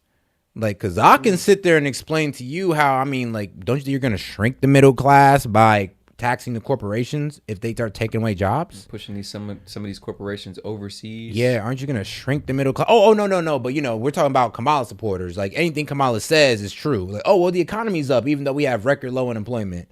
Like, I don't know. It's like, it's kind of scary to imagine when she's in office, because at this point, she's probably the only president in history that could do everything wrong, and they just say it, and they'll tell you that she did it right, and well, you see here, they'll believe it. I mean, we're, I think, about 40 or so days away from election, and she's gotten this far without really being pushed on much issues, without expounding on her policy too much, and pretty much just cackling her way through rallies and interviews. And just capping her way up. Capping. I'm like, wait, what do you... All right, let's see what she got to say. Maybe she proves us wrong right here, Sid. Yeah. Taxes, because lots of people will say, I don't like Donald Trump, but he cut my taxes. He didn't just cut corporate taxes, he cut individual taxes. Now, that expires next year, and there... Is she getting a hardball interview? Hold on. Did MSNBC just tell Kamala, like, bro, I'm telling you, though, I was paying lower taxes. What are you talking about? Let's go back. It's a golden moment in election history right now. Kamala is actually getting pushback. The first time in her political career. And there's empirical evidence to prove my point correct. Then let me ask you about taxes, because lots of people will say, I don't like Donald Trump, but he cut my taxes. He didn't just cut corporate taxes, he cut individual taxes. Now, that expires next year, and there's some people confused saying, I don't know what's going to happen next year. Under a Harris administration, at what income level should someone expect their taxes to go up? And that state and local tax deduction that's currently capped and matters to a lot of people in blue states, are you going to lift that cap? So, first of all, when it relates to anybody making less than $400,000 a year, your taxes will not go up. Your taxes will not go up. And in fact, under my plan, about Medicare taxes for 100 million Americans will actually be cut, including $6,000 a year for young couples for the first year of their child's life in a tax cut, a tax credit, essentially, by expansion of the child tax credit. By the way, and why is policy? Here's the thing that just added killed me. $1,000 on top of it, I think. If you look at her whole tax plan, she does increase Remember on Medicaid, it goes from 0.02, it goes from 0.2% to 2.7%. We're all gonna get taxed on Medicaid. Yeah, that comes out of all of our tax. Yeah, or Medicare. Y'all see that little portion right there for Medicare? Yeah, Medicare, like, bro, that's us, and she's raising that. So she just pretty much lied when she said that if you're 400 and below, we're not raising your taxes. I'm like, yeah, you are. No shit. Because during the first year of a young couple of a person's child's life, they're going to need help buying a crib, buying a car seat. And we all benefit when they're actually able to do what they naturally want to do to take care of their child. And expanding that child tax credit, or you mentioned housing before, giving that extra money for a first home. If you can't raise corporate taxes, or if GOP takes control of the Senate, where do you get the money to do that? Do you still go forward with those plans and borrow? Well, but we're going to have to raise corporate taxes, and we're going to have to make sure that the biggest corporations and billionaires pay their fair share. That's just it. It's about paying their fair share. I am not mad at anyone for achieving success, but everyone should. Shout out redheaded stepchild, man. $2 super chat. Yes, sir. Appreciate the support. Just her trying to sell dreams and starlight. And a lot of y'all buying it. I'm not going to lie. But that's what here at S.E.T. Key Media, that's what we here for, man. Break down some of this stuff. Analyze some of it. Because a lot of times they just tell us this stuff and expect us to be dumb enough to believe it and go about our day. Take it to the bank. Tell our friends. Yeah, go vote for Kamala, man. She got a tax plan and she's going to increase the middle class. And man. See, look, man, I may have to put on my conspiracy hat, but I may have to do a study. Why is gas higher in the red states than in the blue states? Are we being punished? Shout out Droning in the Scenery. Dumpster fire, HR tone police. All right. And it's not you're going to stay, bro. You can overcome Kamala's tax plan. Anything can be overcame. It's just, I'm gonna be real with you, G. Look, man, it's like this. If you was to climb a mountain, you went from having a nice little wooden ladder to you having to do that shit bare hands, no gloves. It's like, it's going to be, you could do it. It's just going to be a little harder. Pay their fair share. And it is not right that the teachers and the firefighters that I meet every day across our country are paying a higher tax than the richest people in our country. Bill Gates just said it this week. If he was in charge of taxes, he would have paid more. But how do you find that line to make sure corporations are paying their fair share, but they're not leaving our country?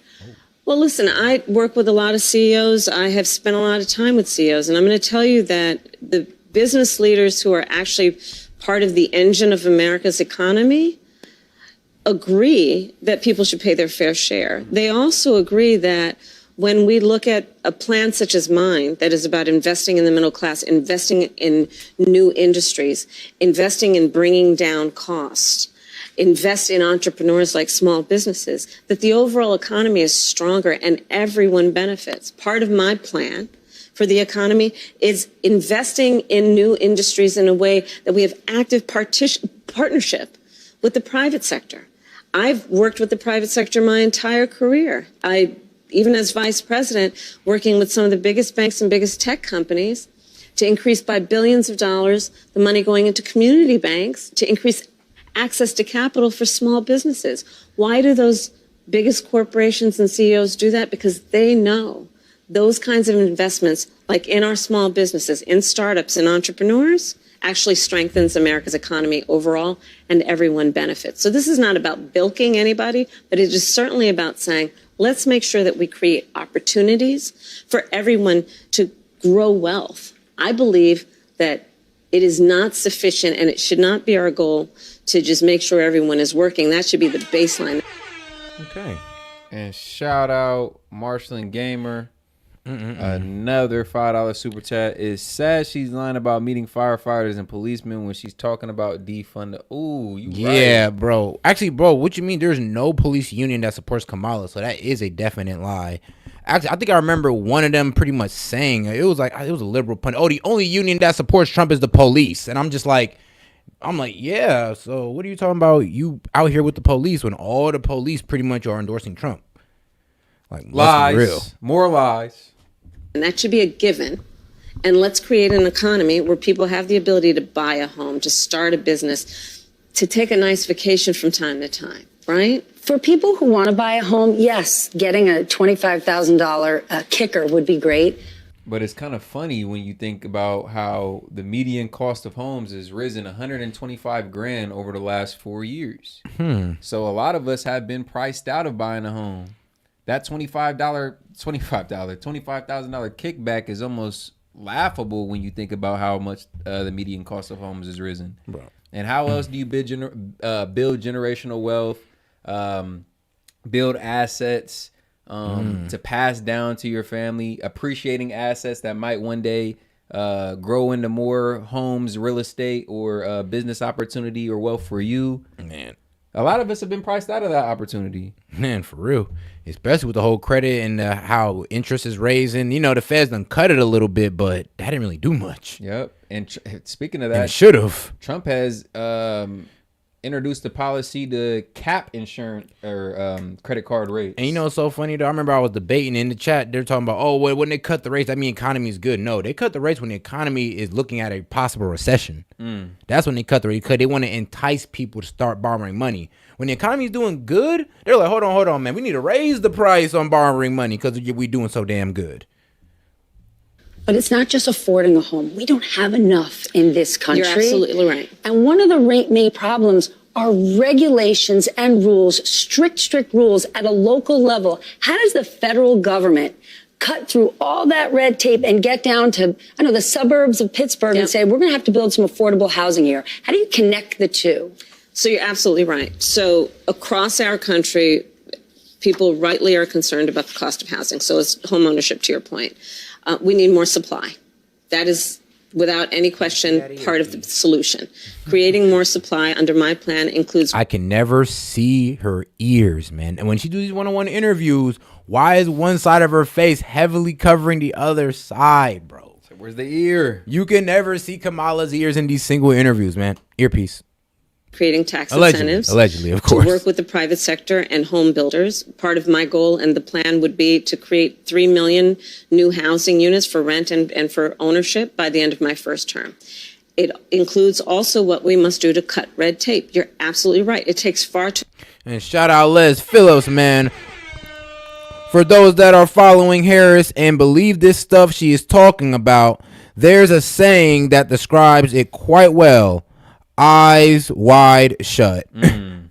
Literally. Because if you got your eyes open, man, and you add it up to things she said in the past, not only is it contradictory, but a lot of it just doesn't make sense. You got to kind of wonder where she plans on getting this money from, who she plans on taxing, or I'm going to increase the middle class. Well, how? How is that going to work? How you going to do that? I mean, you're taxing the people who are creating the middle class. The middle class is created by these corporations and these businesses that pay upwards of $400K. And even when you really dig a little bit deeper, her best policies are piggybacked off of Trump's and Vance. Yeah. So, and bro, is it these businesses are going to start cutting hours or just cutting off people? Or just move, worst case scenario, move the entire industry out of the United States. And then who suffers? bad, with the entire business. Who suffers? We take that too one, long, guys. and there's too much bureaucracy. Not them. Associated with home building. And I say that as a devout public servant. I know that we have to reduce the red tape and speed up what we need to do around building. And that is going to require working from the federal level with state and local governments. And it's going to be different in different places, depending on the needs of that community, the needs of that local government, that municipality, but working in consultation and coordination and also around incentives that we can create. For example, some of the work is going to be through what we do in terms of giving benefits and assistance to state and local governments around transit dollars and looking holistically at the connection between that and housing.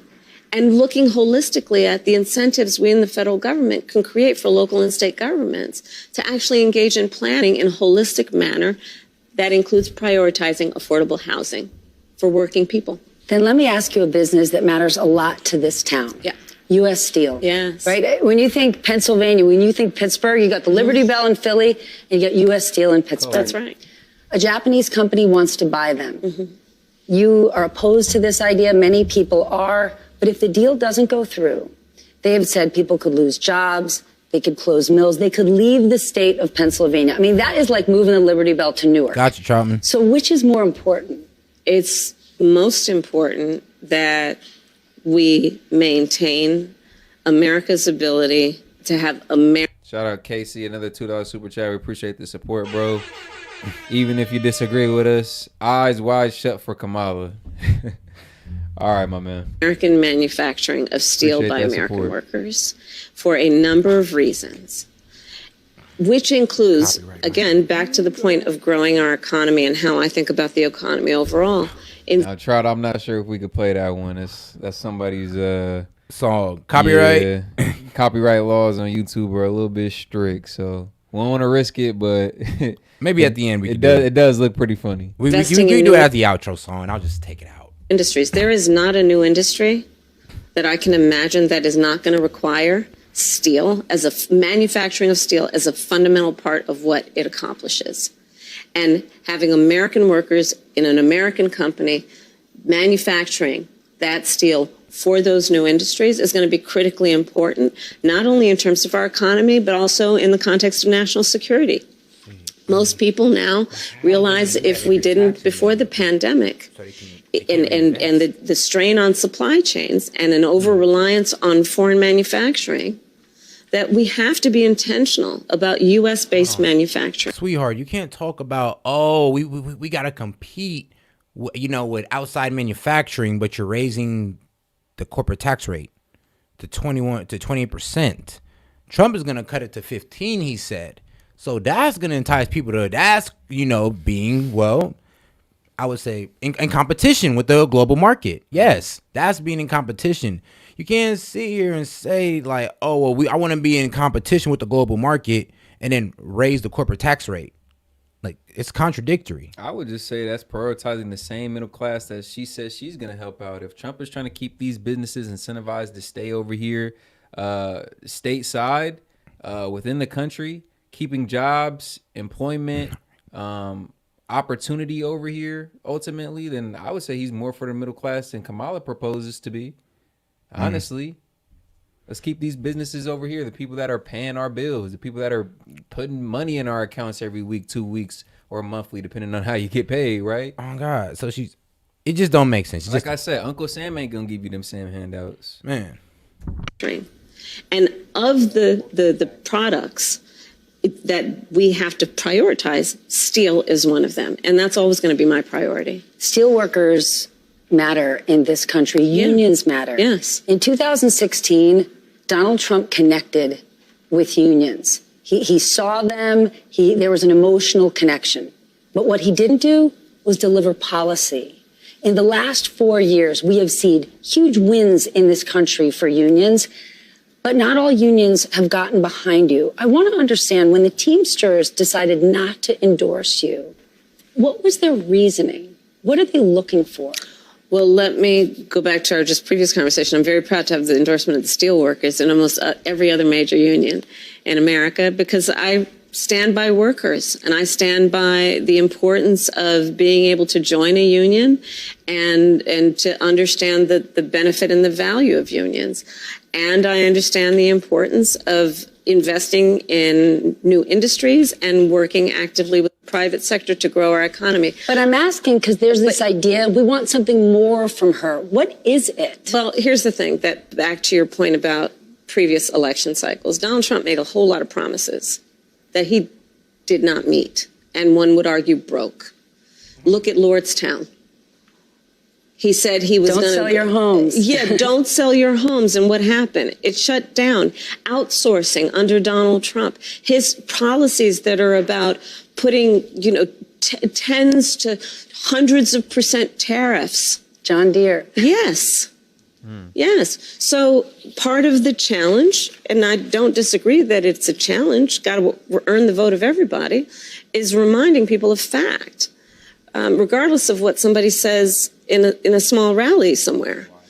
And I think that's really important. And that's part of what I'm doing in this campaign, is to remind people, now, just like here in Pittsburgh. Now, Chad, I did look up some disturbing news, and the worst thing is that, there are countries that, have a way lower corporate tax than us even now.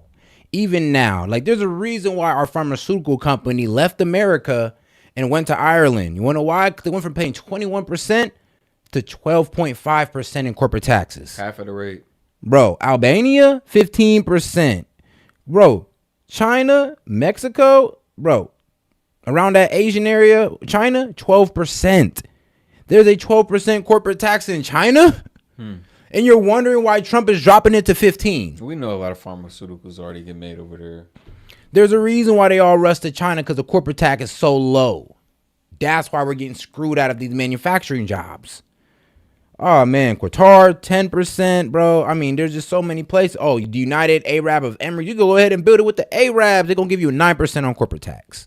Hungary, 9%. Like Barbados, man, I know I'm gonna have to move a company, bro. We have to have manufacturing in Barbados. 5.5% corporate tax. Damn. They want you there. Eat out there. They're saying, bro, please come over here. Pittsburgh, of the reality of who has stood with union labor, who stands for American manufacturing, who stands for American jobs. Can I ask you about tariffs? Because you just mentioned it. It's not just with one company. Donald Trump's sort of big idea is this broad-based tariffs across the board. You and many others have said that would be not only disastrous, but it would be a direct tax on the American consumer. It would be a sales tax on the American people. The independent economists have already measured this by the sales tax of doing a 20% tariff on all imports that he has described would be a 20% sales tax, in essence, on basic necessities for the average American worker, average American family, totaling almost $4,000 a year. That is no small matter. Here in Pittsburgh, when I'm talking to a group of folks who work here, who live here, and when they hear it might be $4,000 more a year for them, look, people can't afford that. But tariffs aren't unique to President Trump. President Biden has tariffs in place. He's actually looking to potentially implement more. Where do you come out on? Is there a good tariff, a bad tariff? Well, part of it is you don't just throw around the idea of just tariffs across the board, and that's part of the problem with Donald Trump.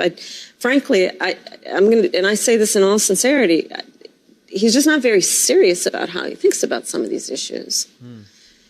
And one must be serious and have a plan, and a real plan that's not just about some talking point ending in an exclamation at a political rally, but actually putting the thought into what will be the return on the investment, what will be the economic impact on everyday people. And when you look at my plans, you will see what those benefits will be. $25,000 down payment assistance for first-time home buyers. You know what that means? Then you're creating the ability of that working person to build intergenerational wealth. Doing the work. Shout out James Foley, $1 super chat. Ain't got too much to say, just wanted to show some support. Appreciate that. And if you haven't already, man, double tap the video, like it. Appreciate the support, man. You could also hit the 3 buttons in the upper right-hand corner. Let's get the likes up. Increases the engagement, the push in the algorithm. We can get some more folks in here. Kamala supporters, Trump supporters, it don't matter, man. Let's keep having a fire stream. We've been having fun over here. Hope y'all been enjoying it on y'all end. Of a $6,000 child tax credit, doing the work of a $50,000 tax deduction for first-time. Shout out Marston Gamer, another $2 super chat. Yes, sir. He says, she pulling a Biden on this one. Stutter, stutter. Stutter, stutter. Ice cream, ice cream. Dementia, dementia. Nah, it's like, nah, but yeah.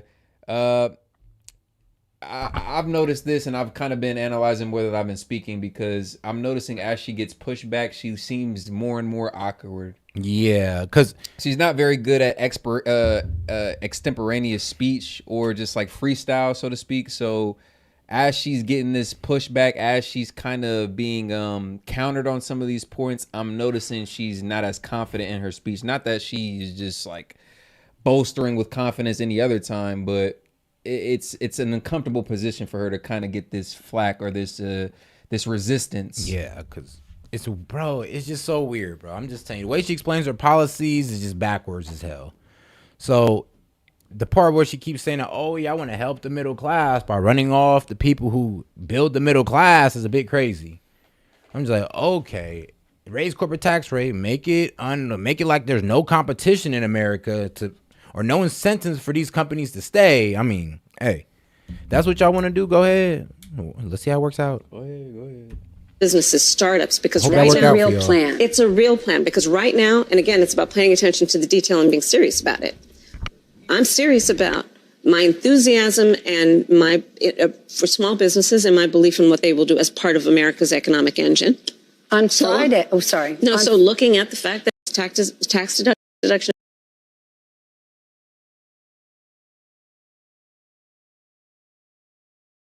Appreciate you, man. Ain't got too much to say. Just want to show some support. Yes, sir. We're trying to say something and ain't letting nobody in this year of our Lord 2024 can start a small business with $5,000. Very few can. So extending it to $50,000 tax deduction for startups to generate the innovation and the ambition of the ideas that are present and among us, but need the fuel to be able to actually achieve the goal. His plan is not serious when you lay it out like that, but a serious problem over the last few years has been inflation. Luckily, it's cooling, but prices are still high. Yeah, I agree with you. You said you want to take this on by going after those who engage in price gouging. Yeah. But as somebody who supports free markets, who's a capitalist, how do you go after price gouging without implementing price controls? Because once we get in this zone, people start to get worried and they say, I don't know what she stands for. Because once we get in this zone, people start to get worried and they say, I don't know what she stands for. So just to be very frank, I am never going to apologize for going after companies and corporations that take advantage of the desperation of the American people. And as Attorney General, I saw this happen.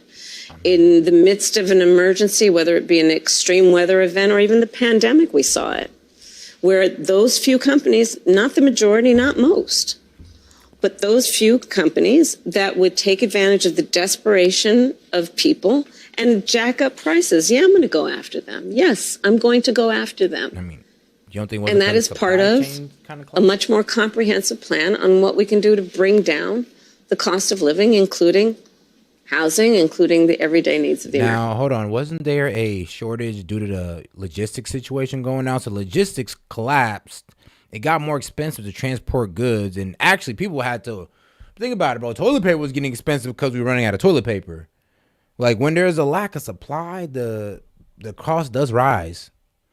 So that was kind of fear-based. Yeah, people before the pandemic and the restrictions even hit, running to the stores, buying toilet paper in bulk just to go and resell it on Amazon and eBay. That was more so caused by like fear in the market. Then later, the shortage kind of came in. But I do agree with your point. But initially, bro, I ain't gonna lie, it was the price gougers and the scalpers that low-key fucked that up for everybody. On Friday, you are going to the border. Immigration is complicated. One of the issues is an economic one. And no one is eating cats and dogs in Springfield, Ohio, and I'm glad not to be talking about that. But there are people there that are stressed, that feel that they're at capacity. Communities around the country that have legal immigration, many have said, we're at capacity. And many feel like the government has said to them, well, adapt, sit down, be quiet. This is how it is. What would Harris... Brackish Bash. Ain't seen him in a minute. Yeah, see you support here on the channel before, Mary. Appreciate you tuning in, bro. I'm serious about... hold on, I'm serious about being serious. Seriously. Can't you understand I'm serious? Like, come on, bro. I'm just the most serious guy you know. Do for those communities who've taken in many, many legal immigrants, but are at capacity? Well, first of all, we do have a broken immigration system, and it needs to be fixed. And if we take a step back, months ago, some of the most conservative members of the United States Congress came together with others, proposed a border security bill that would have put 1,500 new border agents on the border to help those hardworking border agents who are there right now working around the clock. Would have put more money into stemming the flow of fentanyl, which is killing Americans around our country and devastating communities. Would have put more resources into our ability to prosecute transnational criminal organizations, which in my career I've prosecuted.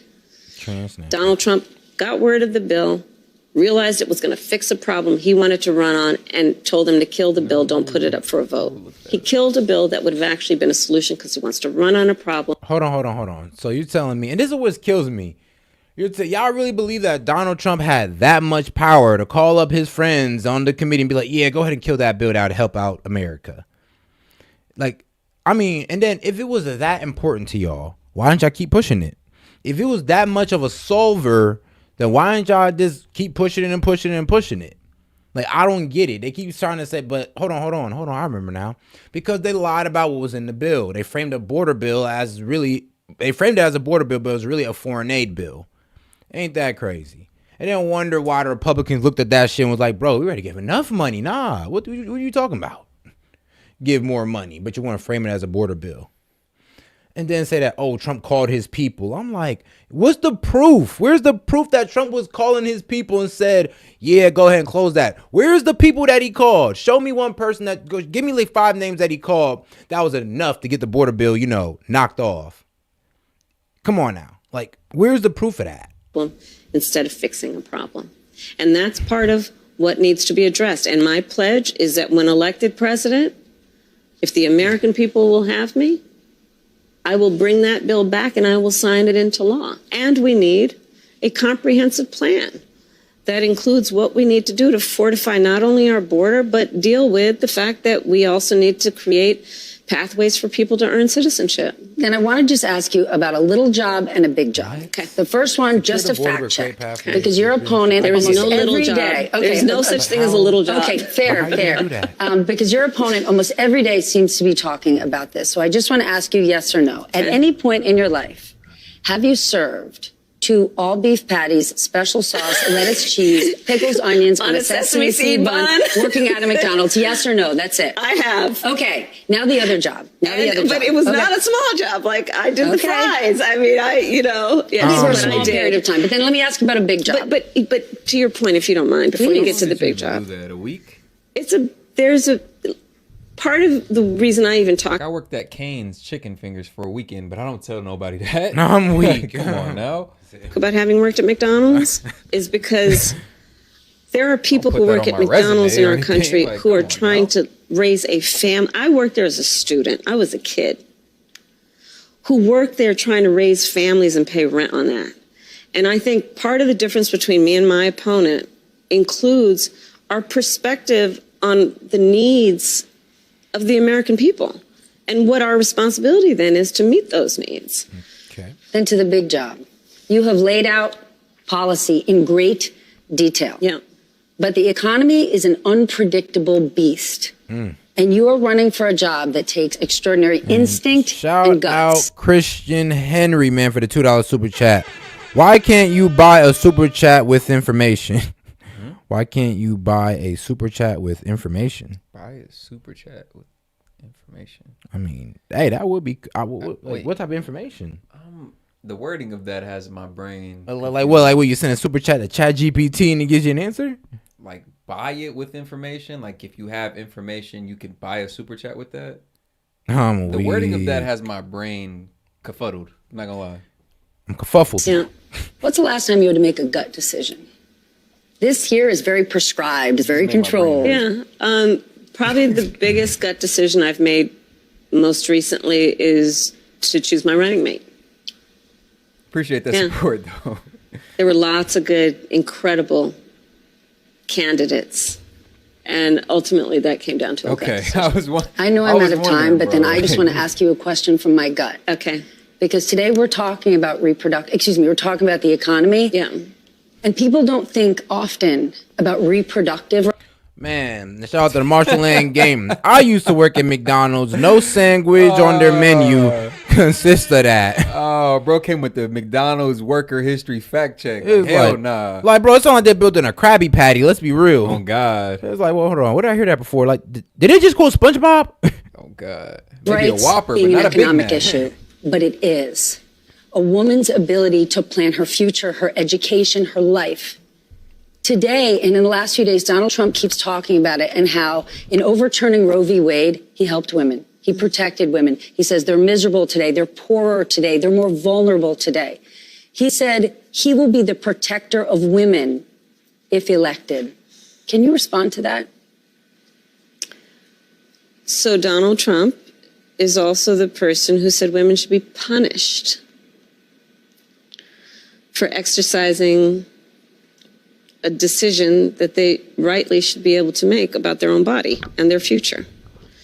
So I think we would all agree that as a result of that perspective that he has about women, he also then chose 3 members of the United States Supreme Court who did as he intended. And shout out Cracker Packer. Cracker Packer is hilarious, bro. What's CA? Is that Canadian? Yes, I believe that's Canadian. And this is first super chat on the live, man. We appreciate that honor here at St. Key Media. She need a build plan, not saying she has a plan. Man, but trust me, they get on Trump for having a concept of a plan. And I'm like, he's out of the office. Don't think he has the concept. They let Kamala give word salads and nothing burgers all day. She just gave the recipe for a McDonald's sandwich. It sounds like her nothing burgers she serves up in these interviews, to be honest. Bro, she said, oh, I want to make America's manufacturing like competitive for the globe, but I'm also going to raise corporate taxes. I'm like, Oh no, this is actually funny. Shout out to Key Bay, $2 super chat. And it's his first one on. Oh, actually, is it the first one? Oh, it's the fifth one. My bad. McDowell's coming to America. Fake ass McDonald's, fake ass burger, man. She ain't never worked at McDonald's, man. Man, no. Bro, it even says her history. She went straight out of Howard to damn near working in public office. You know, with Willie Politics, Brown. really? Yeah, you know, she played that political game really well. From sitting in class at Howard to sitting on Howard Brown's lap. I mean, or he Willie Brown. Willie Brown. My bad. I'm weak. She would know his name better than any of us. Undid the protections of Roe v. Wade, and now in state after state, you see laws being passed Talk about an introduction that to do politics. punish women. Laws that, I mean, people want to say, "Oh, she didn't break up his family. She didn't break up his family." Okay, maybe that's a good point, but you don't think that kickstarted her career in politics? Yeah, effing with that man. Yeah, low key, like Even you if on a judge. Okay, she's not a homewrecker. We'll give her that. Hats off to her. But you don't think the accusation or the claim can still be made that she low-key effed her way to the top or effed her way inside? She effed her way to get the door open. Well, here's the thing. This is one of the reasons why I kind of believe that she is a homewrecker because, she didn't get married till she was like 49 specifically. And then she has no kids of her own. So what motherly instincts does this woman have, like, at all? I mean, you never gave birth and you raised stepkids that was damn near grown. You got your Jewish daughter walking around with armpit hair. I'm confused. Like, oh yeah, that was weird. Actually, I did see that. Yeah. Strange as hell. Most recently, a heartbreaking story resulted in a young woman dying, a mother of a 6-year-old. Heart-wrenching stories. And that's for the listener, much less their family. Oh, hold on, can't you see?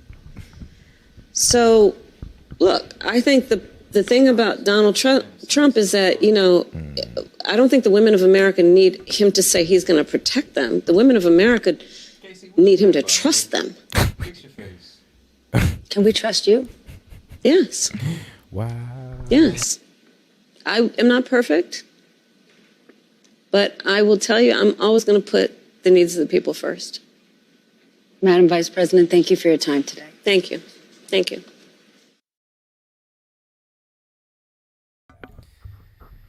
Well, what y'all think about that, man? Don't we have? Oh yeah, the Kenneth Owens. So yeah, we could transition to that if you want to. I think it's. Let's do Candace. Actually, we'll keep it on Kamala. I think it's right here. Yep. All right, perfect. All right, then let's over here and let's get in more into Kamala as well. Stephanie Rule, NBC News senior business analyst, host of the 11th Hour. The conspiracy theory lane, real quick. So this is all very speculative, but Candace tends to do her research and she does good journalism. So we're gonna hear her out. Like I said, it's all very speculative, but we're gonna get right into it. Like the video if you haven't already, man. Double tap that screen, 3 buttons. Shout out to Kenneth, one of the most hated black people damn near in America and in Israel. But let's now, one more time. Where should we this begin? Is all very speculative. You guys have heard of whitewashing history, but have you heard of blackwashing? Even I was like, blackwashing is when you're a politician and it's election season and suddenly you have to relate to black people. So you just sort of start making stuff up to blackify yourself, your history. You start dropping a bunch of slang and colloquialisms and hoping that the people will therefore understand you. Honestly, it's become something of a democratic rite of passage. Except this time, I think we may have caught the culprit red-handed. Of course, I'm speaking about Kamala Harris. I think her and her campaign team are really going to regret the day that their media henchmen came for Janet.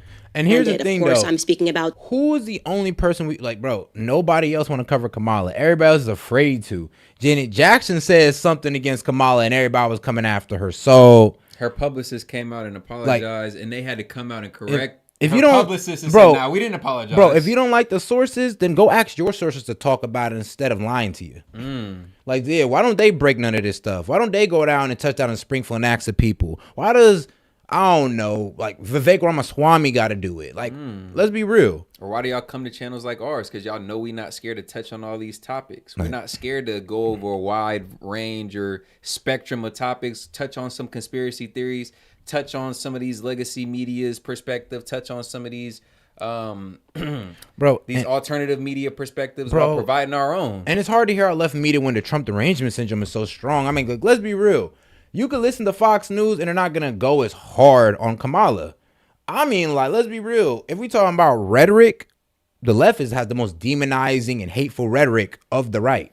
And shout out to Key Bay, $10 super chat. Let's get him a Don DeMarco real quick. Appreciate that, big dog.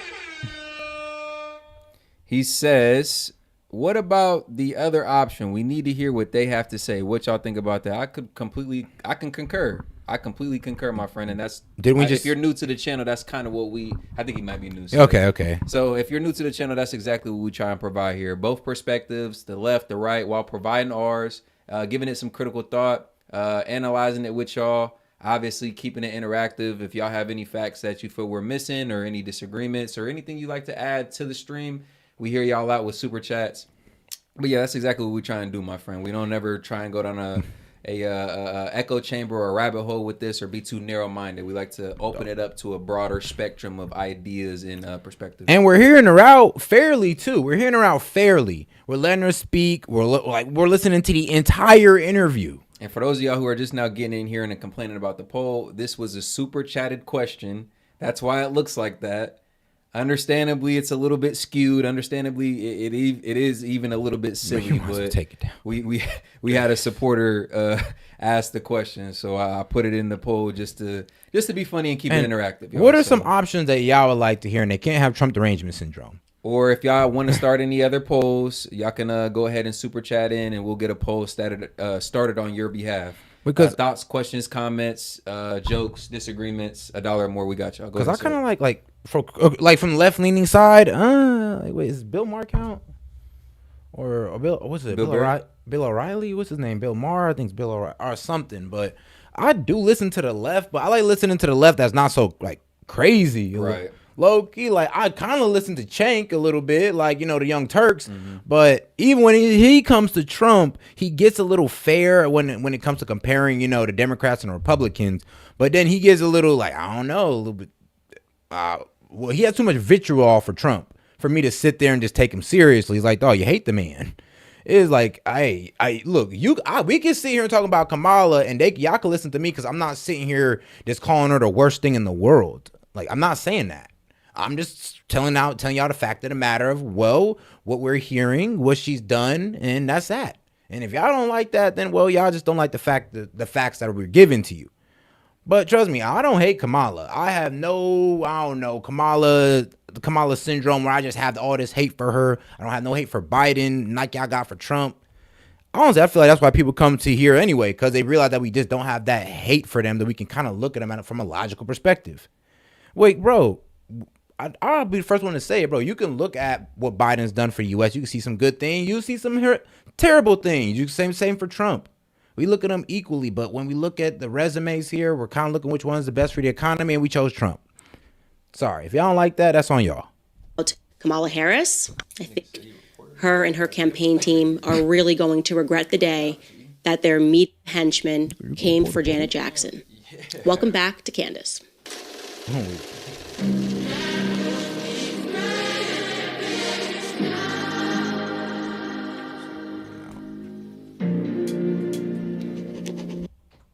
Never mind, you good.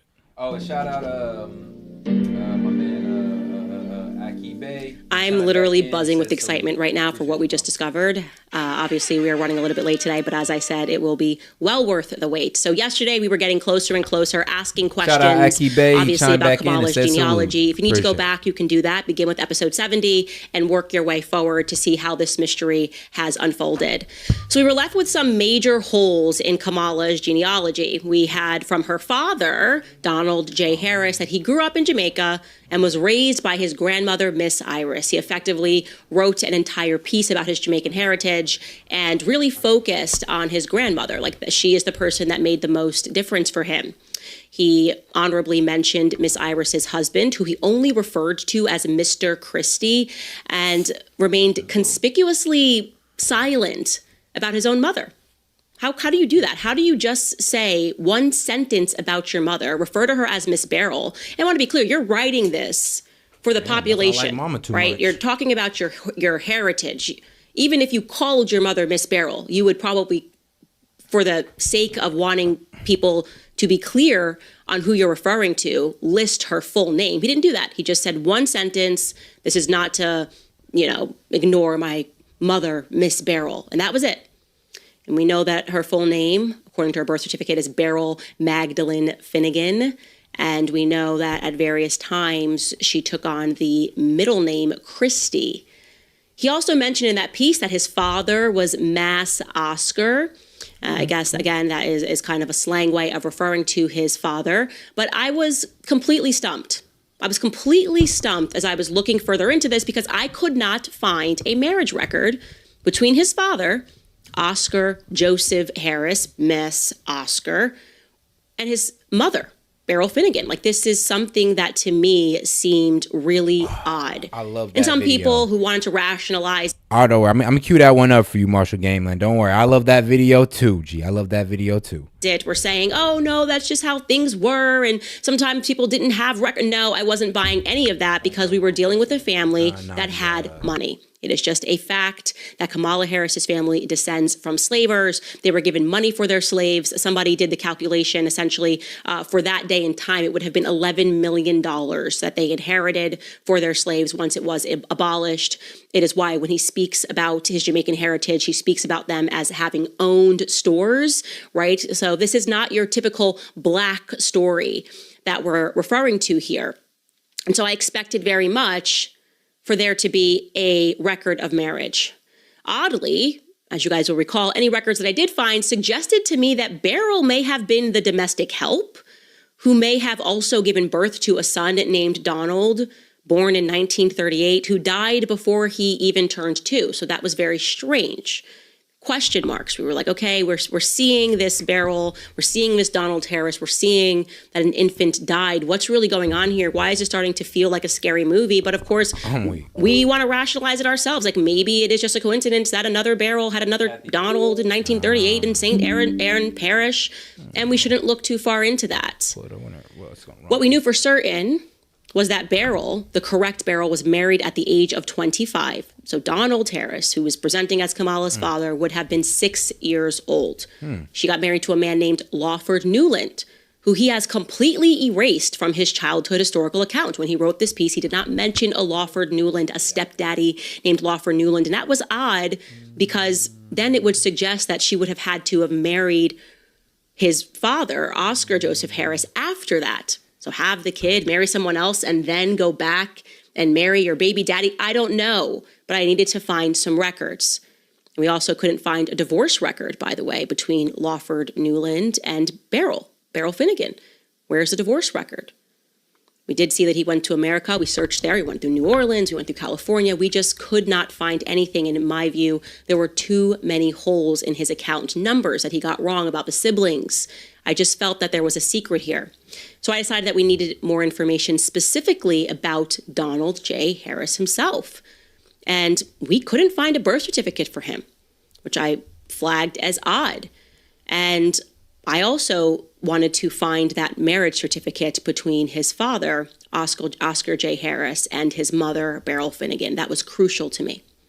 So here's what we stumbled upon. More information about Donald J. Harris appeared to us. This is going to get crazy, you guys. I'll tell you how we put this together. Please. Through old Jamaican newspaper clippings that had been digitized. So first and foremost, this one fact checks, but it was a little bit of tidbit of an information that I thought was interesting. It was a wedding announcement that was published in the Kingston Gleaner. That's the name of the newspaper. And we got you after the video, Marshall Gamer. We got you after the video. I got you. We got it was published, as you can see here, November 1st, 1960. I thought was interesting. It was a wedding announcement that was published in the Kingston Gleaner. That's the name of the newspaper. It was published, as you can see here, November 1st, 1963, which just announces the wedding of presumably Kamala's mother, as we're told, Shyamala Gopalin, to Donald J. Harris. It reads, he is the son of Oscar J. Harris of Spanish Town and Mrs. Beryl Finnegan. Okay. It writes it says before leaving Jamaica in and can you pull that up because I couldn't read it for clarity, but it says before leaving Jamaica it looks like maybe I don't want to guess it, Mr. Harris worked for the Jamaican Information Service. Okay, what is the Jamaican Information Service? That's what I asked myself. What is that? I'll tell you what it is. The Jamaican Information Service is an executive agency of the government of Jamaica that is responsible for disseminating information. It used to be known as the Government Public Relations Office. It says that to achieve its objectives, the agency utilizes a broad range of media skill sets: print, radio, television, graphic arts, video projection, and public relations. It was established in 1956. Okay, so now we know that before he left Jamaica, he worked for the government. So he's got some connections in government. And he's not the only one, because that newspaper article goes on to inform us that his bride, who we're told is Kamala's mother, is the daughter of Mr. P.V. Goplin, the Deputy Secretary of the Government of India. So she is also connected to the government of India, and her dad is the Deputy Secretary of the Government of India. That's just a thing that I think is important to know, that these two people worked for the government and they came together and they got married. Now, we still could not find a marriage record between these two, but it may be plausible that they got married somewhere else, but at least we see the announcement. So I thought, now let's focus on his father, right? I'm looking for something to attach Oscar to Beryl, presumably, if this is a family that is important enough to have wedding announcements in the newspaper. Maybe we will be able to stumble upon something between Oscar and Beryl. Now, I want to remind you that Kamala brought up Oscar J. Harris, her grandfather, in her book, and she reveals a picture of him on page 282. So I'm going to show you that right now. It reads, "When I was 10 months old, I visited Spanish Town, Jamaica. This is me with my mother and my paternal grandfather, Oscar Joseph." So we know his name is Oscar Joseph Harris, and we know that that's what he looks like thanks to Kamala Harris's book. Great. Love that. Okay. So I looked him up, and at first the father came up for a bankruptcy hearing announcement. This is dated, by the way, March 11th, 1939. So this would have been 1 year after Donald was allegedly born. It just reads, "In the matter of bankruptcy petition against Reginald Victor Harris, Oscar Joseph Harris, and Newton Alexander Harris of Brownstown in the parish of St. Anne, trading as Harris Bros, take notice that the above named intend to apply for the revocation of the provisional order of bankruptcy made against them in this honorable court on the 6th day of January 1939. Okay, so we know that they were apparently going through some bankruptcy proceedings, and they were fighting those bankruptcy proceedings. They were going to stand against them. But what's relevant there is that we know it's him because it lists his brothers, it lists that they're from Browntown, and we have fact-checked that genealogy. So this is the correct family. This is the grandfather that Kamala is referring to in her book. And real quick, man, we got almost 3,000 of y'all in here. Let's get the likes up real quick, increase the engagement, increase the reach in the algorithm, get more people in on the conversation, man. Intriguing stuff here being dropped and reported here by Candace. It is low-key outlandish. It is low-key all speculative, man. But she's bringing receipts. Let's hear some people out, or let's get some more people in here and hear her out, man. Like the video. Double tap that screen. Here is where it is going to get crazy. Buckle up. I really hope you guys are sitting for this. He came up again. And fortunately, it was for a wedding. Unfortunately, it was not for a wedding to Beryl. Instead, just like Beryl married somebody else, apparently he married somebody else. Now, this clipping is from June 9th, 1952. Look at this. It says, "Oscar Harris weds Vioris Cambridge."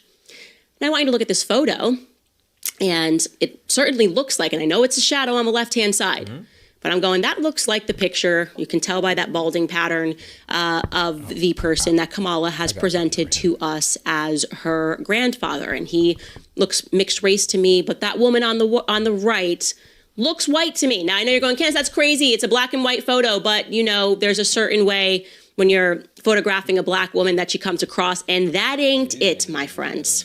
But again, that was a theory. Let's read the article.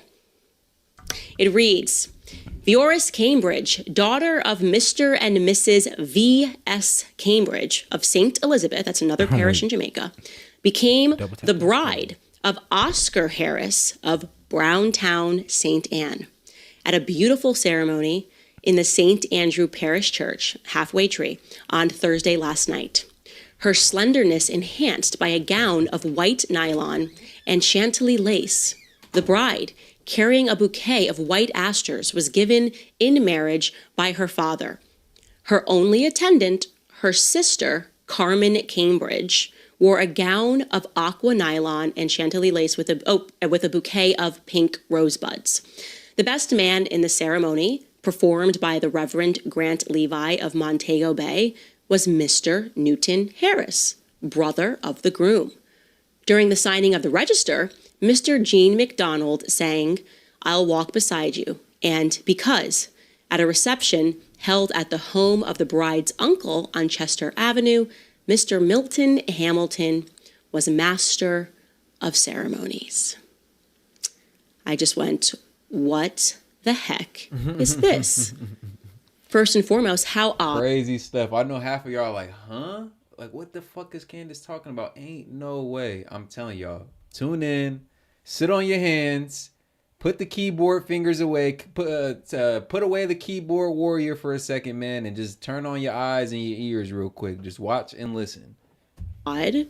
That's Donald J. Harris, as he's recollecting these memories from his childhood. Avenue, Mr. Milton Hamilton was master of ceremonies. I just went, what the heck is this? First and foremost, how odd. That's Donald J. Harris, as he's recollecting these memories from his childhood, now has left out the part where Beryl married someone when he would have been 6 years old and would have been his stepfather. But he's also now leaving out the fact that his mother similarly married someone when he was a little bit older. I mean, that his father similarly married someone when he was a little bit older, and that woman, at least according to my eyes, appears to me to be fully Caucasian. But I said, that sounds crazy. Let me see if I can find this woman, Vioris Cambridge, by a quick Google search. Like, where? That's quite a different name, Vioris. I've never heard it before. Certainly something's going to pop up. And certainly just one thing did. And it was a funeral entry of a white woman who died in Broward County. And what I noticed about this entry was that it was very scant on details. I'm going to show this to you. Okay? Vioris Anita McPherson, it says. And I'm looking at that face on the left there and I'm going, I recognize that face.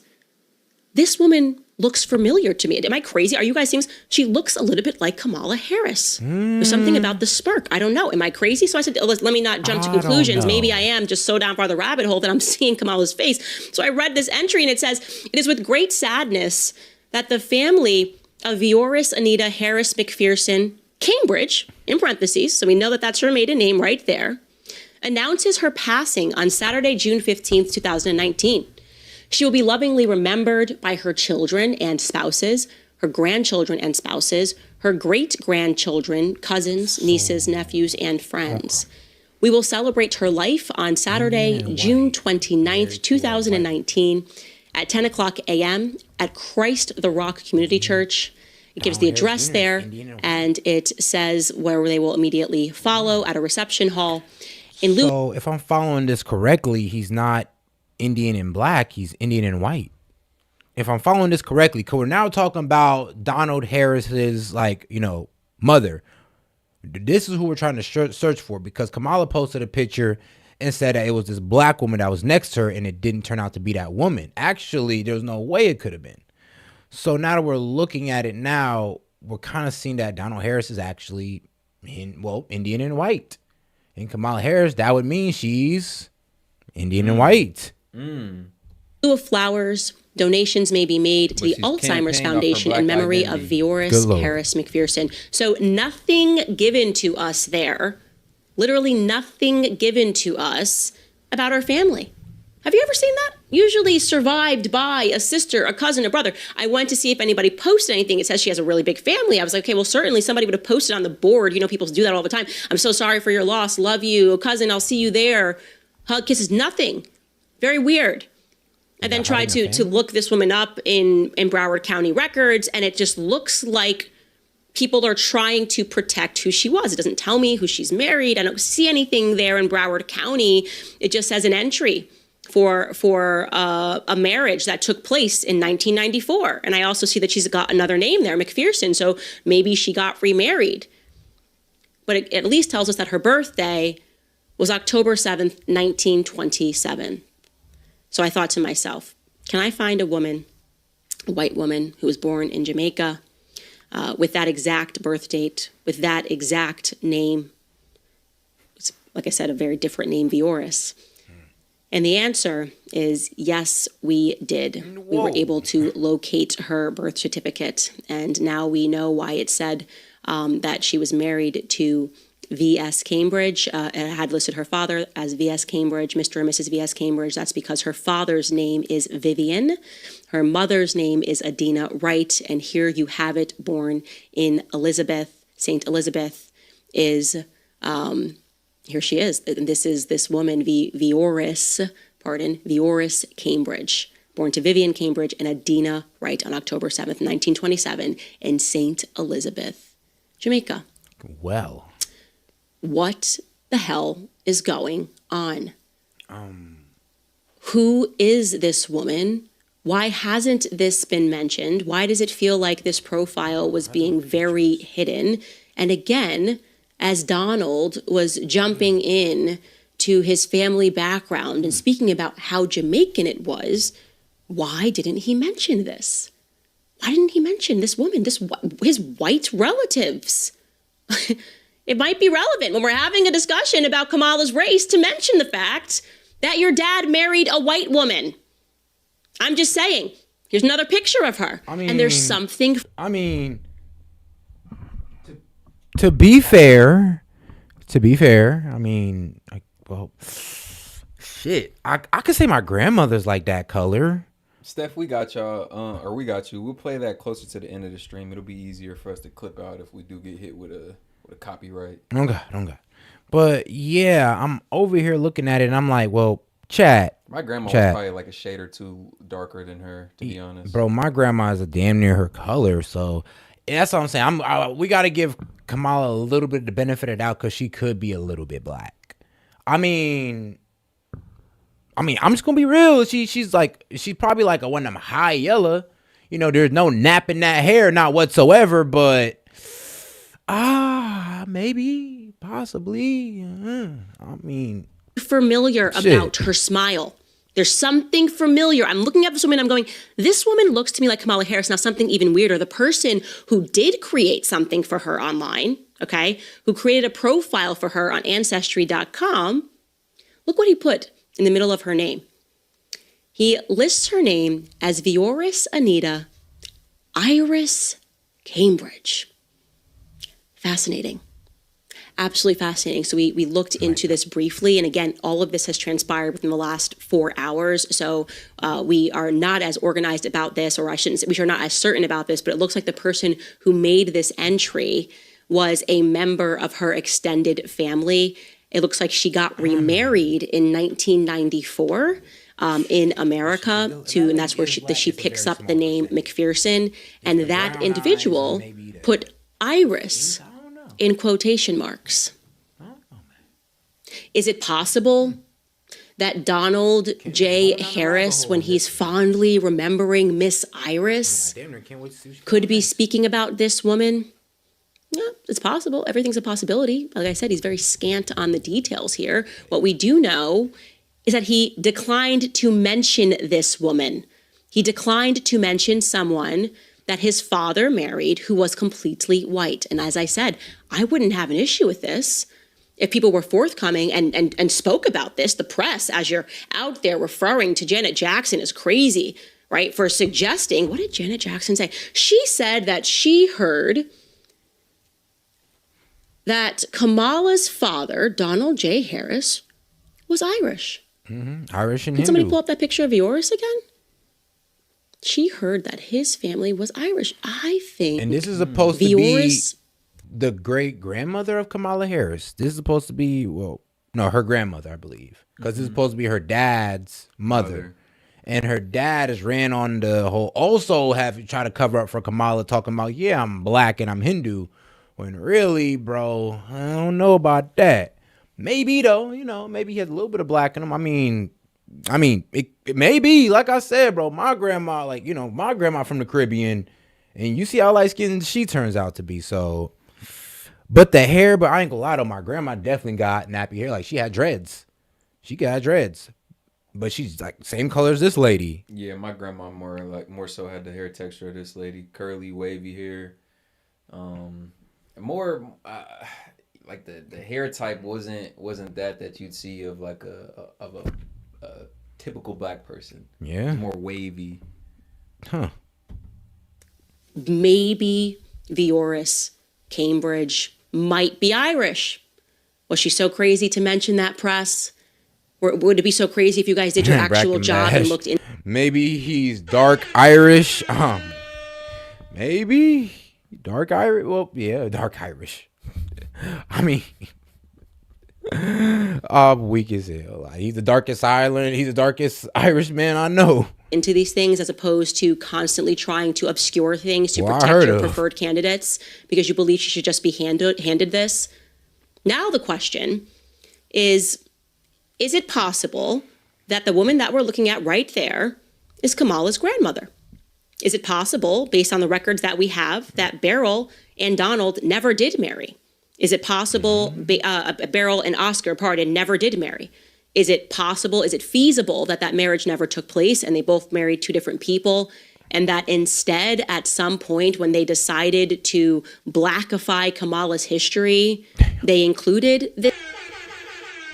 Man, shout out James Foley, says Kamala doesn't hate Trump. She hates her father. Because, Donald J. Harris, Donald J. Trump. Yeah, I can see it. I can see it now. It's all coming back to me. Makes sense. This Beryl as her grandmother? Is it possible? I don't want to go too far down conspiracy lane, but I'm telling you that we're close here. This is a big missing piece of her family history that should have been mentioned, okay? And I find it highly suspicious. I do not think that we have answers still on who Donald Harris is. I do not trust him. I do not trust him just having discovered this information and realizing that he left out two significant marriages and is instead focusing on Kamala's great-grandmother, referring to her as Miss Iris. Who is Miss Iris actually? I can tell you that, again, we came across all of this in the last few hours, but we're going to stay on them because now that we have found this piece and we have found this white woman, and again, I'm not trying to call her out for being a white woman, I'm just saying that, she is a white woman. She's very white, and Janet Jackson was not crazy to suggest this, and now we know that somebody is putting her in quotation marks as Iris, and a picture is starting to come together. Let me say this. If, and I'm not saying this is true, but if we find out that woman is Kamala's real grandmother, and can we get a side-by-side of Kamala? If we find out when they do that, I ain't gonna lie, that is Kamala's real grandmother, same shade, and that she decided to appropriate the domestic help who potentially died younger as her grandmother, we are watching one of the most diabolical political moves that we have ever seen in the history of this country. I just want to say that. I'm not saying it's true, again, but I'm saying that I don't like the picture. I always find that the dog that isn't barking, the fact that they never mentioned these marriages, the fact that they laugh people out. I'm gonna be real with you. I believe Kamala Harris would. She would lose the vote. She would lose a lot of black voters if this came out. If it came out to be factual, of course. She'd lose a lot of voters just because she flat out blatantly lied. Yeah, but some people don't care. If it's exposed that she lied about all this, like I said before we even hopped on stream, this is so convoluted. It's just I can see go through the trouble of doing this. I could see the Kamala supporters saying she had to lie to save America. She had to get the black vote, so she had to lie. It had to never be Trump. It just couldn't be. Trump had to become a felon for credibility. Hey, I'm weak. He stood on business, as Drewski would say. The room when they suggested that Kamala Harris could be white, and the fact that they just refused to mention any aspect of this and are remaining hush-hush on it, doesn't make me feel good. I don't trust these people. There's something about Kamala saying she's in these streets that doesn't make me feel that she's being honest about who she actually is. And I'm not going to let go of this. Again, we are getting closer and closer, and I will bet you the DNC is paying attention to this show now. All right, guys, before we cover some other stories, I want to remind you about preborn. Kamala Harris is the first vice presidential candidate to ever visit an abortion facility. That is the reality. Because, No, we'll cover that on the. All right. Go to Roseanne Barr. What you about to go? You about to post something? Yep, I got to pull that one video that Martian Gamer. Yeah, please. Oh, man. This is going to hurt. Because a lot of y'all think that Trump has the most divisive rhetoric when really, it's the left. And I'm going to definitively prove it if we can get through these commercials. Maybe there will be. Love it. Tried to kill them all. And then, of course, ask Trump. I mean, it's insane. So let's go and go to those clips. I just don't even know why there aren't uprisings all over the country, and maybe there will be. People need to start taking to the streets. This is a dictator. You know, there needs to be unrest in the streets for as long as there's unrest in our lives. Enemies of the state. Show me where it says that protests are supposed to be polite and peaceful. Do something about your dad's immigration practices, you feckless. When they go low, we kick. How do you resist the temptation to run up and wring her neck? Biggest terror threat in Shout out Ninja Delivery, man. Is $10 white men. Shout out Ninja Delivery, $10 super chat. We appreciate the support, man. My man says, why are you wasting your time with this? The rabbit hunt she's on won't move the needle. The undecided voters don't care about Candace or her racial rants or nothing. They don't watch her. I mean, I don't know about that, G. I don't know about that. Candace goes viral a lot. No, Candace has been in the limelight here recently, especially some of her takes on, you know who? Yeah, like, I understand that you avoid her content, but there's people every day who just run into her content, like, by the millions on accident. So I get it. You may, like, curate your algorithm to avoid Candace, but there's people who's getting fed Candace every day. And I'll be honest, like I said, Candace does a good job with her journalism and her investigative work. So for those of y'all who aren't familiar with her, we're exposing y'all to her. And for those of y'all who don't like her, maybe you heard that out and was like, damn, she makes a good point. Or maybe that's something I need to tune into now. So there's a reason we share it, even if you don't necessarily like or are a fan of Candace. I can understand, but you got to admit, she does her work. And racial rants? I don't know about racial rant. When she ever had a racial rant? I don't, like, when? I don't know, bro. You'd have to say, bro. Appreciate your super chat, bro. But if you could send me a link of Candace having a racial rant, I'll pull it up, bro. I got you. Be polite and peaceful. Do something about your dad's immigration practices, you feckless. When they go low, we kick. How do you resist the temptation to run up and wring her neck? Biggest terror threat in this country is white men, most of them radicalized up to the right. I thought he should have punched him in the face. I said, even if you lost, he insulted your wife. Yes. He came down the escalator and called Mexicans rapists and murderers. He said, well, what do you think I should have done? I said, I think you should have punched him in the face and then gotten out of the race. You would have been a hero. I'd like to punch him in the face. I said, if we were in high school, I'd take him behind the gym and beat the hell out of him. That was so cool. Yo. He said, well, what do you think I should have done? I said, I think you should have punched him in the face and then gotten out of the race. You would have been a hero. It's cognition. I'd like to punch him in the face. I said, if we were in high school, I'd take him behind the gym and beat the hell out of him. Punch some people in the face. When was the last time an actor assassinated a president? They're still going to have to go out and put a bullet in Donald Trump, and that's a fact. I mean, you take on the intelligence community, they have 6 ways from Sunday at getting back at you. He is destructive to our democracy, and he has to be eliminated. Let me give you one bottom line. As a former government official, government's going to kill this guy. Look, as his character is stabbed to death. Where is John Wilkes Booth when you need him? I have thought an awful lot about blowing up the White House.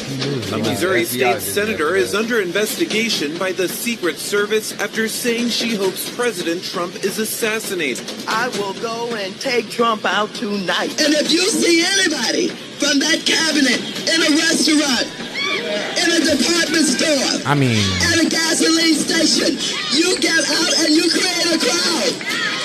And you push back on them. And you tell them they're not welcome anymore, anywhere.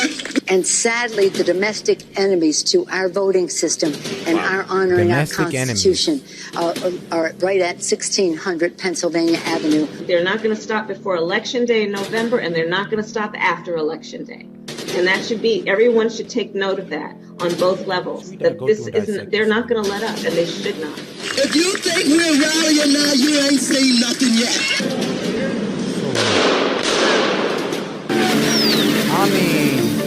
Come on now. Are we really going to sit here and pretend that's not divisive? That, come on, when has Trump ever even gotten like up like that and started saying stuff like that? He's ever said, I'm gonna beat the hell out of Biden, just, I don't know, brutalize him? Has any plays ever been made about, I don't know, assassinating Biden?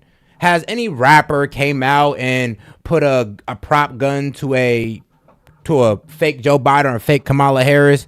Bro, not even a white supremacist has went that far and did this shit. Think about it. The KKK ain't even make a fake video about shooting Kamala Harris or Obama, but they could have. I ain't gonna lie, Maxine Waters took that personally. She said you should, if you see him at a gas station, rough him up. So let's dissect this rhetoric that here. Baseball game, if it ran through, getting shot and the guy tried to kill them all. This is a dictator. You know, there needs to be unrest in the streets for as long as there is unrest. Promoting and inciting a insurrection. There needs to be unrest in the streets and all this good stuff. So Trump never used that rhetoric, but the left actually has. And this goes to my point. Don't ever trust bald-headed black women. Never, especially if they're leftists. If they bald-headed like this, do not trust them. Talking to my black men here. Now, what about the first thing they said? Oh, he's going to be a dictator. Like, bro, who said that besides y'all? Yeah. That's how y'all feel about the man. That's nothing he's asserted. Man. In our lives. Enemies of the state. Show me where it says that protests are supposed to be polite and peaceful. Do something about your dad's immigration practices, you feckless. Imagine some woman on the news telling your daughter to check you. I mean, the disrespect is crazy. Has anybody ever done that to Biden? Has anybody ever went up to Biden and be like, yo, Biden, yo, Ashley Biden, tell your dad to fix the goddamn economy and stop writing these crazy ass things in your diary? Has anybody ever said, yo, Hunter Biden, where the fuck your laptop? We'll turn it over again and let everybody read it so everybody can know what you be on. Like, come on now. When they go low, we kick them. How do you resist the temptation to run up and wring her neck? The biggest terror threat in this country is white men, most of them radical. White men, most of them radicalized white supremacists. When the top people on the FBI list are, well, Hispanics. No offense, but the cartel. There's no offense to my Hispanic homies, but if you ask the FBI, the most dangerous things concerning America is, well, the cartel and the fentanyl being transported into here. White people don't got nothing to do with that. If anything, black people got something more to do with that than white people. Like I said, this type of rhetoric enters the mind of an impressionable shooter like Matthew, or an impressionable shooter like the man who tried to take Donald Trump's life last week, radicalizes them, and they feel like they need to play hero and go take out the big bad orange man. You got political pundits, delegates alike over here speaking negatively on Trump, this divisive, incendiary rhetoric, and ultimately it is the catalyst for people, deranged people like the shooters, the assassinators to go take it upon themselves and, like I said, play hero. You calling this man Hitler? What do you think people gonna try and do? Let me take out Hitler and be a hero. Shoot, I may be in jail, but the left gonna praise me, right? Shout out James Foley, man. He didn't send in a few bucks. And you know what's crazy? If that man Thomas Cooks actually took out Trump, I guarantee you that man would have been getting fan letter mail talking about thank you. Y'all that sick. And y'all know it. And like I said, it's been an easy dub for Kamala. Honestly, we might disagree on this one, Seth, but fuck who they would. Nikki Haley, even Vivek, RFK. I think the GOP would have just lost momentum if Trump would have been taken out, and it would have been an easy dub for the left. Yeah, I can agree to that though. I honestly can. I knew it. Knew they was gonna hit us with that bug eventually. Hey, this is why I'm gonna be getting the most American commercials. It's hilarious. What is your number one tip for saving money? Centralized right up to the right. I thought he should have punched him in the face. I said, even if you lost, he insulted your wife. Yes. He came down the escalator and called Mexicans rapists and murderers. He said, well, what do you think I should have done? I said, I think you should have punched him in the face and then gotten out of the race. You would have been a hero. I'd like to punch him in the face. I said if we were in high school, I'd take him behind the gym and beat the hell out of him. I mean, wow, Biden. Wow. I mean, has Trump ever said that about Biden? Has Trump ever even said that he would put hands on anybody, actually? No, he didn't. Punch some people in the face. When was the last time an actor assassinated a president? They're still going to have to go out and put a bullet in Donald Trump, and that's a fact. I mean, this should solidify my point right here. I mean, everything I said should be solidified within this one frame. When has the right ever did some wild shit like this? When? Come on, go ahead. Link it. Go ahead. I know it. I'm willing to take one for free if you could show me something crazy like this. You take on the intelligence community, they have 6 ways from Sunday at getting back at you. He is destructive to our democracy, and he has to be eliminated. Let me give you one bottom line. As a former government official, government's going to kill this guy. Look, as his character is stabbed to death. Where is John Wilkes Booth when you need him? I mean, like, well, so when is Trump ever did that? I mean, the day Trump does something that wild, bro. I mean, can you imagine Trump with a, fake dismembered head of a black woman? Really? This is the same weirdo who sat down with A$AP Rocky and was like, yeah, I'm not going to lie. Don't play with me. I'd fuck the shit out you right now. I was just like, what the hell, Kathy Griffin? You are not. Bro, whoa. You are not anybody that anybody's checking for. You are not no sex icon. You're not attractive even. Yeah. But this is the same left-wing comedian, I guess she calls herself, that over here got a decapitated head of Trump. Like, really though? But has Trump ever said anything that's worse than this imagery right here? Can't nobody do this to the left. Yeah. If you had this, bro, if you did this to Biden, Kamala, yeah, Obama, they've been on your ass. But Trump, he can do it. No problem. Man, bro. And shout out to Les Phillips, man, for the $5 super chat. He said, go ahead and try. He said, go ahead and try it. Hey, go ahead and try it. Mess around and find out, man. I like it. He said, go ahead and try it, boy. You're going to F around, find out. Not facts. I mean, I have thought an awful lot about blowing up the White House. A Missouri state senator is under... And that's really what we just got right there. I mean, come on. There's no need to go through the whole thing for you. But let's get right into the Roseanne Barr. Give y'all a little bit of this. Let's see here. Where she gets it. I'm about to say, you can just hit play. James O'Keefe. Thank you, Tucker. Thank you.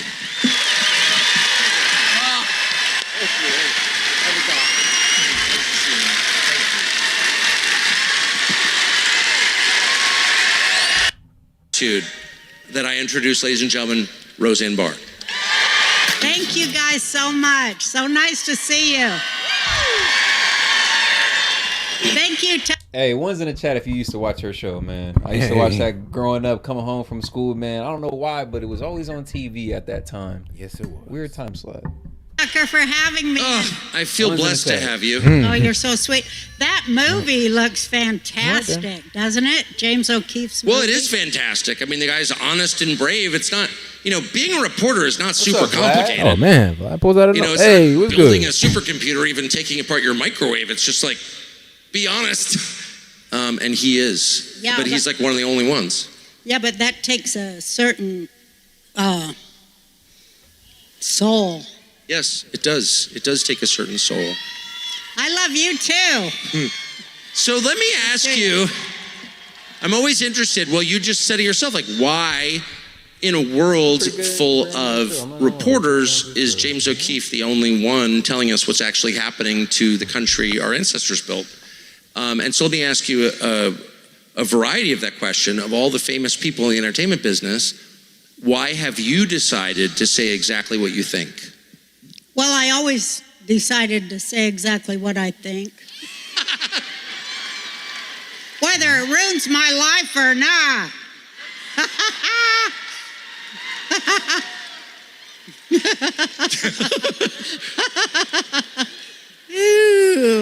Yeah, because that's why I got into it, That's part of being a comedian. To make anything funny, it has to have some truth in it, and so the truth is the funniest thing in the world, really. Truth is so funny and so beautiful and so strong and so incredible and so godlike, because God is truth, So you always got to find that kernel of it if you want to make people laugh or say anything that touches them or be real at all. You gotta be real, and you gotta, come from that deep place. So gotta have substance. I always wanted to do that, and plus I didn't have any choice. I always was like that. I was always born like that. It's really admirable. I don't know if I'd want it in my house in a child. That's what my mother says. My mom says that. She's like, God, since the minute you were born, you were you.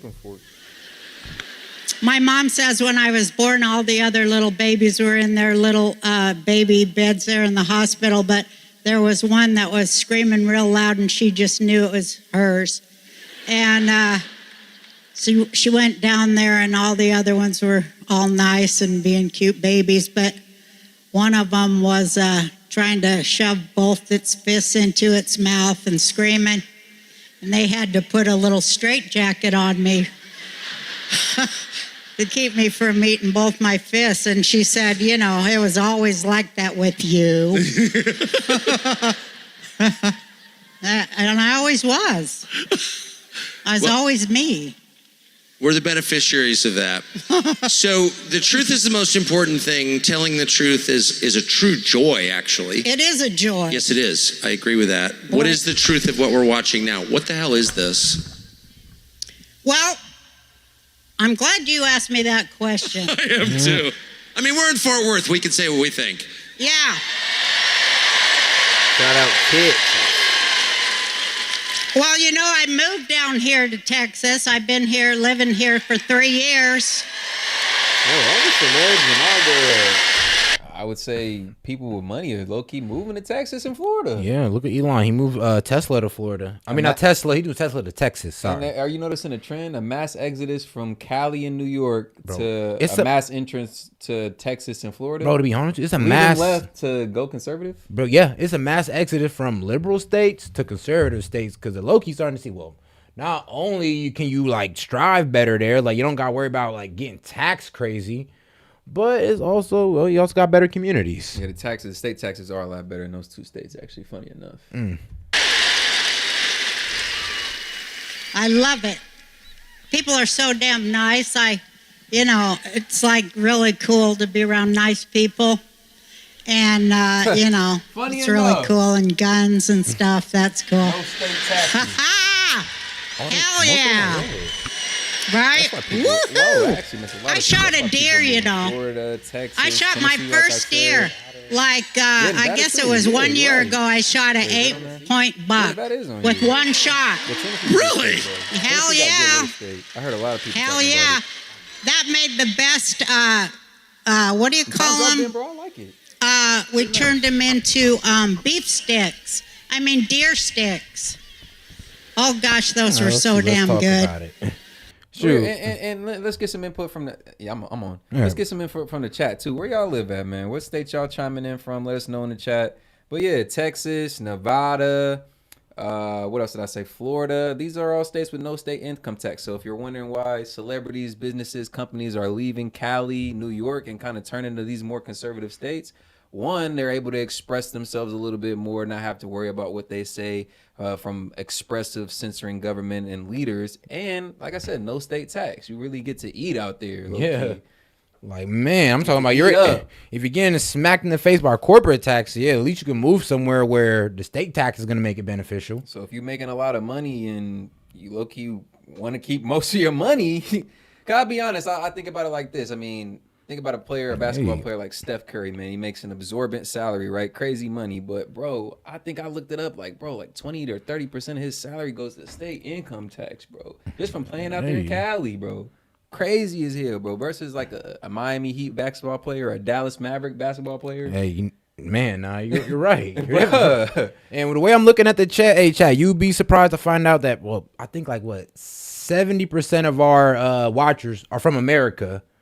30% of y'all from around the world, man. So shout out S.E.T Media, man. We worldwide at this moment. And y'all know we chiming in from OH. IO, man. So, man, we appreciate everybody in here respectively, man. And shout out to everybody, man. We got everybody from all over, bro. We got the South, we got the North, the East, and the West. Just off the top, man, I see Texas, Houston, Texas, Missouri, North Carolina, South Iowa, Carolina. Grew up in Cleveland. Kentucky, Missouri.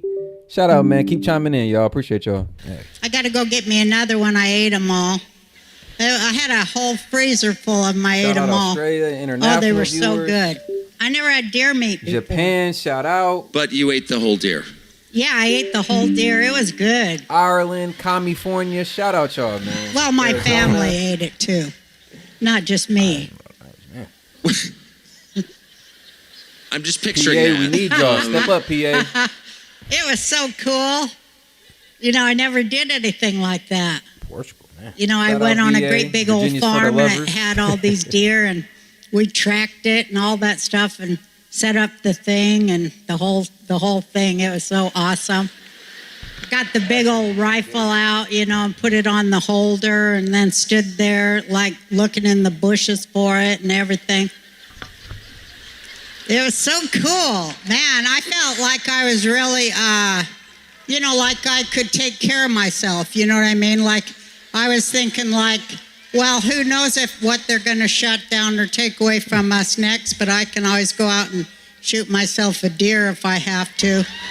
You know, it was awesome. Amen.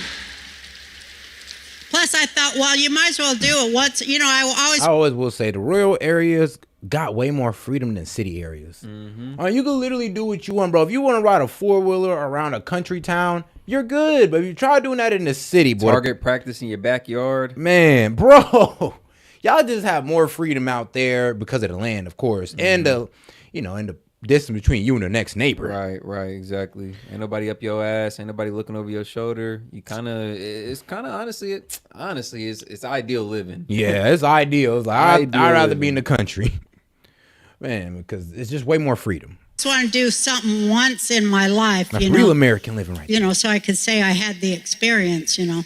Like running for president and stuff, you know, I did that. That was an experience. And, you know, I've done a lot of really different kind of things. When you ran for president, did you refuse to give interviews? No, I love giving interviews. You know why? Because I knew what I was going to say and I had ideas. Unlike somebody, you know. She's nothing but a prostitute.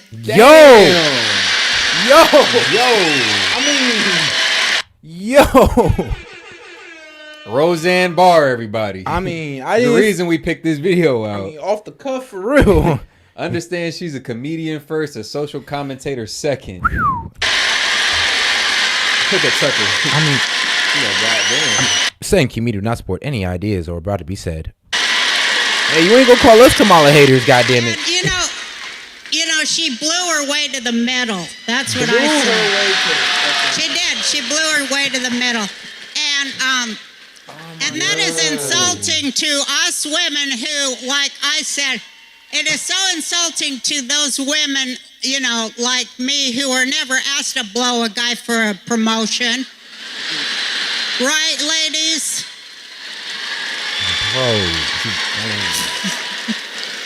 I can see why you're insulted. I get it.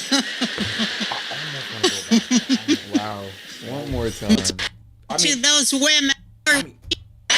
She came off the hit. I'm gonna say, and I had ideas. Unlike, she's nothing but a prostitute. Yo. Say what it says. Only a woman, only another woman could do this. And you know, she blew her way to the middle. That's what I said. She did. She blew her way to the middle. And that is insulting to us women who, like I said, it is so insulting to those women, you know, like me, who are never asked to blow a guy for a promotion. Right, ladies? Wow. I can see why you're insulted. Let's shout out the women with integrity, man. Shout out women with integrity who don't sell out for money, because we all know that's a hoe trade. I get it.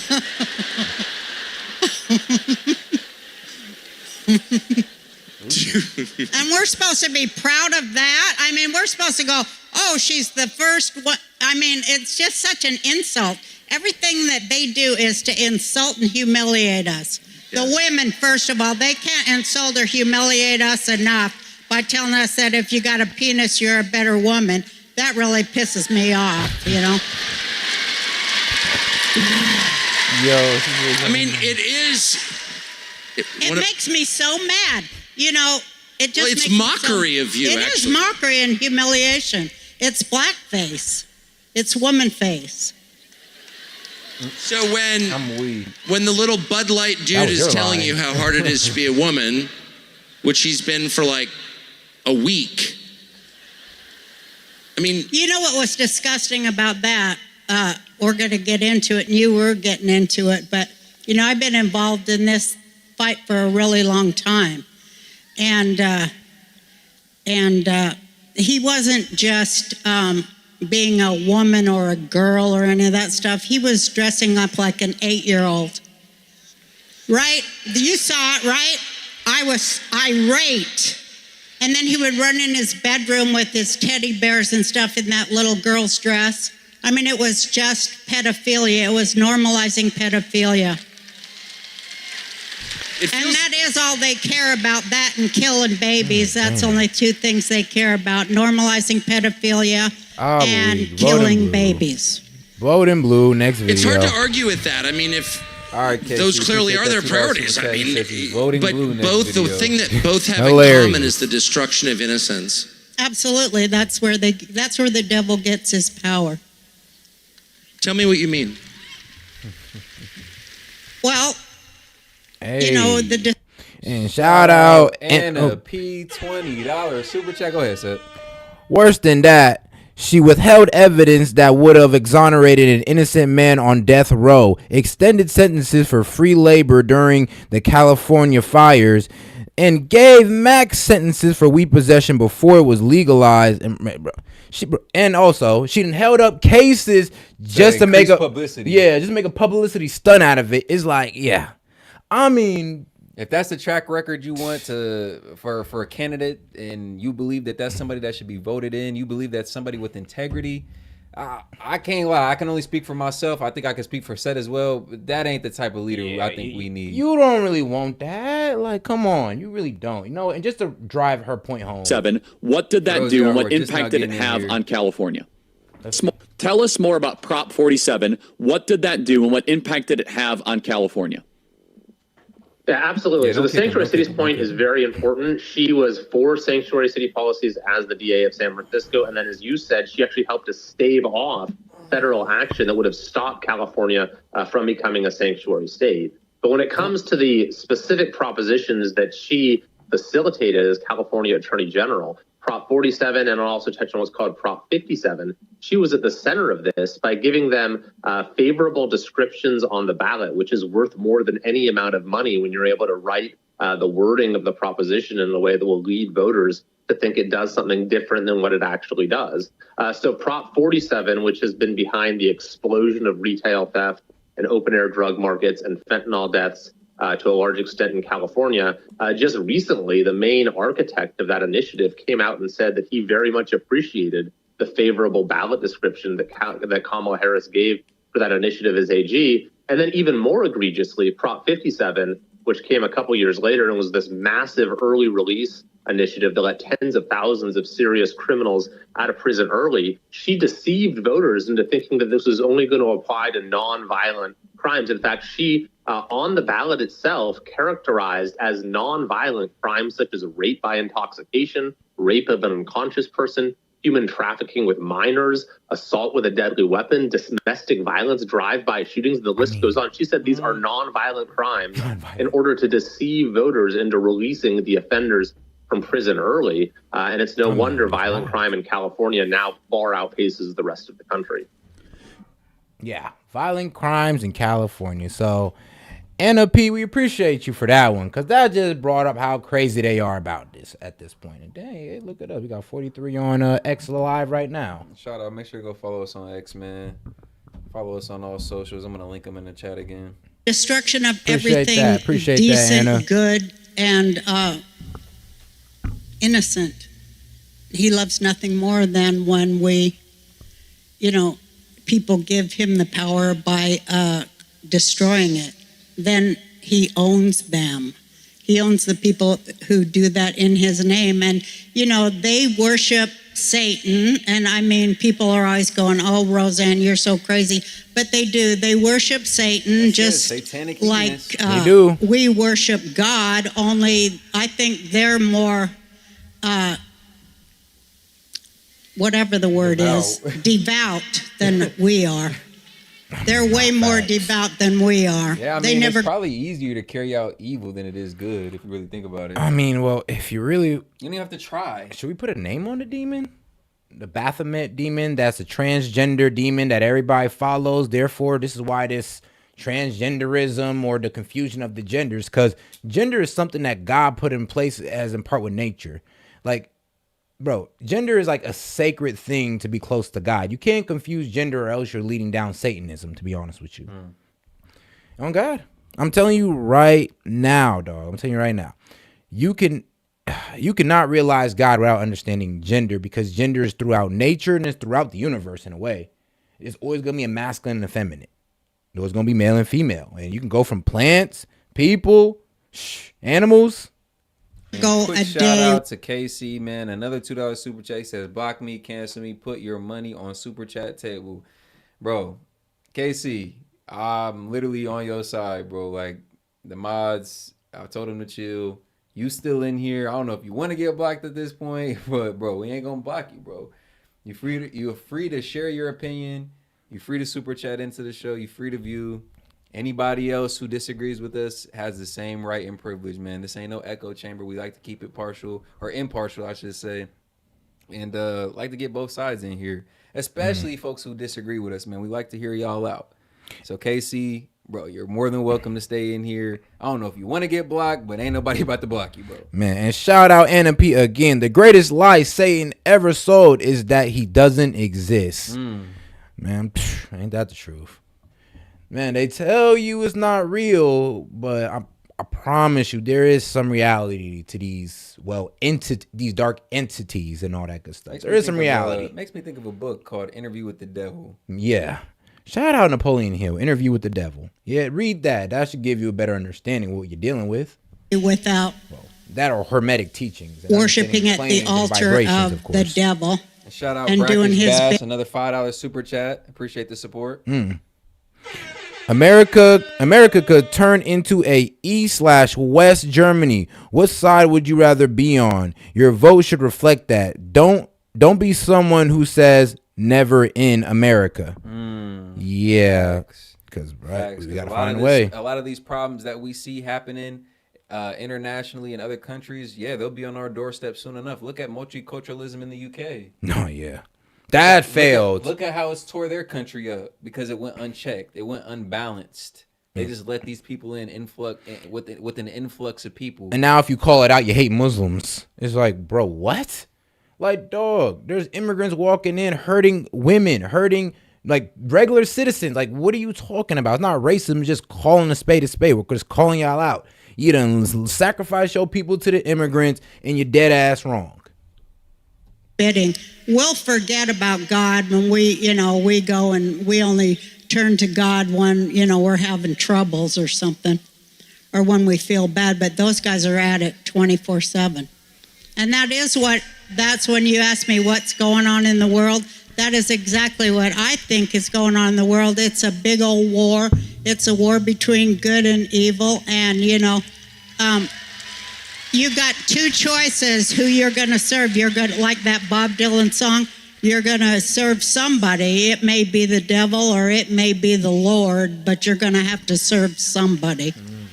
So I always say, choose wisely. This is the time to choose wisely. And a lot of people, they're on the fence because they're like, well, this doesn't involve me or I don't want to get involved. But the thing is that they are choosing. It's crazy. Some people unintentionally serve evil. I mean, if you don't think that taking a human life out your stomach and knocking it out the game or is not child sacrifice, well, I'm sorry, but it kind of is.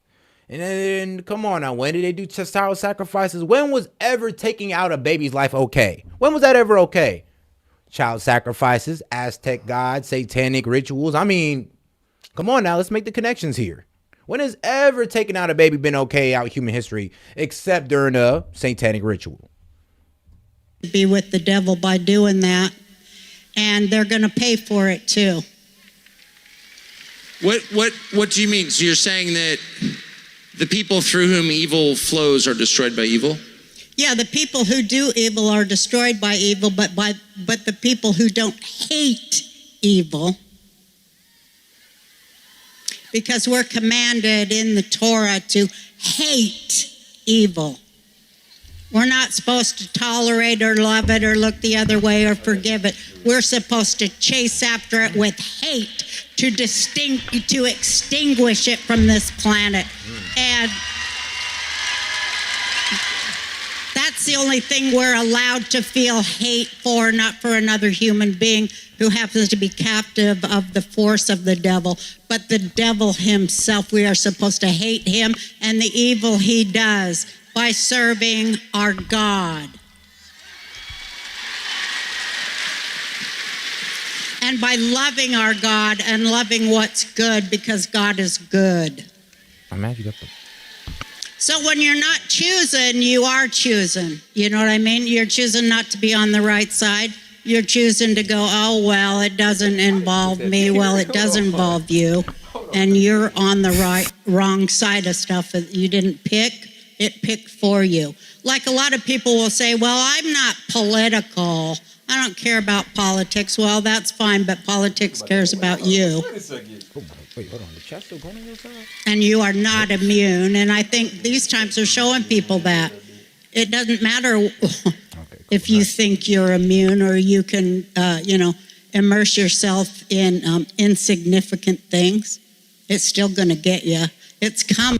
Hell yeah. On God, we on Twitter. We alive on Twitter right now. Yeah. We got almost 50 plus on Twitter right now. Actually, if you want to be honest, we're live on I believe 4 where we at, Seth? Go ahead and list them off. We're live on Rumble, Twitch, and Twitter, and YouTube. So we're, 4 places at once, man. We're everywhere. We're everywhere at this point.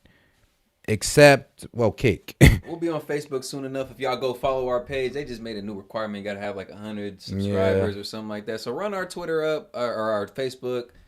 Twitter as well, Rumble, and Twitch. Oh, God. And I'm going to link them in the chat. See right here, S.E.T Key Media, right viewers, there. We got 43 plus. Shout out X right now, man. If y'all in there on X, man, say what's up to us, man. We looking at the views and we looking at the comments over there, too, man. Appreciate everybody. Appreciate y'all for that one, man. Y'all are some real ones. All right, let's get back to the show. And right now, it's gathering forces coming for our country. What's the name on there? I'm about to link it in the chat. And, I'm linking all socials in the chat. Past time for us to sit around going like, well, geez, I hope somebody will do something about it. It's way past that.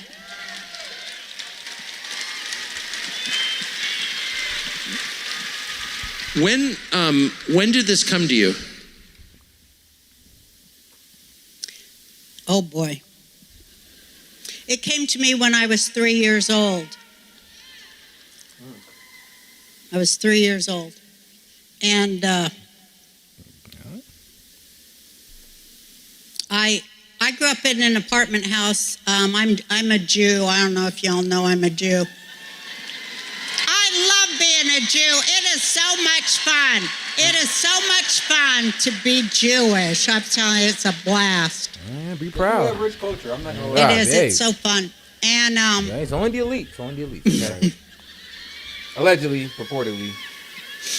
And I'm Jewish, and my grandparents, they sponsored a lot of people to come over after the Holocaust. They come on now, Casey. That's a little bit disingenuous. I think it was 20 families to come over from concentration camps, and my grandparents owned an apartment house, and that's where I grew up. And I grew up with survivors. And every Friday night for Shabbat dinner, everyone would come to my grandmother's house.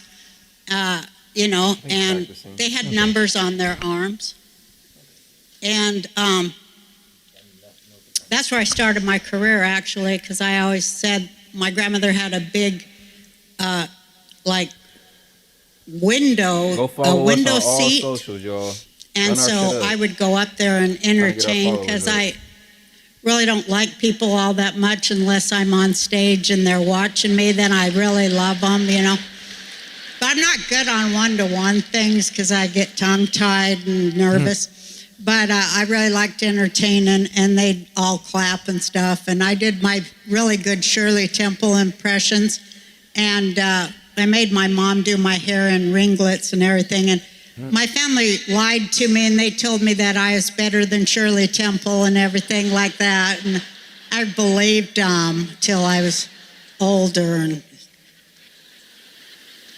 that was a horrible letdown there. But sometimes they would tell stories about what they had been through. They didn't have, they were in PTSD, and I was the only kid around, and so they often would point to me. This is a lot of why I'm really neurotic and stuff.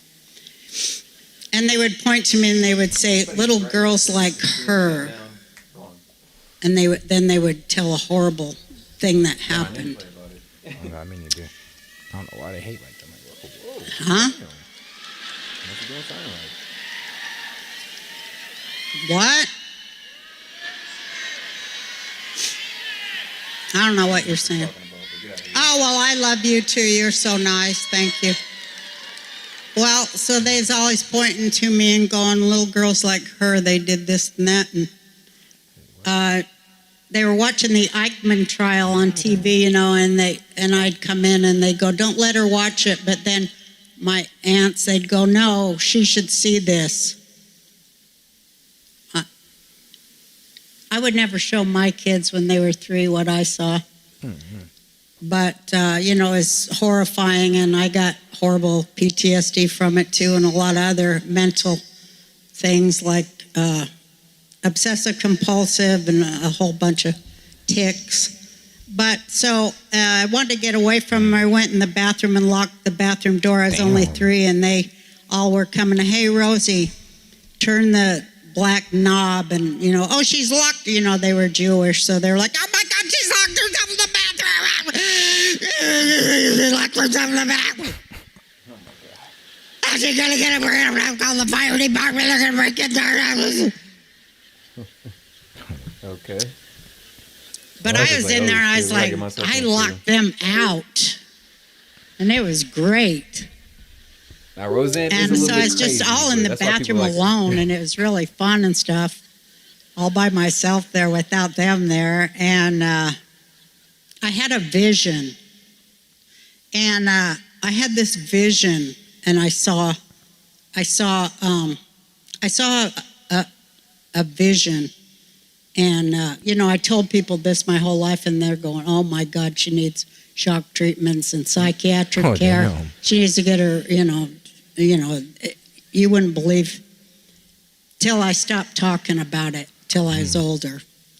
But I did see a vision, and it was. That was some pain, though. She had to laugh that off. I guess I don't know what it was, but it was a guy, a man, and he pointed at me, just like they had pointed at me, and he told me without words, "You're gonna live." He said, "You're going to survive this," and he said, "And one day you're going to have an answer to every question that's in your mind right now. And I'm going to be with you every step of the way. And you're going to find those answers in books." Because I loved books when I was little. And, I've read thousands of books. And I always find the answers in my mind. I'll tell you about that later. And then he told me, he said, "And you're going to have your own television show, and it's going to be called Roseanne." The most interesting and newsworthy television show of... Shoot, maybe we need to react to our favorite books, man. Oh, yeah, we might put some content out like that for some of the members. For members, the members, yeah. We're going to react to some very influential books that, influenced us during our life and, our journey as men and all that good stuff. And I'm telling you, hey, we got some bangers. We got some bangers for y'all, okay? We got bangers. Profound reads for sure. Even for women and men. I knew it was a God force that was saying that to me. And yes, we read. So I was like, yeah. Man. And then it happened, so I don't have any doubts about if there's a God or not because of that, you know. I don't even know. No way. Do you have doubts? Hey, they say if you want to hide something from a black man, put it in a book. And I was like, oh, no, really now? All right, bet. Give me all the books, goddammit. I need all of them. They said they hiding something from me. It's about whether good or evil wins in the end? Oh, no, I have no doubts at all whether good or evil wins. They wasn't lying, though, when they said always that. Wins. It takes its time, though, because, you know, a lot of people have to wake up because they don't even know what's the difference between good and evil. And we got a lot of people in our country, they still are blind to it. They don't see that they're supporting evil. They have no idea. And, you know, but now it's so in their face. I think that God is pulling the veil off of all of it in front of us. And every day, don't you just see it? Every day it's getting harder and harder not to see it. And I think that these people, they have to work really hard not to see it and not to put the pieces together. And that's why we don't have any journalists, because journalists are supposed to put the severed parts together for us to get the picture. So that's why they knew they couldn't have any of them. You know, we have to be, like I say, unified field of bullshit. That's what we have for media. Because if they were to tell the truth, people would get the picture clearly and wouldn't allow it. But they have plausible deniability. That's why they lie, because people will go, well, maybe it isn't that they're stealing our country and selling it out from under us. These people that pretend to represent us, maybe they're not making deals just for themselves and their families with the money we work up here to pay taxes and pay for all that stuff to kill. And shout out the Ninja Delivery. I think Brother Monsoon said something about that. Monsoon? Did I pronounce that right, Key? Brother Monsoon? Monsoon? That shit ain't even up there yet. But yeah, I said something about that. Yeah. Brother Monsoon? Muzoon.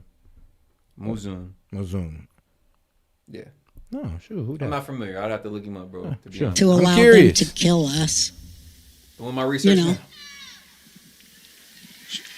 Maybe people would see real clearly what's being done to the people of our country, and particularly what's being done to the children in our country and to the children they're bringing to this country, and to the genocide that is happening to those children that they're bringing to this country, and to the genocide that's going on to the children in this country.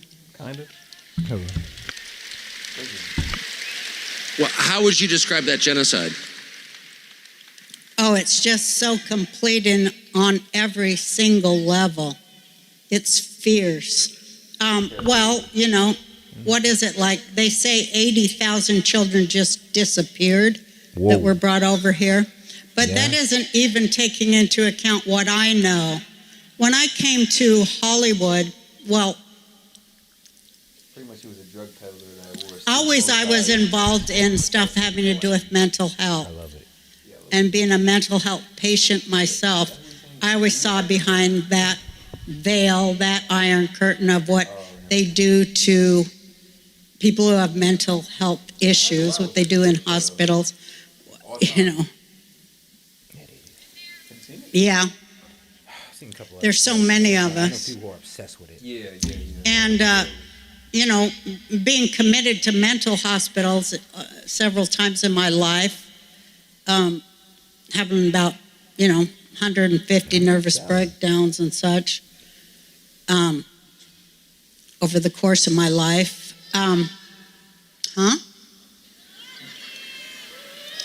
Just shout shit out, whatever.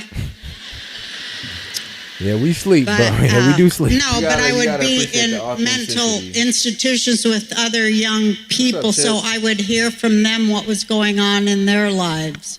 And so I always knew because they told me. And when I came to Hollywood, people regarded me as a mother figure, and they still do, and I love it. And I, love it. Love children. I love children of all ages. But people would come to me, kids in Hollywood, and they would tell me things, a lot of them that never told their own parents. I need to add more though. And I would listen because I felt like that was part of why God allowed me to have what I got, because I owed that, I felt like I owed that. In telling the story of this family that was archetypical to me of all the great families I grew up with that were working class and poor, right on that line, and just were so noble. That's what I wanted to bring to television because I was so sick of seeing working people insulted all the time, particularly, I was just sick of it. So I would sit there watching TV and go, when I get the Roseanne show, we're gonna show, how indispensable these people are, the people who make everything go. And I always regarded it as a spiritual, mission to do that. And plus it made me feel good, to do it. Because I knew that it wasn't, I knew the people in charge didn't value it, nor did they value the people at home that were making them all their money and watching it and buying all their products and all that stuff. So I sort of felt like a pirate. I'm done. A pirate? Yeah, I always imagine myself a pirate. And this one friend of mine was a great professor of linguistics and theology. And she wrote that people like us writers, that we are pirates on the subliminal seas. Don't you love that? All right, I'm agreeing with some people in the chat. I do like Roseanne, but she she does have a tendency to ramble. All right, let's get into one of our favorite segments, man. Let's see here. Let's get into this Israel-Hamas conflict. This is where things get good. It's gonna be fun.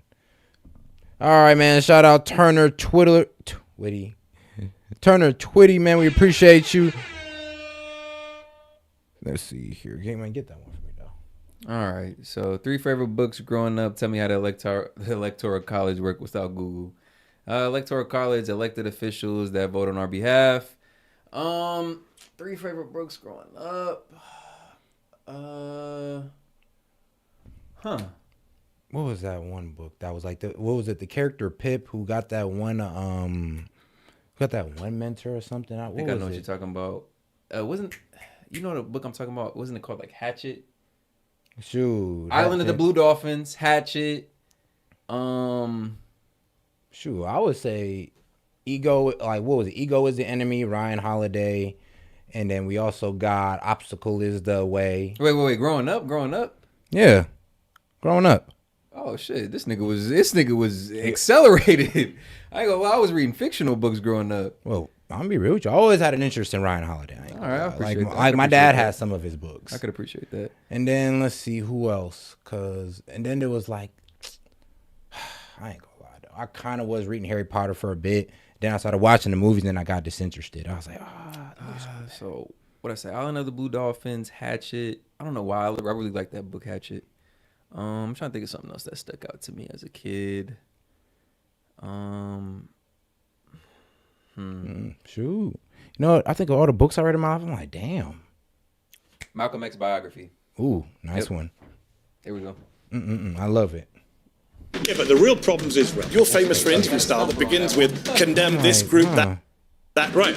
Let me finish before you keep suggesting I'm supporting October 7th, which I have not. Sounds like you're justifying it to me. You know what? Can I finish a sentence? Booby traps are not allowed if they are genuinely indiscriminate. You don't think going off in a grocery store is indiscriminate? No. Great Expectations by Charles Dickens. That's what it was. That was one of my favorite authors as well, Charles Dickens and Mark Twain, of course. But yeah, Great Expectation. I learned so many words from that book. Like, See, I'm not playing this game, Piers, because I'm not here to talk about the rules of war. You say, many, all roads lead to the occupation. Yes. Okay? Israel would say all roads lead to Iran. Who cares what Israel says? They've lied for the last year. They've lied Who cares what they say? I'm curious what you think Israel could do that would pass your tests. Probably not much. We're going to transition right into some Piers Morgan. Y'all know we big fans of Piers over here. And we getting into some of this recent Israel, Hamas, Houthi, Iranian conflict. And we're going to break it down for y'all. We're going to get right into it. I'm as close to a pacifist as you can get. Just saying, I want peace and joy. You sound like Kamala Harris. From Great Expectation. Well, two seismic issues are dominating the global news agenda. What happens next in each of them will have a profound impact on the state of the world. First, of course, is the forthcoming US presidential election. The second is the crisis now engulfing the Middle East. My next guest has strident views on both these big stories. He's not shy about airing them. Joining me in the studio is editor and CEO of Zeteo News, Mehdi Hassan. Mehdi, how are you? Good to see you. We have never met in person until now. No, Twitter makes you think we have. It was great to see you. Thank you for having me. Great to be in London. Mark Twain Always enjoy our debates, which they are. Let's start with what's happening in Lebanon, because we may find some areas of agreement here, I suspect. But first of all, I just love a good come-up Hezbollah. story. Do you see a distinction between Hezbollah and, say, Hamas? In what sense? In what they are, what they represent, how they have acted. I mean, they're very different These guys groups. really know what they're talking about. They operate in different places, in different contexts. I guess what they have in common is that they both came out of Israel's occupation of their land, right? Hamas comes out of the occupation of the West Bank and Gaza, and many people are not aware of the fact that Israel occupied Lebanon, southern Lebanon, for 18 years, from 1982 to 2000, when they withdrew, although the Lebanese argue that there's still an occupation of a piece of Lebanese land called the Sheba Farms. So in that sense, they're similar. They're obviously different in some of their tactics. They're different religions. Well, they're different sects, I apologize, not different. They're both Muslim, but one is Shia, one is Sunni. They're both backed by Iran. I mean, look, there's similarities, differences. I think what's really interesting this time round is we've seen for a year Israel killing thousands of civilians in Gaza and saying, well, Hamas is to blame because of human shields, because of tunnels. That argument just does not work in Lebanon. They've killed 550 people, Piers, on Monday. An insane amount of people in a single day, one of the highest single-day death tolls in modern warfare. Almost all of them civilians, according to the Lebanese health ministry, which is not Hezbollah, by the way. You know, they always say Hamas-controlled health ministry in Gaza. So I think what we've seen is so phenomenally bad on Israel's end and so little defense. You know, October 7th was used, as you and I have discussed before, as the excuse for killing tens of thousands of Palestinians. Well, I would categorize it differently. I don't think they used it as an excuse to go and kill tens of thousands of Palestinians. They responded to one of the most egregious terror attacks of modern times. But when does the response end? We're nearly a year in. Well, that's the question. That is the question. Well, that's when it becomes an excuse. When you carry on killing and killing. Is it an excuse, or is it that they are wedded to the elimination of Hamas because Hamas has persistently said, we want to keep doing the same thing over and over again? And there's a correlation with Hezbollah, whose charter is very explicit. They stand for the eradication of Israel. I mean, that's what they're about. That doesn't justify killing 500 people in a single day, does it? I didn't say it did, but that's what bothers me. That's what happened this week. That's the big story. Hezbollah's charter is irrelevant to what we're talking about. That's not why they killed 500 people on Monday, Piers. I mean, Hezbollah's charter's been around for years. I don't think it's irrelevant that you have a terror group on your doorstep who are wedded to your extinction. Why is that irrelevant? I think the language you use is loaded, Piers. You say on your doorstep. Do you know they did a poll of Americans a while back who thought that Palestinians were occupying Israel? When we talk about this stuff, we make it sound like Israel is the one being occupied, besieged. Israel's the one that's occupying the West Bank and Gaza, longest military occupation in the world, going back to 1967. Israel is the country that occupied southern Lebanon. I mean, everything in the world did not begin on October the 7th. 1978, Israel invades southern Lebanon. 1982, Israel invades southern Lebanon. Sabra and Shatila massacre. 2006, Second Lebanon War, murder 100 people. But you always make it sound like they're just doing this for the sake of it. They're not. What are they doing it for? Well, they've been provoked by Hezbollah. Hezbollah didn't exist in 1978, Piers. Okay, I'm talking about the specifics of going on now. The provocation since October the 7th. Hezbollah's first response to October the 7th was to unleash rockets on Israel on October the 8th. That's not true. That's not true. That is what happened. Where did they fire the first rocket? They fired rockets on the 8th. Where? Well, you tell me. No, you just said they fired at Israel. Where? Well, they fired in the direction but of didn't Israel. he? Come on, Where now, did bro. they hit? They fired. Nah, bro, don't be disingenuous now. Like, come on now. I'm not the biggest Israel supporter at all. Like, trust me. But to say that October 7th was like when it happened, who they hit? I'm like, didn't they hit top a couple buildings? Or what?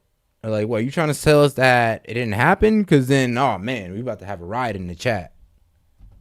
If you know the answer, tell me. I do. They fired at the Sheba Farms, which, as I said earlier, is an area of Syria. Well, the Lebanese claim it's Lebanon. Syria claims it's Lebanon. Israel says no and is occupying the Sheba Farms. They fired at Israeli military installations in the Sheba Farms. Now, have they got fired in Israel? So since? they were firing at Israel. They were firing at an area that Israel says is theirs. No, Israel doesn't say that. Israel says it's Syria's. Because remember, Israel is occupying Syria and the West Bank and Gaza. And Lebanon would argue parts of Lebanon. This is the problem, right? The core of the problem is Israel's territorial expansionism. It's a mess. Attacks, not a mess. It's Israel occupying multiple Arab lands, which leads to quote-unquote resistance or quote-unquote terrorism, whichever word. I don't care what word you want to use right now.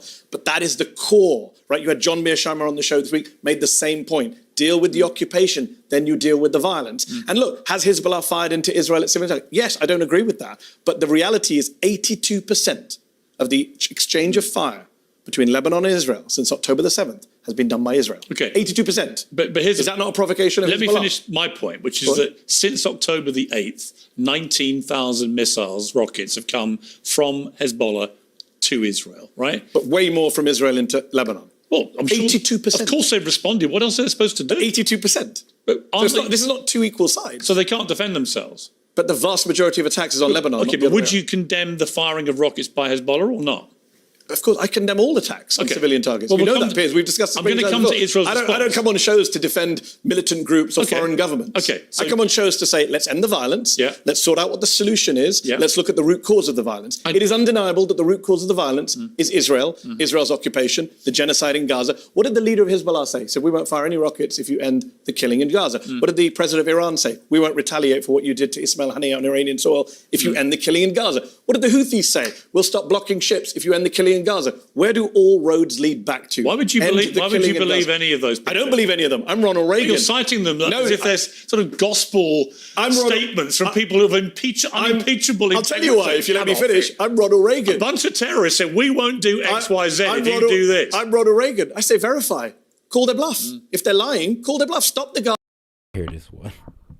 You know, I actually had an interesting question for Key. I asked Key, you know what? If you're president right now, like, and America said, bro, we need you to fix all of our problems. Just go ahead and do what you need to do.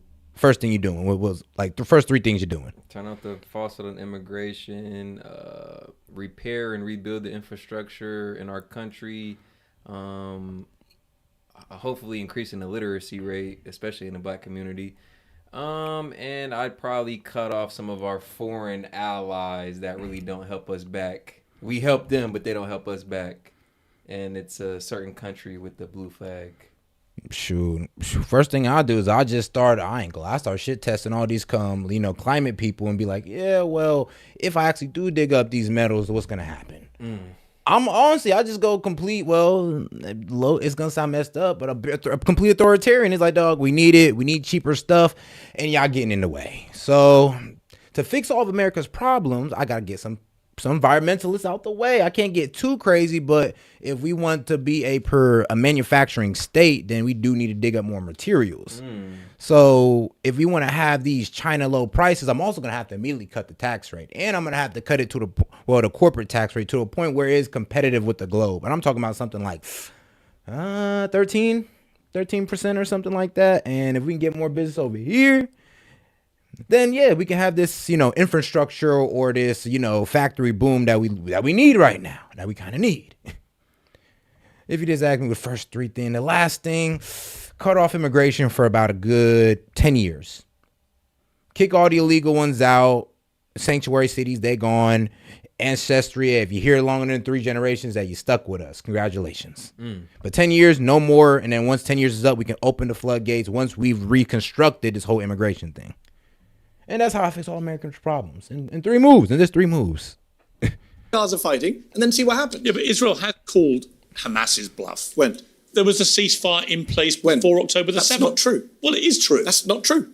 Well, it is true. It's fundamentally false. They were attacking Palestinians the week before October the 7th. There was in September. You can Google it on that tablet. What's your definition of a ceasefire? Well, Israel gets to attack people and not the other way around. Okay. In September, hold on. In September, you just made a charge that's not true. There's a tablet there. You can Google it. Guardian headline right there. You can go see the news report. I don't Google during interviews. Well, afterwards, everyone can. There's a Guardian headline, September 2023, a month before October the 7th. The headline is Palestinians shot in the ankles by Israel in Gaza, attacked. There were airstrikes in Gaza. And by the way, Gaza's not... Now, there's one thing we cannot forget. Israel's constant, I guess, antagonizing the Palestinians. We have heard of reports like going way before October 7th of Israel kind of having their way with Palestinians. And I mean anything from the occupation of Gaza, murder, all that. It was really considered an open air prison for these people. You got to understand that Israel has controlled their power supply, water supply, and food supply for a better part of a decade or two. So these people have been ostracized and oppressed, and this is coming from my mouth. But if you ask anybody with geopolitical knowledge, they'll tell you the same. So ultimately, a conflict and the situation coming to a head as it has was inevitable. Isolated. Gaza and the West Bank under international law are one entity. There were several hundred Palestinians killed in the West Bank before October. But my point to you, Mehdi, is... So there was no ceasefire. You just can't say... It's just not true. They would say there was a ceasefire. And it's not true. We'd say otherwise. The facts say otherwise, please. But what I've noticed with you is you always downplay anything which might be deemed by Israel to be provocation. Was I wrong about the literacy rate? Not at all. Did I downplay October 7th? I don't think I ever have on this show or anywhere else. It's a horrible crime. But what you do, in your debating style, and it's an impressive debating style, but you always pivot back to, but the real problem's Israel. And I think, as I shared earlier in the stat, for those of you who've been in here the whole 6 hours, man, shout out to you. But in the first hour of the chat, I shared the median incomes of households in America. Number 1, Jewish households. Number 2, Indian households. But guess who's on the bottom of the totem pole?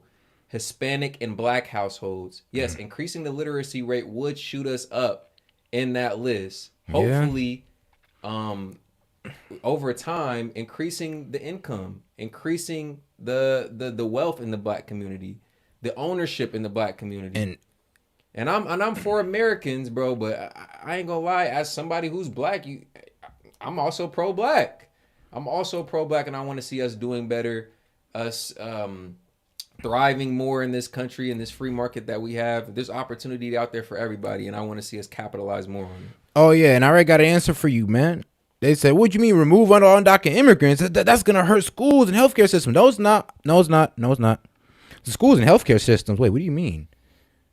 Public services? Bro, we'll just get the homeless off the damn street, clean their ass up, and put them in those positions. Ta-da! We don't need immigrants no more.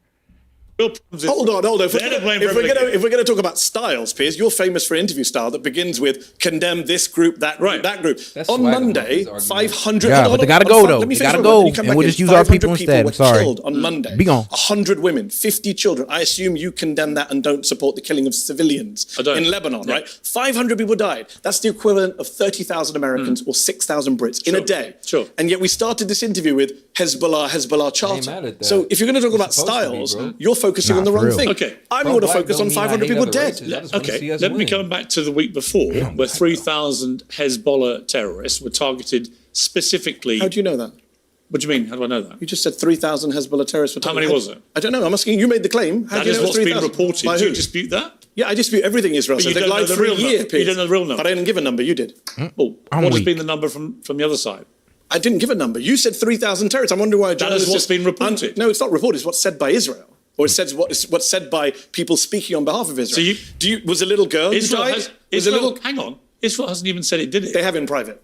It's been reported widely to go. No, to the American government. Okay, but let's say they said it publicly. They haven't. But obviously, I believe they did it, right? But I believe they did it too. You're saying they said this in public. You just gave a 3,000 number, and I'm wondering. I just saw a little girl's funeral last week. Was she a Hezbollah terrorist in your view? No. So then why did you say 3,000 terrorists? There was a kid killed. I was about to say that in the process of targeting very specifically in an extraordinarily whichever way in a terror attack.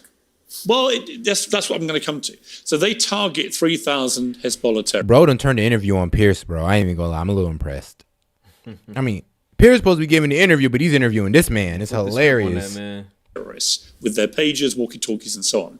In the process, a small, comparative to that number, a small number of civilians get killed, which is obviously deplorable. But my point to you is, if someone's been chucking rockets over for a year at you and your people, you've had to displace 60,000 people from the north of your country because of his relentless bombardment, and you eventually respond in such a precise, targeted fashion, right? And in the process, some civilians are killed, which is never acceptable, can never be condoned, never be supported. But if it is right, as has been widely reported by all mainstream media, that 3,000 terrorists people associated with Hezbollah. Yeah, we can go ahead. Not everybody in Hezbollah is a terrorist. Okay. But okay. Like a driver, a nurse. 3,000 members of Hezbollah were targeted, right? Yeah, Would you say that that is, some people have claimed is unlawful. You said it's a terror attack. You think it was illegal. But I would say...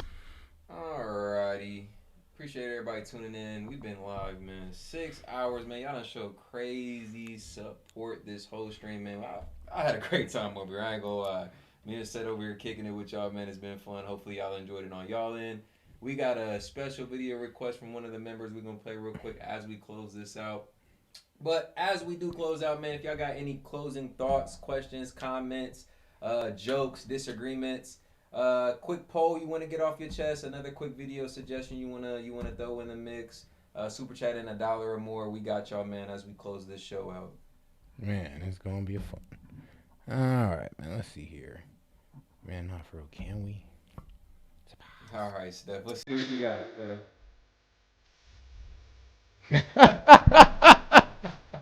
Oh, we. Here's that.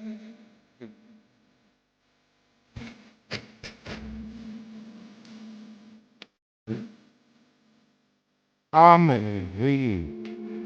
This is good.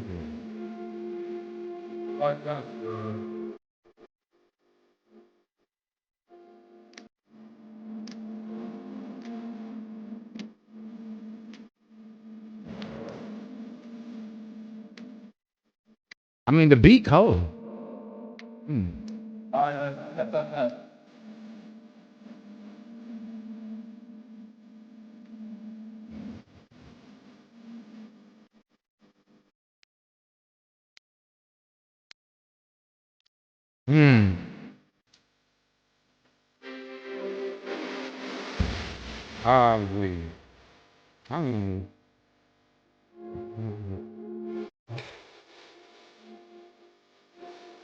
I like it. I like it.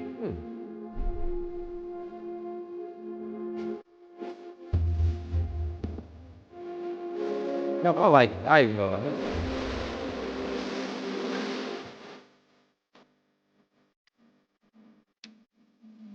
I mean, get into it. Get into it.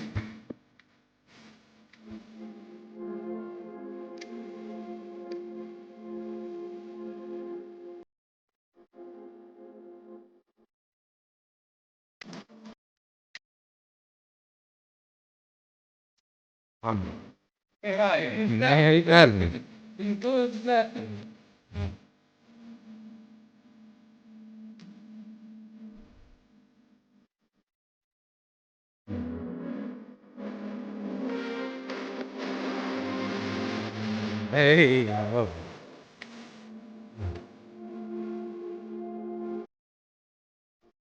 We can't do the middle fingers. Can't get down how I really want to get down right now for that.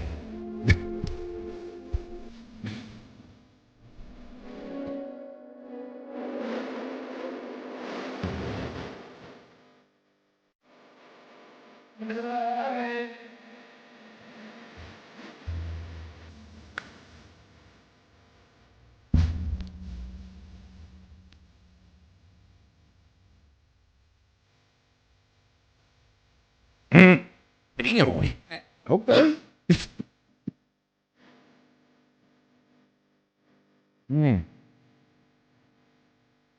It's thick.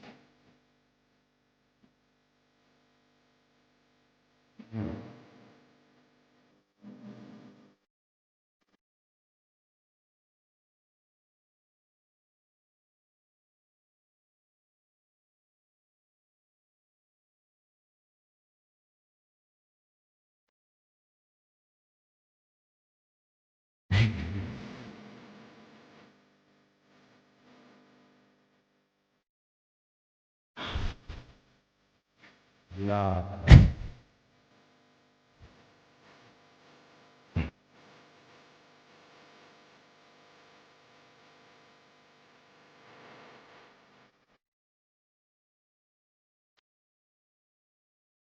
I'm done.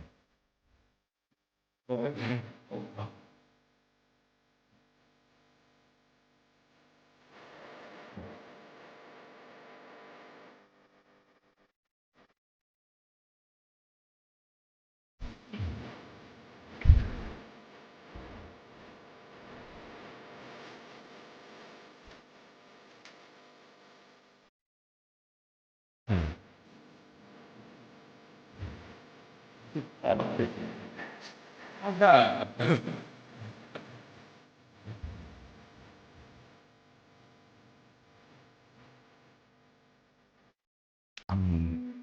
Hey.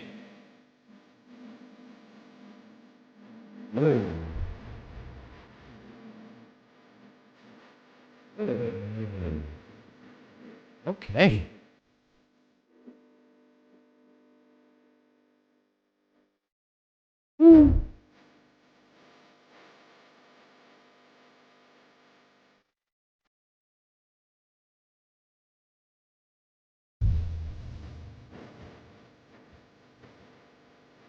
Ooh.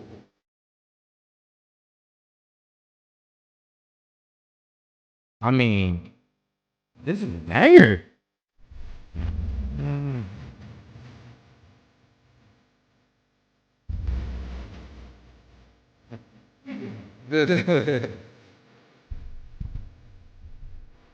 Wait.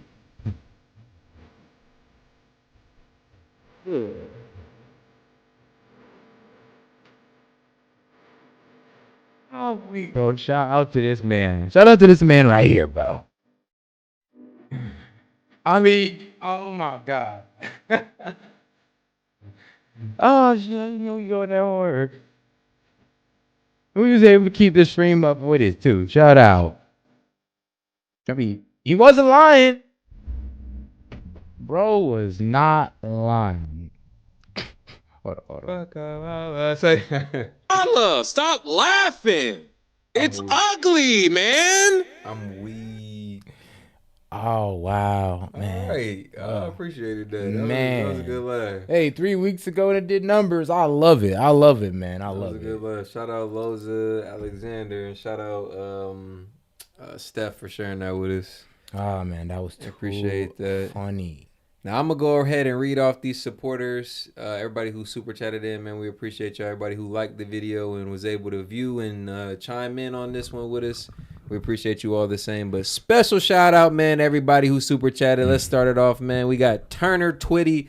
He didn't agree with us on everything. He tried to test us at the end, but man, appreciate you. Oh man, I love it. The Ninja Delivery, Brackish Bass, Anna P. Shout out. KC, you definitely was in here disagreeing with us, man. You wanted to get kicked, but man, we appreciate you all the same, bro. You know, don't have to agree on everything, bro, but appreciate you tuning in. Les Phillips, man, one of the mods, man. We gonna connect for sure, Les. James Foley, appreciate you. Marshall Gamer, appreciate you, man. One of the supporters. Always good to see you in here, bro. Akib Bay, first time viewer, first time supporter, I think. Good to have you in here, bro. Appreciate that. Cracka Packa, funny ass username, bro. Super chatted all the way from CA, bro. Canada. Appreciate you, my man. Christian Henry, special thanks to you, my man. Who else we got? Droning in the scenery, always good to see you, bro. Another one of the mods. Thank you for chiming in today, bro. Redheaded Stepchild, $2 super chat. Appreciate the support from you as well. We got who else? We got Lincoln. Appreciate you tuning in, bro. We don't always agree either, but always happy to have you in here, bro. Jeffrey Stevens, thanks for supporting. Who else we got? I don't want to miss anybody. And if anybody wants to get any closing thoughts, comments, questions, or jokes off their chest, feel free to super chat in as well. Video suggestions for upcoming streams, feel free to get them off your chest. Beckoning Duke 264, appreciate you, my man. Man, appreciate you, big dog. Who else we got? Make sure I get everybody. Penny Pineapple, appreciate you. Thanks for the support. Appreciate you, man. Anubis Raw, man. Special thanks to you. Appreciate you. Appreciate having you in here. I love the name. Seen you a few times in here. Appreciate you returning, my man. Who else we got? I don't want to miss anybody. Raider Aaron, appreciate you, my man. Thanks for joining us. Victoria Spillman, thank you for joining us, man. We appreciate that. And it was your first super chat on our stream, so appreciate the honor. You honor us. Who else? Don't want to forget anybody. Man, y'all show crazy support this stream. Crazy support. Shout out to y'all, man. Make sure I'm not forgetting anybody. Diamond, special thanks to you, one of the mods. We know we love you, Diamond. Make sure to catch Diamond on the celebrity topics, man. Just go ahead and hit the playlist, and you'll see her. Grimm's Bar, special thanks to you. Professor Swagamuffin, man. You know we don't always agree at all, but always happy to have you, man. We appreciate the discourse. And a special thanks to TCPC for joining that membership program. And Gerard, one of the mods and the members. How could I forget? Special thanks to you, Gerard. Man. Y'all make sure to check out our membership program, man. We've had a fire stream. Hopefully y'all enjoyed it on y'all end, man. Like the video. Feel free to super chat in any video suggestions for upcoming streams. You got any closing thoughts for him, Seth? No, it's actually been a pretty good stream, man. I appreciate everybody for tuning in. We're talking about worldwide and from in the United States. We're going to go ahead and close this one out, man. We appreciate y'all for tuning in, man. This is Set. That's Key. And this is S.E.T. and Key Media. We are timing out for the night, man. We appreciate y'all for tuning in. Love y'all, man. Peace.